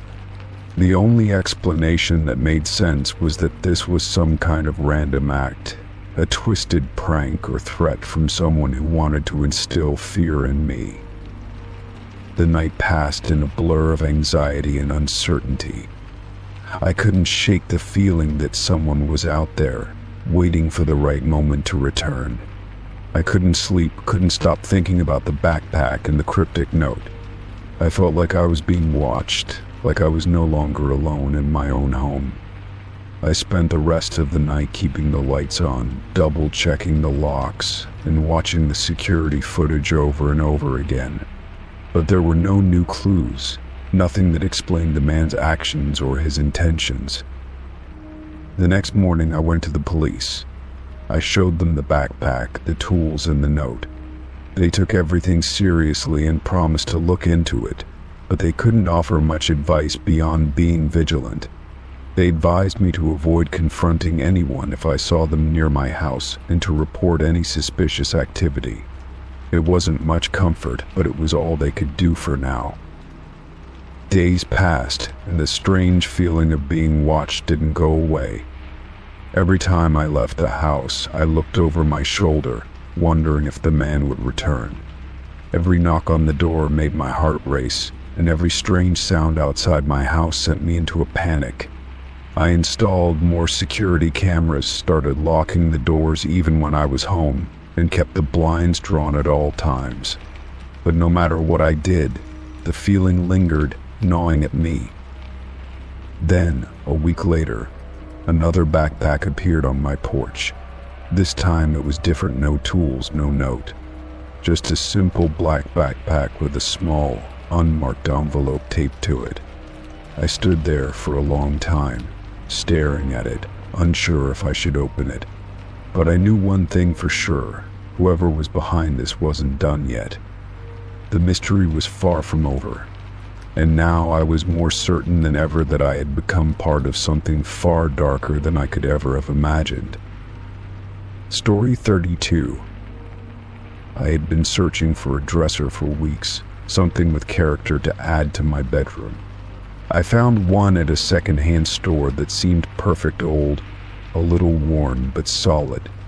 The wood had a rich, deep color, and the craftsmanship was far superior to anything I could afford new. It looked like it had a story to tell, and I loved that about it. The dresser was tucked away in the back corner of the shop, almost like it was waiting for me. The price was reasonable, and I figured it would be a good investment, so I bought it without much thought. The store owner even gave me a strange look as I paid for it, almost as if she knew something I didn't. When I got it home, I was eager to start organizing my things. It was a large 5-drawer piece with brass handles that had aged over the years. As I began to open the first drawer, I noticed something unusual. At the very back of the drawer, nestled in the corner, was a small envelope. It was made of thick paper, yellowed with age, and sealed with a piece of wax. I was curious but didn't think much of it, figuring it was something left behind by the previous owner. Inside there was a key, a small, tarnished brass key with a number engraved on it. The number was followed by a date, 6/14/1987. I stared at it for a moment, wondering what it could be for. There was no note or explanation, just the key and the date. I shrugged it off, figuring it might be some old key to a lock or a piece of furniture the dresser had once belonged to. But as I moved to the next drawer, I was surprised to find another key. This one was a little different, a bit larger and made of silver, with a different number and a new date, 9/22/1993. My curiosity grew as I moved to the next drawer, and again I found another key, this time a larger iron key with a date marked 492001. Each drawer seemed to hold a new key, each engraved with a specific number and date, like some sort of secret code I couldn't decipher. By the time I reached the fifth drawer, I was starting to feel uneasy. I pulled out yet another key, this one unlike the others heavy, dark metal with a faint etching of a symbol I didn't recognize. The date on this key was 1232010. At this point, I was no longer just puzzled. I was starting to feel like I had stumbled upon something strange. What were these keys for? And why were they hidden away in a dresser that clearly hadn't been touched in years? I checked each key carefully, but none of them seemed to fit anything in my house. I didn't have locks or doors that corresponded to their shapes, and there were no labels or markings to offer any hint. As the days passed, I couldn't shake the thought of the keys. I wondered if I should contact the store owner to ask if she knew anything about them, but part of me hesitated. There was something almost unsettling about the way the keys seemed to belong to someone or something I didn't know, and the dates each one seemed to be spaced out as though the keys had been added over time, carefully placed in the drawers for some unknown reason. What was the significance of the dates? Were they connected to the dresser's previous owner? And if so, why were these keys left behind? The more I thought about it, the more questions I had, and the more I began to feel like I had uncovered a piece of something I wasn't meant to find. I couldn't let it go, though. I decided to investigate further. I took the first key, the small brass one with the 1987 engraving, and searched around the house for anything it might fit. I tried it on all sorts of locks: my front door, the lock on the basement, a few cabinets that were locked, but nothing seemed to work. The key didn't fit anywhere. After trying every lock I could think of, I began to feel frustrated, like I was chasing a mystery that had no answers. But something in the back of my mind kept pushing me forward. There had to be a reason these keys existed, a reason they were left behind. A few weeks later, I decided to try something else. I looked up the dates engraved on the keys, hoping to find some connection. Perhaps the dates corresponded to important events, or maybe they were linked to the dresser's past.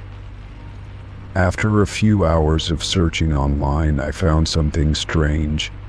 The date 6/14/1987 seemed to correspond with the opening of an old, now defunct factory about an hour away from my town. The factory had been closed for years, but the building still stood abandoned and decaying.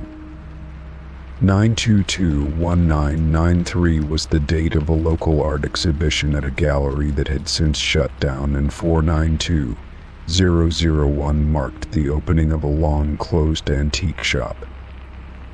The last key's date, 1232010, didn't seem to correspond to anything immediately, but the pattern was clear. The dates were all linked to places and events that had closed or vanished over time. It was as though the dresser and its keys were somehow tied to these lost locations. I decided to visit some of these places. I started with the factory, which was now abandoned. As I stood outside the crumbling building, I couldn't help but feel an odd sense of foreboding. There were no signs of life, no hint of activity, but as I stared at the structure, I couldn't shake the feeling that something important had happened here, something tied to the dresser and the keys. I tried to explore the building, but it was locked up tight, and I didn't have any of the keys with me. However, I felt certain that I was getting closer to uncovering the truth. The more I dug, the more I realized that the dresser was more than just a piece of furniture. It felt like it was part of some larger puzzle, a puzzle that had been carefully constructed over time, with each key representing a different piece of the story. But the story wasn't over yet. I was left with more questions than answers, each key leading me down a new path, each new discovery only raising more mysteries. The dresser had clearly been passed through several hands, and whoever had owned it before me had left behind more than just a collection of keys. It felt like they had left behind a trail that I was now following, piece by piece, toward something I couldn't yet understand. Story 33. I hadn't seen my friend Jamie in weeks. At first, I wasn't too worried. We all go through phases where we get caught up in life, and it wasn't uncommon for Jamie to disappear for a bit to clear their head or take some time away. But as the days turned into weeks and no one had heard from them, I started to get uneasy. Texts went unanswered, and calls went straight to voicemail. Social media had been silent, and their apartment looked untouched when I stopped by to check on them. I'd been holding on to the hope that they were just busy or dealing with something personal, but deep down I knew something wasn't right. There were always strange things that happened when Jamie disappeared. They had a habit of pulling away from everyone for a while, but then they would resurface and explain it all away with a half-hearted apology. But this time felt different. It had been a particularly quiet night when it happened. I was in my living room, trying to distract myself with a movie, when my phone buzzed. It was a notification from my Wi-Fi network list. I had been browsing the internet when I noticed the name of a nearby network pop up that I didn't recognize. The name of the network wasn't random, it was Jamie's name, spelled out clearly, Jamie's Wi-Fi. I froze, my heart skipping a beat. My first instinct was to double-check the network list to make sure I hadn't misread it, but no. There it was again. Jamie's Wi-Fi. I knew that was Jamie's old network name. It was something they had set up when they first moved into their apartment years ago. A quirky little thing they'd joked about. I hadn't even thought about it in ages. But why would it show up now? And why in my Wi-Fi network list? I tried to brush it off, telling myself it was just some strange coincidence or a glitch. Maybe there was a neighbor nearby with a similar network name, but then my phone vibrated again. This time it was a message from a mutual friend asking if I had heard from Jamie. I quickly responded, explaining that I hadn't and that it was becoming a concern. As I typed, I glanced back at the screen where the network name had been, and there it was again, waiting. Without thinking, I clicked on the network name to see if it would connect to anything. It was a stupid idea, I knew that, but something about it felt urgent. I expected it to fail, for my phone to notify me that there was no connection. But to my surprise, the phone connected. My Wi-Fi switched over seamlessly to Jamie's Wi-Fi. My heart was racing as I stared at the screen. I was connected to an unknown network that shouldn't exist. The strange thing was that it seemed to be functioning perfectly fine. My internet speed didn't slow, and there was no indication that anything was wrong. I checked the details of the network, no password required, no encryption, just a blank page that seemed to lead nowhere. It was as though the network was just an empty shell, but it was still there, active and available. For a moment I wondered if I should tell someone, but I didn't know who. It felt like the kind of thing I could only explain to someone who knew Jamie well enough to understand why this was so unsettling. I was about to disconnect from the network when I noticed something odd. A folder appeared on my phone screen, something that looked like it was pulled from the Wi-Fi connection, as if it were something being shared from the network. The folder had a single file inside it, labeled simply, "Where are you?" My blood ran cold. I didn't touch the file immediately. My mind was racing, asking questions I couldn't answer. How was this possible? Jamie's apartment was miles away. They hadn't been in contact for weeks. Yet here I was, connected to their old Wi-Fi network, with a file labeled like a message. My fingers hovered over the file, and against every rational thought I had, I tapped it open. The file opened to reveal a simple text document. It read, "I'm not sure how to explain this. I can feel it coming closer. I don't know how much longer I have. You need to find me. I'm in the place where it all began. It's too late to run." The words felt like a weight pressing on my chest. My eyes raced across the page, trying to make sense of it, but I couldn't. The place where it all began, what did that mean? And what was this strange message, apparently written by Jamie? Was this some kind of weird joke? But nothing about it felt like a joke. The tone was too desperate, too real. I tried calling Jamie's phone again, but it went straight to voicemail as it had every other time. I stared at the text document, my mind spinning with possibilities. It felt like I was caught in a bad dream, like something was pulling me deeper into it with every minute I stayed connected to the Wi-Fi network. I considered calling the police, but what would I even say? That I was connected to Jamie's Wi-Fi network, which shouldn't be possible. And I found a file with a strange message on it. It sounded insane. I needed answers, and I needed to understand what was happening. I decided to do what any person would do in a moment like this. I drove to Jamie's apartment. Maybe I could find some clue there, something to explain what was going on. The drive felt longer than usual, each mile filled with the gnawing sensation that something terrible had happened to Jamie, and I wasn't doing enough to help them. I arrived at their building and parked out front, staring up at the dark windows of Jamie's apartment. The building looked quiet, empty even. I approached the door to Jamie's apartment, feeling a lump in my throat. The door was locked, just as it had been when I visited weeks ago. I tried knocking, but there was no answer. I rang the doorbell and waited, but nothing changed. I couldn't help but feel like the message, the Wi-Fi network, and everything that had led up to this point was building to something bigger, something I couldn't see yet. I stood there, unsure of what to do next, when a sudden thought struck me. What if I hadn't really heard from Jamie? What if the file, the network, the messages were all something I had imagined? But no, I couldn't shake the feeling that this was real. It couldn't just be coincidence. I looked around the building, trying to make sense of it all, when I noticed something strange. A dim light flickered in one of the apartment windows, the same one I'd seen when I last came by. It was the only window in the building with light on. I couldn't be sure, but it looked like someone was inside. And then I saw a shadow moving across the window, followed by a sudden flash of movement.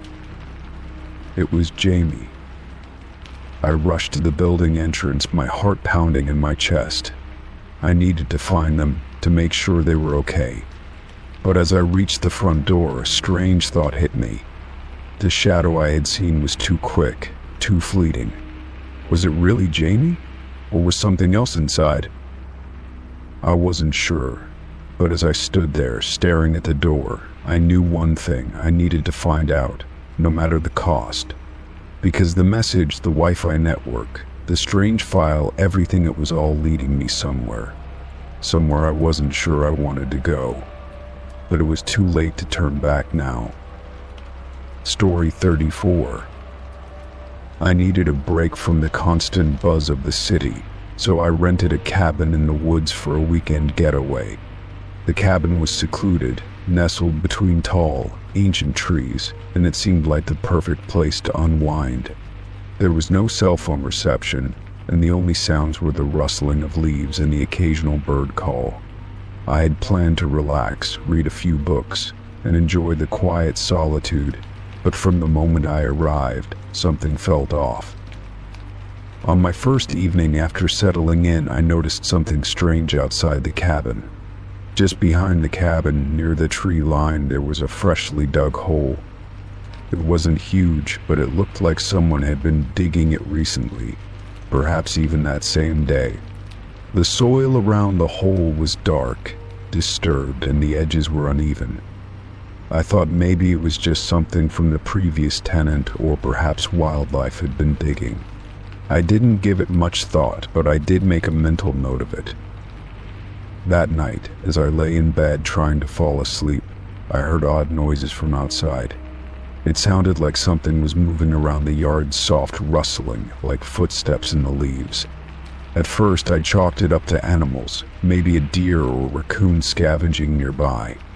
But when I woke up the next morning and looked out the window, I was startled to see that the hole was larger than it had been the previous evening. It wasn't a lot bigger, but it was noticeable enough to make me feel uneasy. I stood there for a while, staring at it, wondering if it had just been my imagination the night before. I decided to ignore it for the rest of the day, hoping that I was just being paranoid. I went for a hike in the woods, trying to clear my mind. The forest was peaceful, but there was an underlying tension that I couldn't shake. The trees were dense, and the path twisted and turned in ways that made it hard to keep track of where I was. Still, it was beautiful, and I tried to focus on the natural beauty around me. But when I returned to the cabin later, the unease from earlier crept back in. As soon as I opened the door, my eyes were drawn to the window, and sure enough, the hole was even bigger than before. Now it was almost the size of a small grave. The edges were uneven, and there were strange marks in the dirt, like something or someone had been scraping at it. My heart began to race, and I couldn't stop staring at it. What could be causing this? I knew I had been gone for several hours, so there was no way it could have been dug by animals. There was something deliberate about it, something sinister. It felt like I was being watched, like someone or something was waiting for me to acknowledge the hole. That night, I didn't sleep well. I kept hearing noises from outside again, faint rustlings, but this time they seemed closer, as if something was moving around the cabin. I pulled the covers tightly around me and tried to convince myself it was nothing, but I couldn't shake the feeling that the hole was calling to me. I kept picturing it growing larger, the soil shifting as if something were pushing up from beneath. I found myself getting up multiple times to check the window, but each time I looked, the hole had grown. It was impossible. I couldn't believe it, but there it was. Each night it was getting bigger. The next morning I went outside and examined the hole. There were no signs of animal tracks or people around. The dirt was soft, easily disturbed, and the edges of the hole were so sharp they almost looked like they had been dug with a tool. The hole was now more than twice the size it had been when I first noticed it, and it seemed to be widening in all directions. My stomach twisted. Something about the hole made me feel like I was intruding on something I wasn't supposed to see. The feeling of being watched had grown stronger, and I couldn't ignore it anymore. I spent the day inside, not daring to venture far from the cabin. Every time I looked out the window, my eyes were drawn to the hole. It felt like it was drawing me in, beckoning me to come closer. I couldn't understand why I was so fixated on it, but I knew I had to leave the cabin. The hole was growing, and something about it felt unnatural. By nightfall, the hole had grown so large that it seemed almost like a trap, a dark abyss in the middle of the woods. I couldn't bring myself to go outside and get any closer to it. I decided to leave early in the morning, to pack up and head back to civilization. But when I woke up, I found that the hole had grown again. This time it was enormous, more than 10 feet across, with piles of displaced dirt surrounding it. The strangest thing was that the soil around it was dark, almost black, and there were strange marks etched into the ground that resembled claw marks or scratches. I froze at the sight of it, my body tense, my mind racing. Who had been digging this hole? And why was it getting bigger every night? That's when I realized something even more disturbing. The hole wasn't just growing, it was changing. The edges of the hole seemed to shift, almost like they were alive, pulsating as though the earth itself was moving. I stepped back in horror. As I watched, the ground around the hole began to crack open. The earth split in jagged lines, and I could hear a low rumbling sound like something deep below was waking up. The unease that had been building in me reached a breaking point, and I knew I had to leave immediately. I grabbed my things, rushed to my car, and drove away as fast as I could. As I sped down the winding road away from the cabin, I glanced back in my rearview mirror. For a moment, I thought I saw a figure standing at the edge of the woods, watching me, its silhouette barely visible in the fading light. My heart pounded in my chest, and I didn't stop driving until I reached the nearest town. I never went back to the cabin, and I've never been able to shake the memory of that hole, and the strange feeling that something was waiting for me there. The question still haunts me: what was being buried, and what would have happened if I had stayed long enough to find out. Story 35. I had just finished my morning run and decided to stop by the local coffee shop to grab my usual cup of coffee. The place was cozy, bustling with the low hum of conversations and the sound of the espresso machine steaming milk. It was my favorite spot where I could relax and enjoy a warm drink before heading into work. I was standing in line waiting to pay when I noticed him for the first time. He was sitting by the window, his gaze focused on his laptop, but something about him seemed off. His appearance wasn't particularly striking, but there was an intensity in the way he observed everything around him. He seemed out of place, yet oddly familiar, as if he had been watching me without me realizing it. As I collected my coffee, I noticed that he was no longer looking at his laptop. Instead, he was watching me, his eyes following my every move. I quickly looked away, hoping it was just my imagination. But before I could even take a sip, I felt him approaching. He stood up and walked toward me, his footsteps almost silent on the hardwood floor. I froze for a moment, unsure of what he wanted, but then he spoke in a voice that was low and calm, almost too calm. "You don't know me," he said, "but I need to speak with you. It's urgent." He then handed me a napkin, folding it neatly in his hand before pushing it into mine. I stared at him, unsure of what to do. Who was this person, and why was he so insistent? He didn't give me a chance to respond before he turned and walked toward the back of the cafe, disappearing through a hallway toward the bathrooms. I looked down at the napkin in my hand. The ink was smudged slightly, but the message was clear: meet me in the bathroom in 10 minutes. It's urgent. I stood there, frozen, the words on the napkin dancing in my mind. The urgency in his tone was impossible to ignore, but everything about the situation felt wrong. What was so urgent that he needed to meet me in a bathroom, of all places? And why me? I had no idea who he was, and I had never seen him before in my life. I thought about just leaving, about walking out the door and forgetting this bizarre encounter ever happened. But something about the situation kept pulling me in. My curiosity got the better of me, and despite every instinct telling me to be cautious, I found myself glancing at the clock. 10 minutes. That's all I had.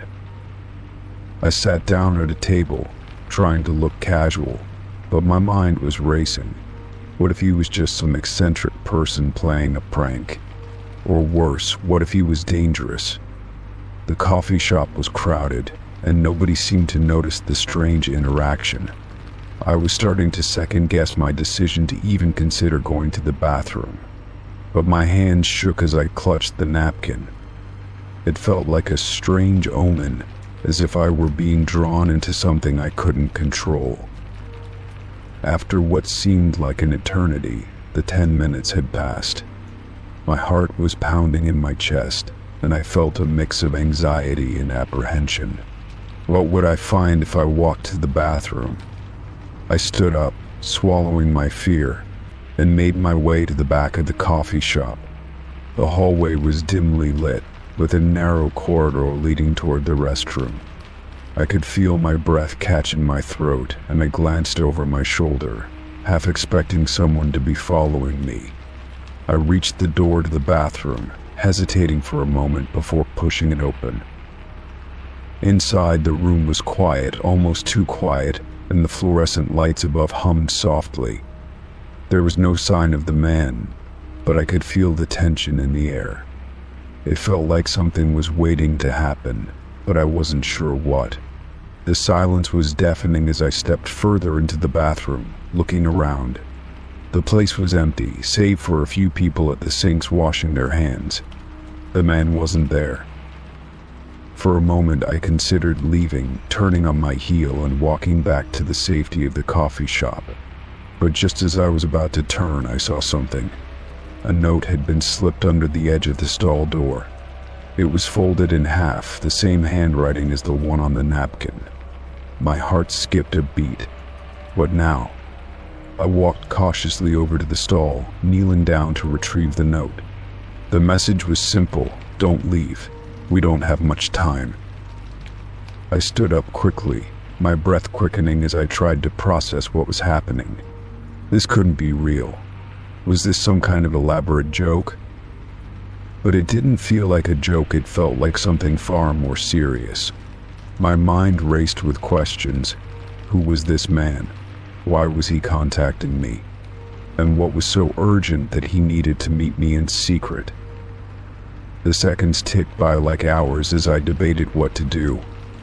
I could feel my pulse in my ears, the adrenaline building. The fear of what might happen next was almost suffocating. But something deep inside told me that I had to keep going. That this encounter was part of something bigger than I could understand. I stepped out of the stall and scanned the bathroom one more time, but there was no sign of him. The room was still, the air thick with anticipation.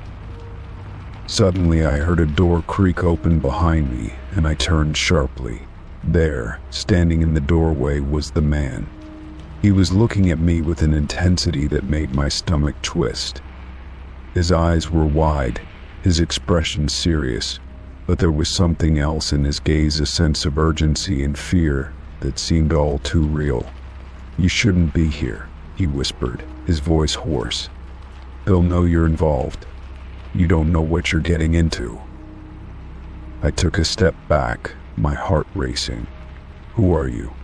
I demanded, my voice trembling despite my best efforts to sound calm. "Why do you want to meet me?"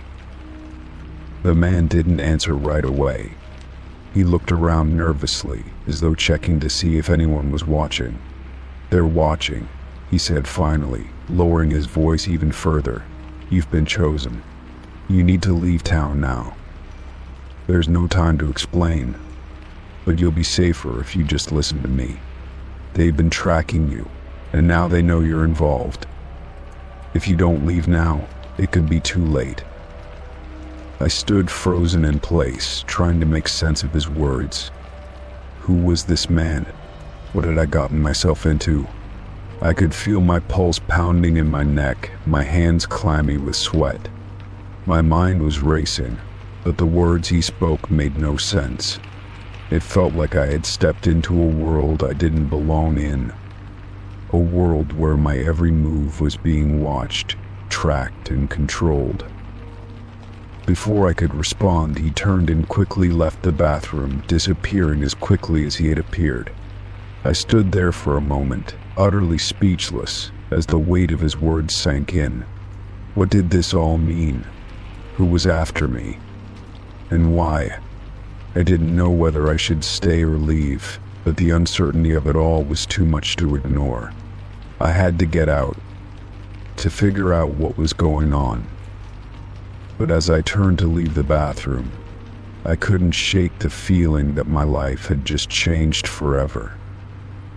Story 36. At first I didn't think much of it.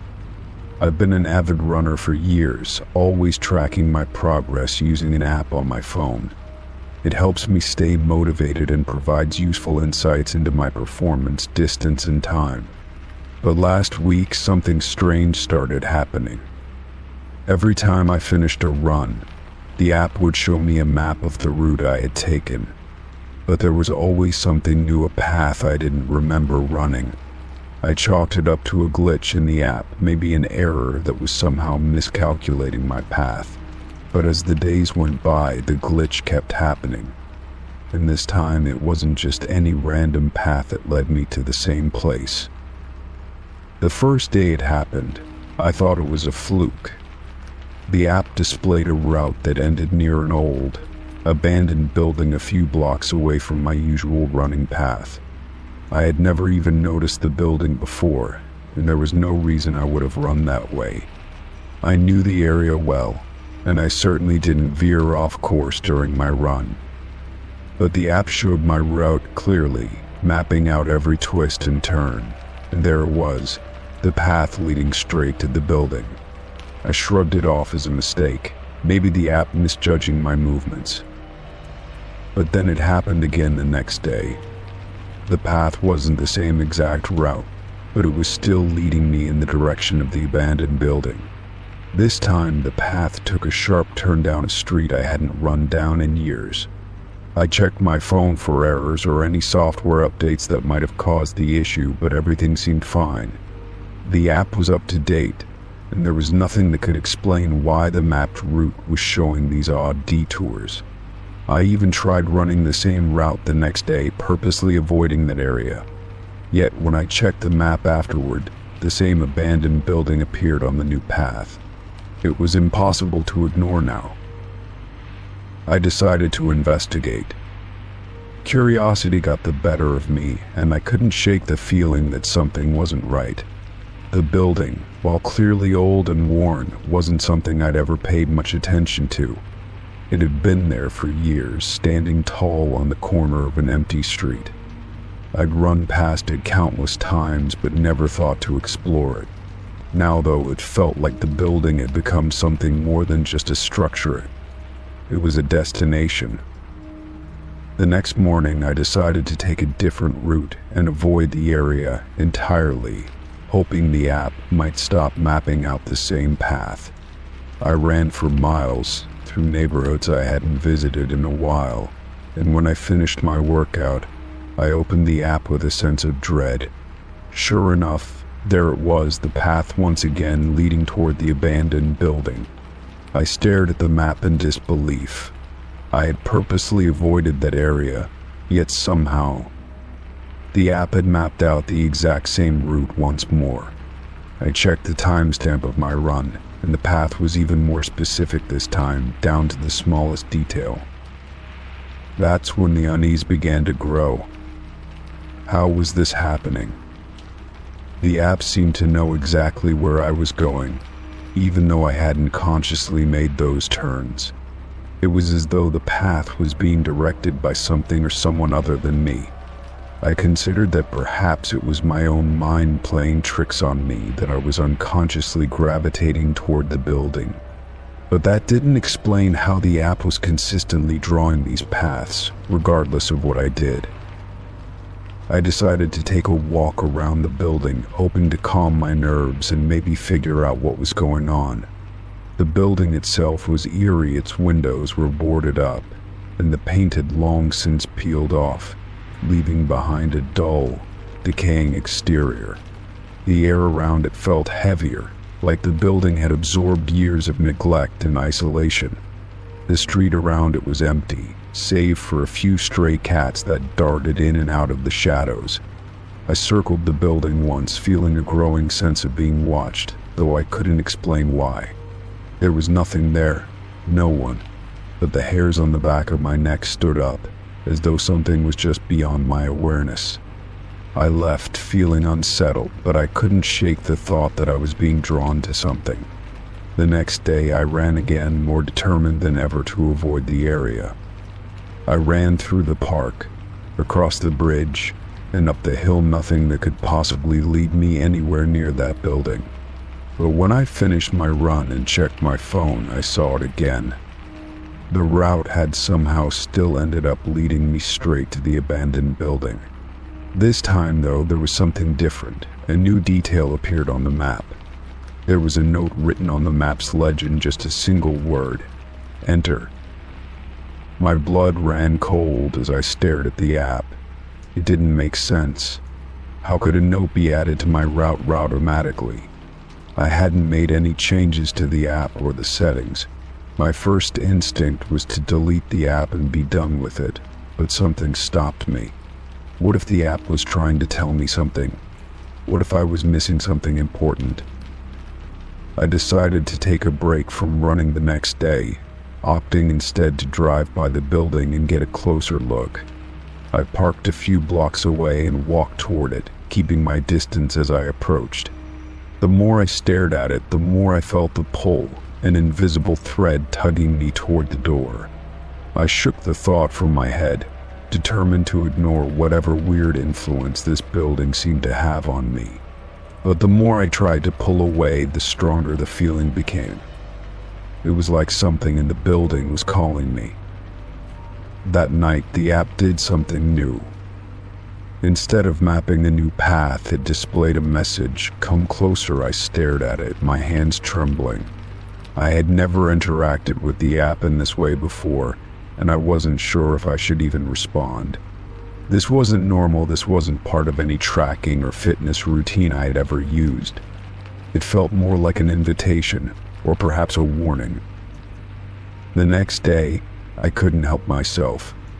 I put on my running shoes and headed out for what felt like an inevitable run. The app, as always, mapped out a new route for me.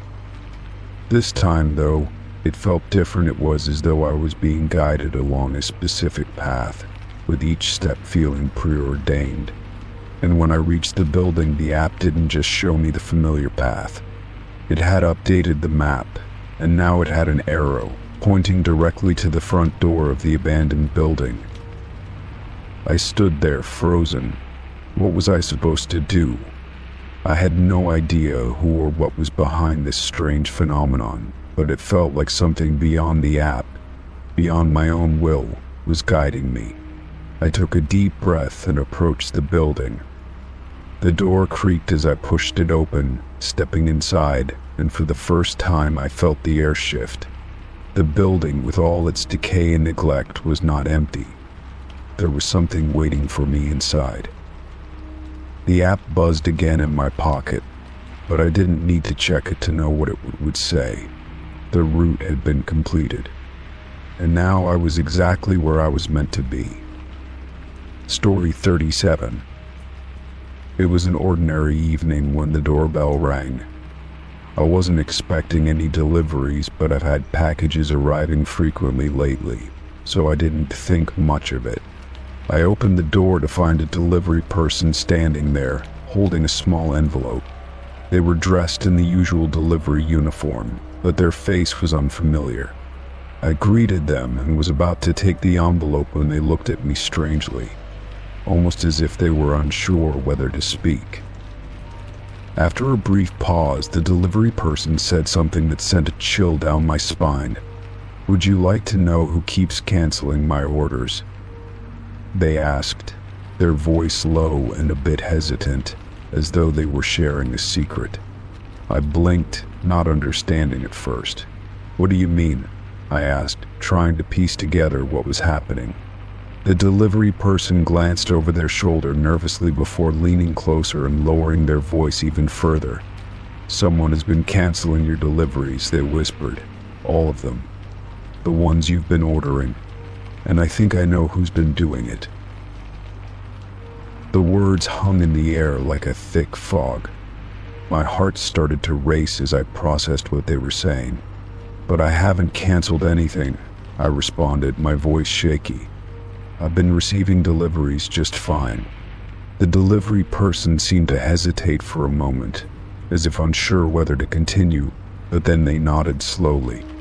"I don't know what's going on, but someone is interfering with your orders," they said. "I thought you should know." At this point, I was beginning to feel uncomfortable. This didn't make sense. If someone was canceling my orders, why hadn't I noticed? And who would want to do something like that? I thanked the delivery person for the strange message, still holding the envelope they had given me. They didn't seem to want to stay any longer, so I closed the door, my mind racing with questions. Who could be canceling my orders, and why would they involve a delivery person in the first place? I stood there for a moment, staring at the door. My fingers tightened around the envelope, but I was too unsettled to open it right away. The words kept repeating in my mind, "Would you like to know who keeps canceling my orders?" It didn't feel like an ordinary mix-up with deliveries or a mistake in the system. It felt personal, deliberate, and somehow much more unsettling. I walked into my living room and sat down, still holding the envelope. I took a deep breath, trying to calm myself, and slowly opened it. Inside, there was a small slip of paper with a single sentence written on it, "Check your account history." It was handwritten, the ink slightly smudged as though the person had been in a hurry. My mind raced as I tried to make sense of it. What account history? And why would they tell me to check it?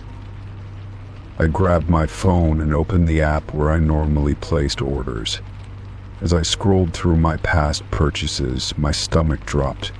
There were several orders I didn't recognize, items I hadn't purchased, and worse, orders that had been canceled. A strange feeling washed over me as I realized that these cancellations weren't made by me. It was like someone had been using my account to make orders and then canceling them. But who could be doing this? And how had they gained access to my information?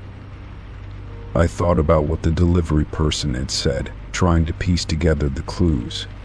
They seemed to know something about the cancellations, yet they hadn't been able to explain exactly what was happening. Why would they even know about my account? It didn't add up. My mind raced through 100 different possibilities, from a simple mix-up to something far more sinister. I decided to call the customer service number for the app, hoping to get some answers. After a long wait, a representative finally picked up. I explained the situation, detailing the strange delivery person's visit and the mysterious cancellations on my account. The representative seemed confused at first, but then quickly began to check the records. "I'm sorry, but it seems there's been an issue with your account," they said, their voice tight. "Some of your orders have been flagged for cancellation, but we don't have a clear explanation. It's strange, though we've noticed unusual activity on your account recently." "Unusual activity?" I asked, my pulse quickening. "What kind of activity?" The representative hesitated for a moment, then continued. "There have been several orders placed from a different location, one that's not connected to your address. We don't have all the details yet, but it seems like someone has been accessing your account remotely." I felt a cold shiver run down my spine. My thoughts immediately went to the delivery person. Had they known something I didn't? Had they been involved in the cancellation somehow, or were they just the messenger? And who else was behind all of this? As I hung up the phone, I couldn't shake the feeling that someone, somewhere, had been monitoring my orders, perhaps even using my account for some unknown purpose. But why? And how had they gained access to it? I looked around my apartment, feeling paranoid, as though someone was watching me from the shadows.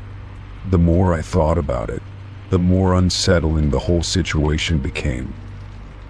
Over the next few days, I took extra precautions to secure my account. I changed my passwords, enabled two-factor authentication, and even contacted my bank to ensure there had been no suspicious transactions. But no matter what I did, I couldn't shake the feeling that something was wrong.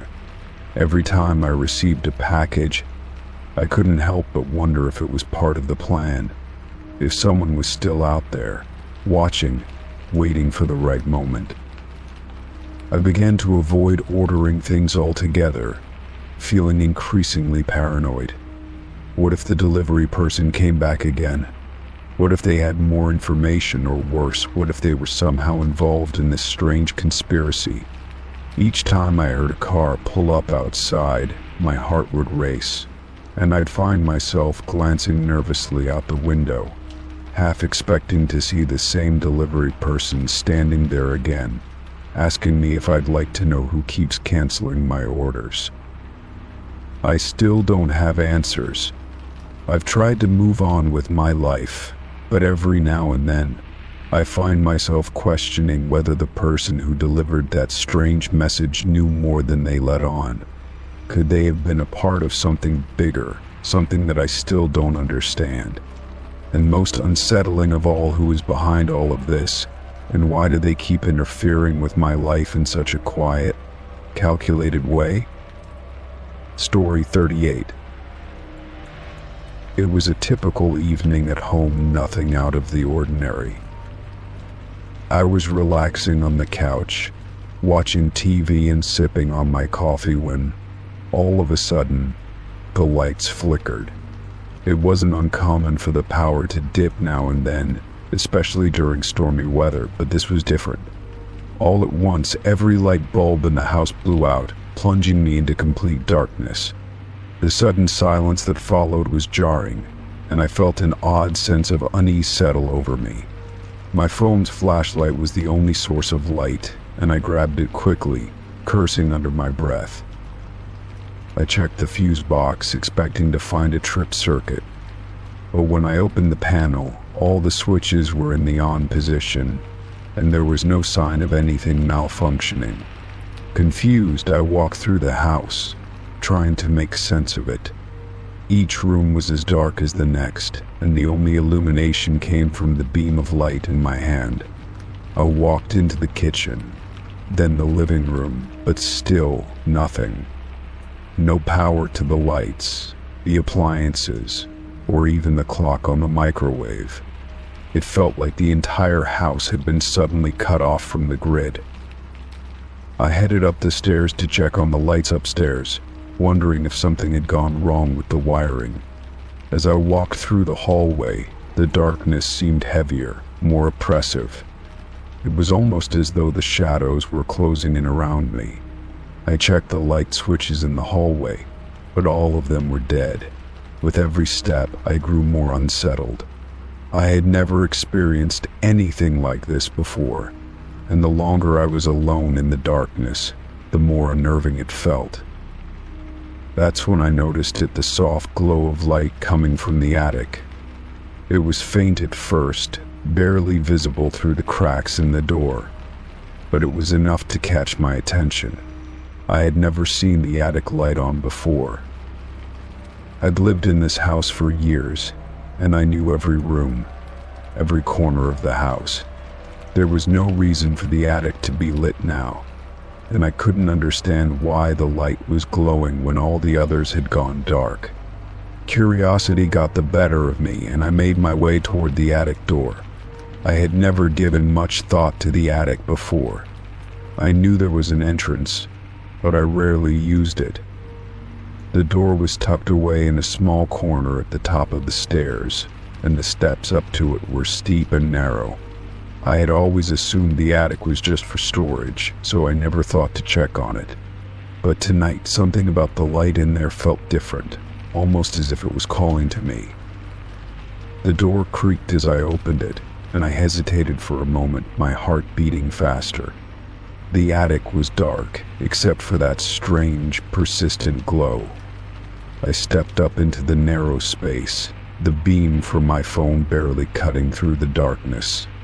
As I moved toward the light, I realized it was coming from a single light bulb hanging from the ceiling in the far corner.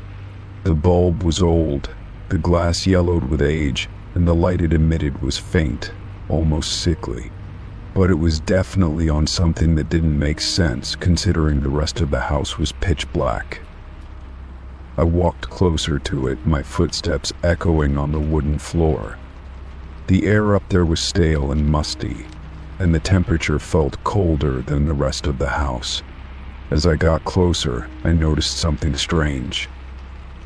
The light bulb was flickering, almost as if it were struggling to stay on. I reached out to turn it off, but when my hand got near the switch, I froze. Something about the attic felt wrong. It wasn't just the light, it was the air. The silence, the strange heaviness that seemed to press in around me. I had the overwhelming feeling that I wasn't alone. It was as if something was watching me from the shadows, something I couldn't see but could definitely feel. I glanced around the attic, trying to make sense of the sudden unease that had taken over me. There was nothing out of the ordinary, just boxes, old furniture, and forgotten knickknacks. But the more I looked, the more I felt as if I were being drawn deeper into the space, as though the attic itself was pulling me in. I turned to leave, but as I did, something caught my eye, a small, worn box tucked behind an old chair near the back wall. It looked out of place, as if it had been shoved there haphazardly. I walked over to it, my curiosity getting the better of me again. The box was dusty and covered in cobwebs, but when I opened it, I immediately regretted it. Inside, there were old photos of people I didn't recognize. But what chilled me to the bone was the last photo at the bottom of the box. It was a picture of me. The photo was taken from behind, from somewhere in the attic.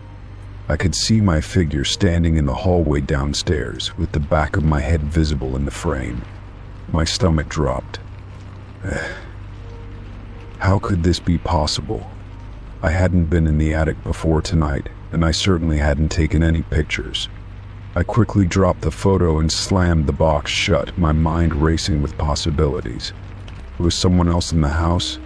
Was someone watching me, hiding in the attic all along? I backed away from the box and moved toward the stairs, but as I did, I heard something shift behind me. A low creak, like a floorboard being disturbed. I turned around, heart pounding in my chest, but there was nothing there. The light in the attic flickered again, and for a brief moment it went completely dark. The silence that followed was suffocating. I took the opportunity to rush down the stairs, slamming the attic door behind me and locking it. I felt like I could barely breathe as I stood at the bottom of the stairs, my entire body trembling. What had just happened? Why was there a light in the attic that shouldn't have been there? Why was there a photo of me, taken from the very place I had just been? I quickly checked the rest of the house, but everything remained in darkness. The power was still out, and the eerie quiet of the house pressed in on me. I didn't know what to think, but I knew I couldn't stay there another minute. I grabbed my phone and called a friend, telling them about the strange events that had unfolded. As I spoke, I heard a faint creaking noise coming from upstairs. My voice caught in my throat as I realized it was coming from the attic. I told my friend I had to go, hung up the phone, and bolted out of the house. I didn't even stop to grab my jacket. The chill in the air was nothing compared to the cold, creeping fear that had taken over me. I had no idea what was in that attic or why the light had been on. But I knew one thing for sure. I wasn't going back there alone. Story 39. The first time I noticed him, I thought it was just an odd coincidence. I was on my way out of my apartment, and as I passed through the lobby, I saw a man standing near the entrance. He was dressed in a plain jacket, jeans, and had a tired expression on his face, as if he had been waiting for a long time. It struck me as unusual that he hadn't seemed to be talking to anyone, but he was standing with purpose, his eyes scanning the door as if waiting for someone to walk in. I didn't think much of it, just nodded as I passed and went on my way. I didn't even give him a second thought until the next day. When I returned home the following evening, there he was again, standing in the same spot. The man hadn't moved an inch since I last saw him. I stopped for a moment, unsure of how to react. Was he waiting for someone else, or had he been there the entire time I was gone? As I walked past him again, I overheard him muttering to himself, his words barely audible. "I'm waiting for her, I'm waiting for her," he repeated, though his eyes didn't seem to focus on anything in particular. I wasn't sure if he meant to speak aloud or if he was simply lost in his thoughts, but it made me uneasy. Something about the way he said it felt like it was directed at me, even though I hadn't spoken to him. The next day, I couldn't shake the feeling that something wasn't right. I had a strange sense of being watched when I was coming and going from the building. Sure enough, when I walked through the lobby in the afternoon, there he was again, standing exactly where he had the previous 2 days. This time, when I walked past him, he turned slightly to look at me, his eyes narrowing as if trying to recognize me. I hesitated for a moment before I finally spoke, trying to make sense of the situation. "Excuse me, are you waiting for someone?" I asked, but the man just nodded.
abilities, some of them harmless but others far more sinister.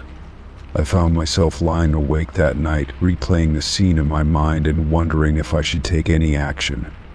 The following morning, I hesitated before heading out for my jog. I stood by the window, looking out at the faint light of dawn, debating whether I should stay home or find a new route. In the end, I convinced myself to go, determined not to let fear control me.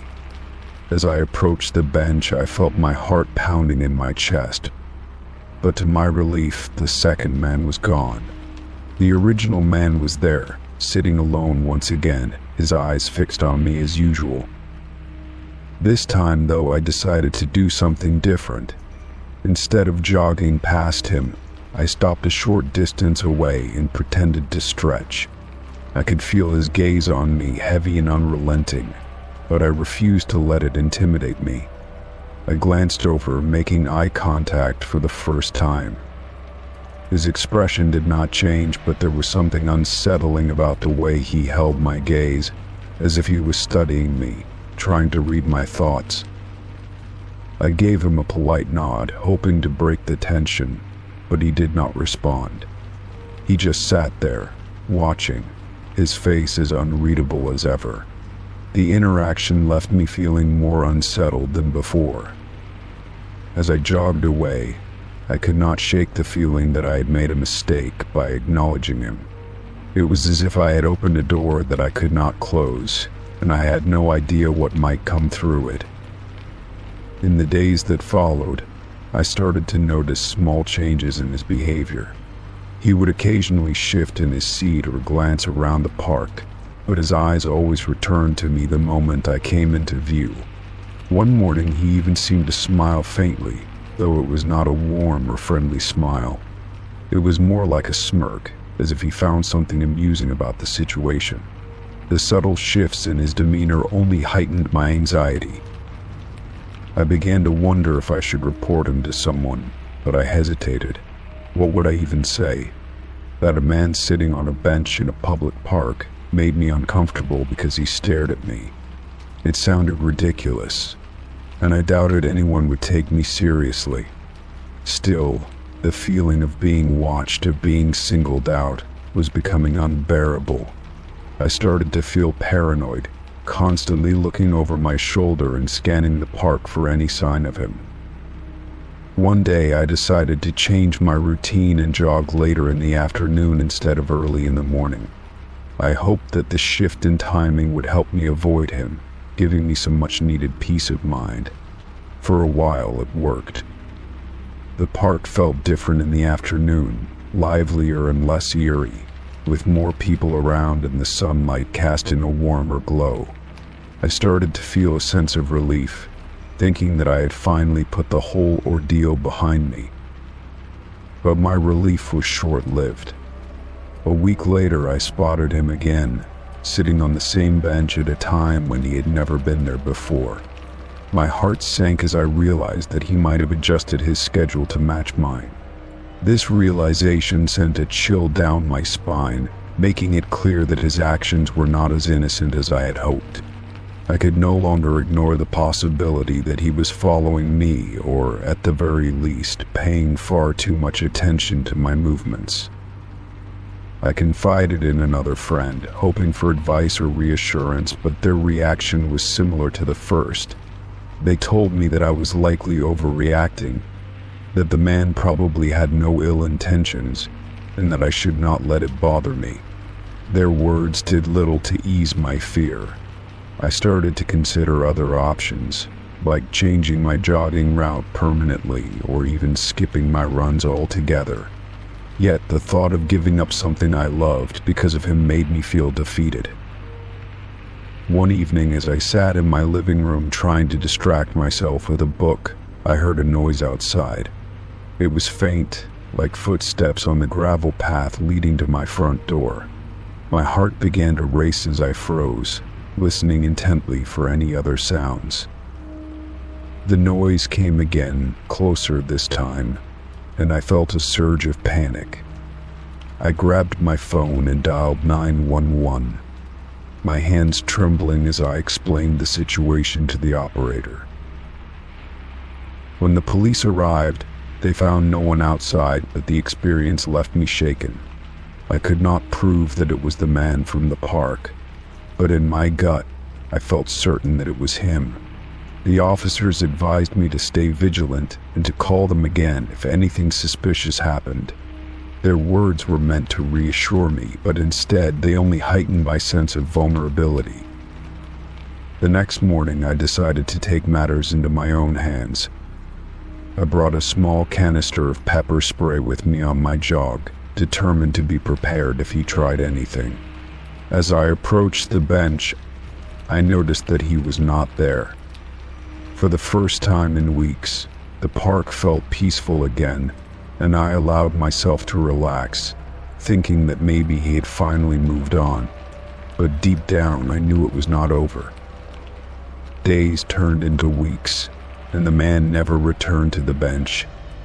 I slowly began to feel like myself again, regaining the joy and freedom I had once felt during my runs. Yet a part of me remained on edge, always scanning the park for any sign of him. I could not shake the feeling that he was still out there somewhere, watching and waiting. And though I tried to put the experience behind me, it left a lasting mark, a reminder that even the most mundane routines could be disrupted by the unknown. Story 43.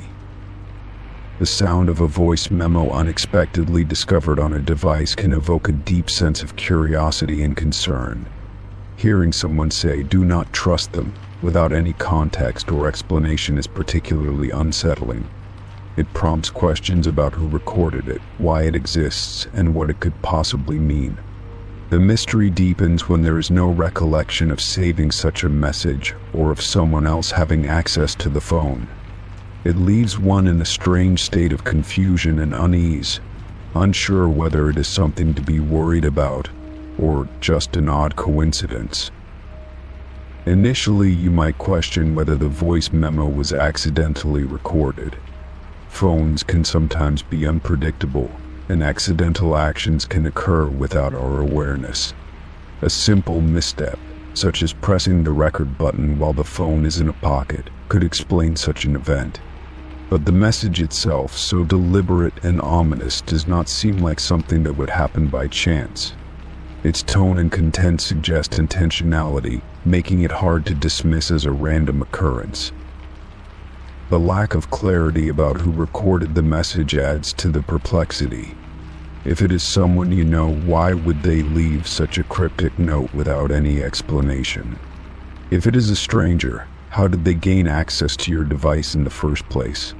Phones are highly personal items, often guarded closely and protected by passwords or biometric locks. The idea that someone might have bypassed those protections to leave a warning is both disturbing and improbable, yet it cannot be ruled out entirely. A natural response might be to investigate further.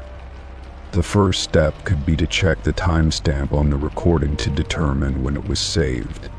If it is recent, you might recall what you were doing at the time and whether there was anyone nearby who could have created it. If the timestamp is older, it might take some effort to reconstruct past events and situations that could offer clues.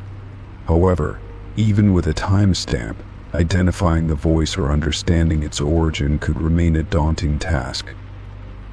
Listening to the recording multiple times can also be helpful, albeit unnerving.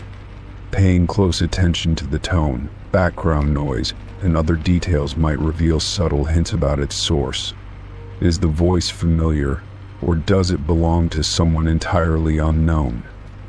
Are there ambient sounds that indicate where or under what circumstances the memo was recorded? These observations could provide pieces of the puzzle, though they might also raise more questions than they answer. Sharing the discovery with trusted friends or family members could bring additional perspectives.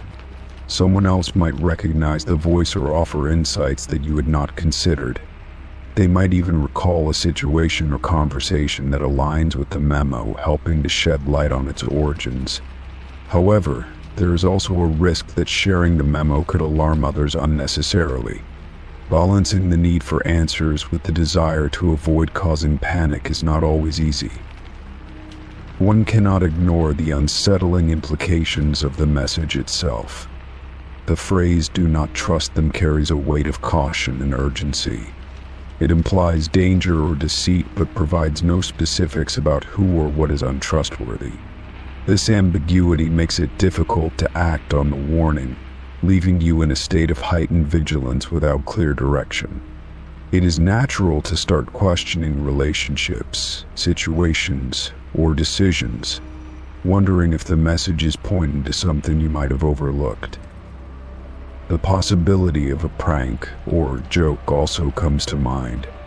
Someone with access to your phone might have recorded the memo as a harmless attempt to spook you. If that is the case, it could explain the lack of context or follow-up. However, unless the person responsible admits to their actions, this theory is just speculation. Moreover, even as a prank, the memo's content is unnerving enough to linger in your thoughts, blurring the line between humor and discomfort. Considering technological factors is another avenue of exploration. Could the memo have been transferred from another device accidentally? Modern smartphones have features like file sharing and cloud syncing that sometimes operate in unexpected ways. If the memo originated from another device, its presence on your phone might be less mysterious than it initially seems. However, tracing its path would require technical knowledge and access to detailed device logs, which are not always readily available. As the days go by, the strange recording might start to affect your sense of security.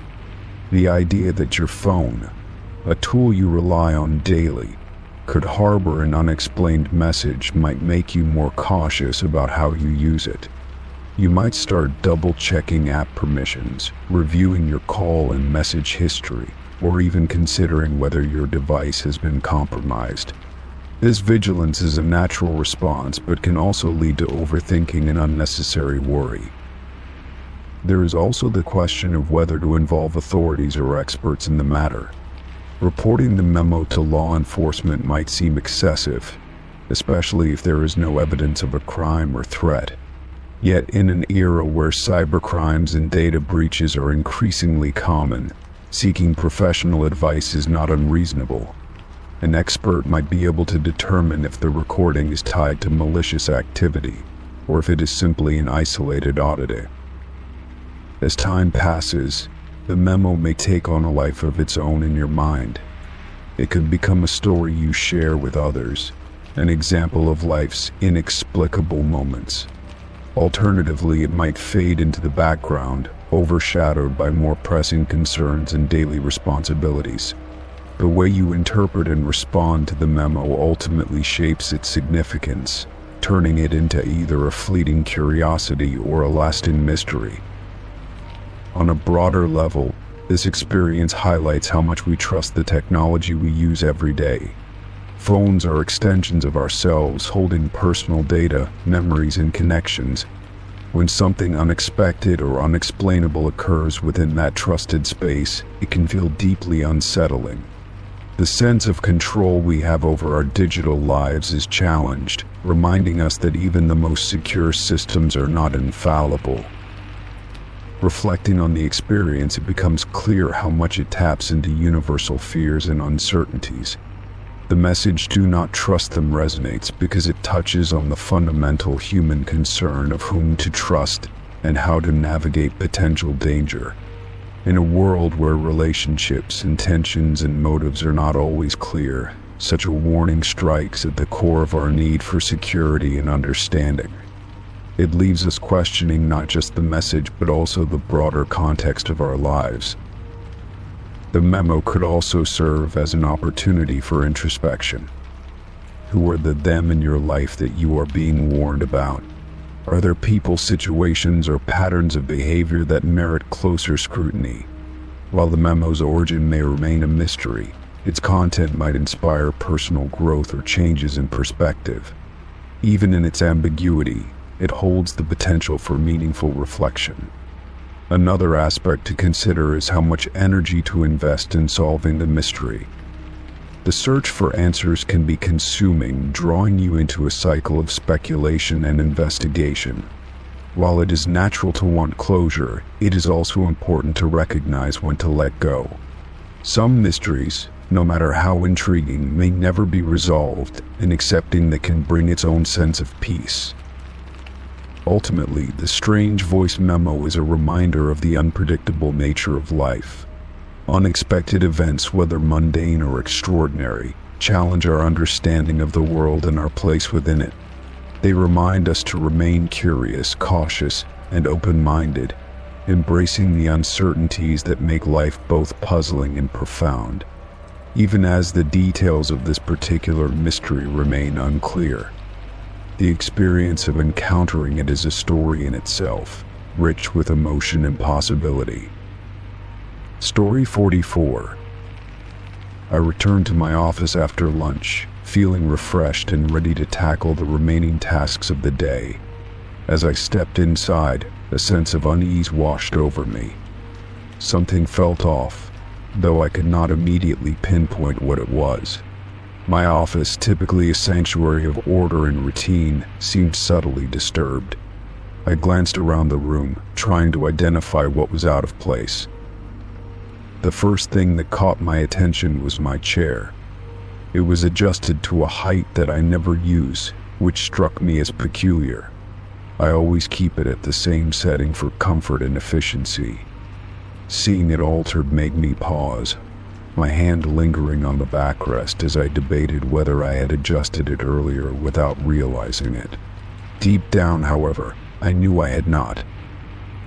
Next, my eyes shifted to my desk. One of the drawers was slightly open, just enough to notice but not wide enough to appear deliberate. This was strange because I have a habit of keeping all my drawers firmly shut when I leave. I bent down to inspect the contents, carefully opening the drawer to check if anything was missing or out of place. Everything appeared to be where it should be, yet the feeling that something was wrong did not fade.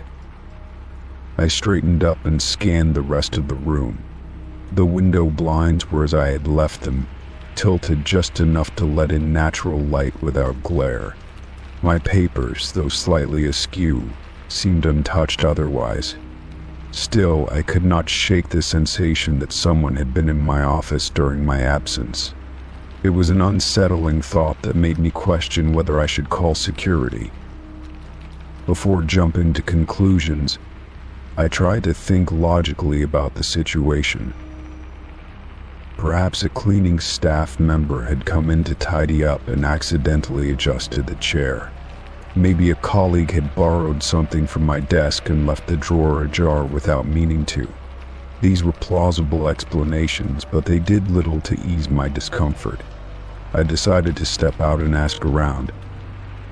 Walking down the hallway, I noticed a few coworkers engaged in their usual routines. I approached one of them, a friendly face who often stopped by to chat during breaks. I asked if they had seen anyone entering my office while I was away. They shook their head, looking genuinely puzzled by my question. Their response only deepened the mystery. I returned to my office, still preoccupied with thoughts of the minor yet suspicious changes. Sitting down, I adjusted my chair back to its usual height and leaned back, trying to focus on my work. My mind, however, kept drifting back to the drawer and the unsettling possibility that someone might have been snooping around. It was hard to concentrate with that lingering doubt hovering over me. As the afternoon wore on, I decided to check the building's security protocols. There were cameras in the hallway, though not directly inside the offices for privacy reasons. I made a mental note to visit the security desk later to inquire if they had noticed any unusual activity near my office. It seemed like a small issue, but I felt it was worth investigating. When I finally managed to refocus on my tasks, the incident still lingered in the back of my mind. I worked steadily, completing emails and reviewing documents. but I could not shake the nagging sense of unease. The chair and the drawer seemed like small details, but their significance grew with each passing hour. I wondered if I was overreacting or if my instincts were warning me of something serious. As the clock ticked toward the end of the day, I decided to stay a little longer and take a closer look around my office. I opened each drawer carefully, inspecting their contents for any sign of tampering. I checked my files, my notebooks, and even the small personal items I kept in my desk. Everything seemed to be in order, yet the feeling of intrusion persisted. I thought about the possibility of someone accessing my computer while I was away. The idea made me uneasy, as I stored sensitive information for work and personal projects on it. I checked the system for any signs of recent activity, such as open programs or unsaved changes. To my relief, everything appeared as I had left it. Still, I could not be entirely certain that nothing had been accessed. The office was quiet as the evening approached, most of my coworkers having left for the day. I sat back in my chair, letting the silence envelop me as I mulled over the situation. The thought of someone invading my space, even briefly, was deeply unsettling. I wondered if this was an isolated incident or if I should be more vigilant in the future. Deciding it was time to head home, I gathered my belongings and locked the office door behind me. On my way out, I stopped by the security desk to speak with the guard on duty. I described the situation, mentioning the chair and the drawer, and asked if they had noticed anything unusual. The guard promised to review the hallway footage and let me know if they found anything out of the ordinary. That night, I found it hard to relax. My mind kept replaying the events of the day, searching for clues or explanations I might have overlooked. I wondered if I should have acted differently, perhaps calling for assistance as soon as I noticed the changes in my office. Hindsight made me question my decisions, but I reminded myself that I had done what I could with the information at hand. The next morning, I arrived at work earlier than usual, determined to follow up with the security team. The guard from the previous night greeted me with a thoughtful expression, holding a small notebook where he had jotted down his findings. He informed me that the footage showed no one entering my office during my lunch break. This revelation was both reassuring and perplexing.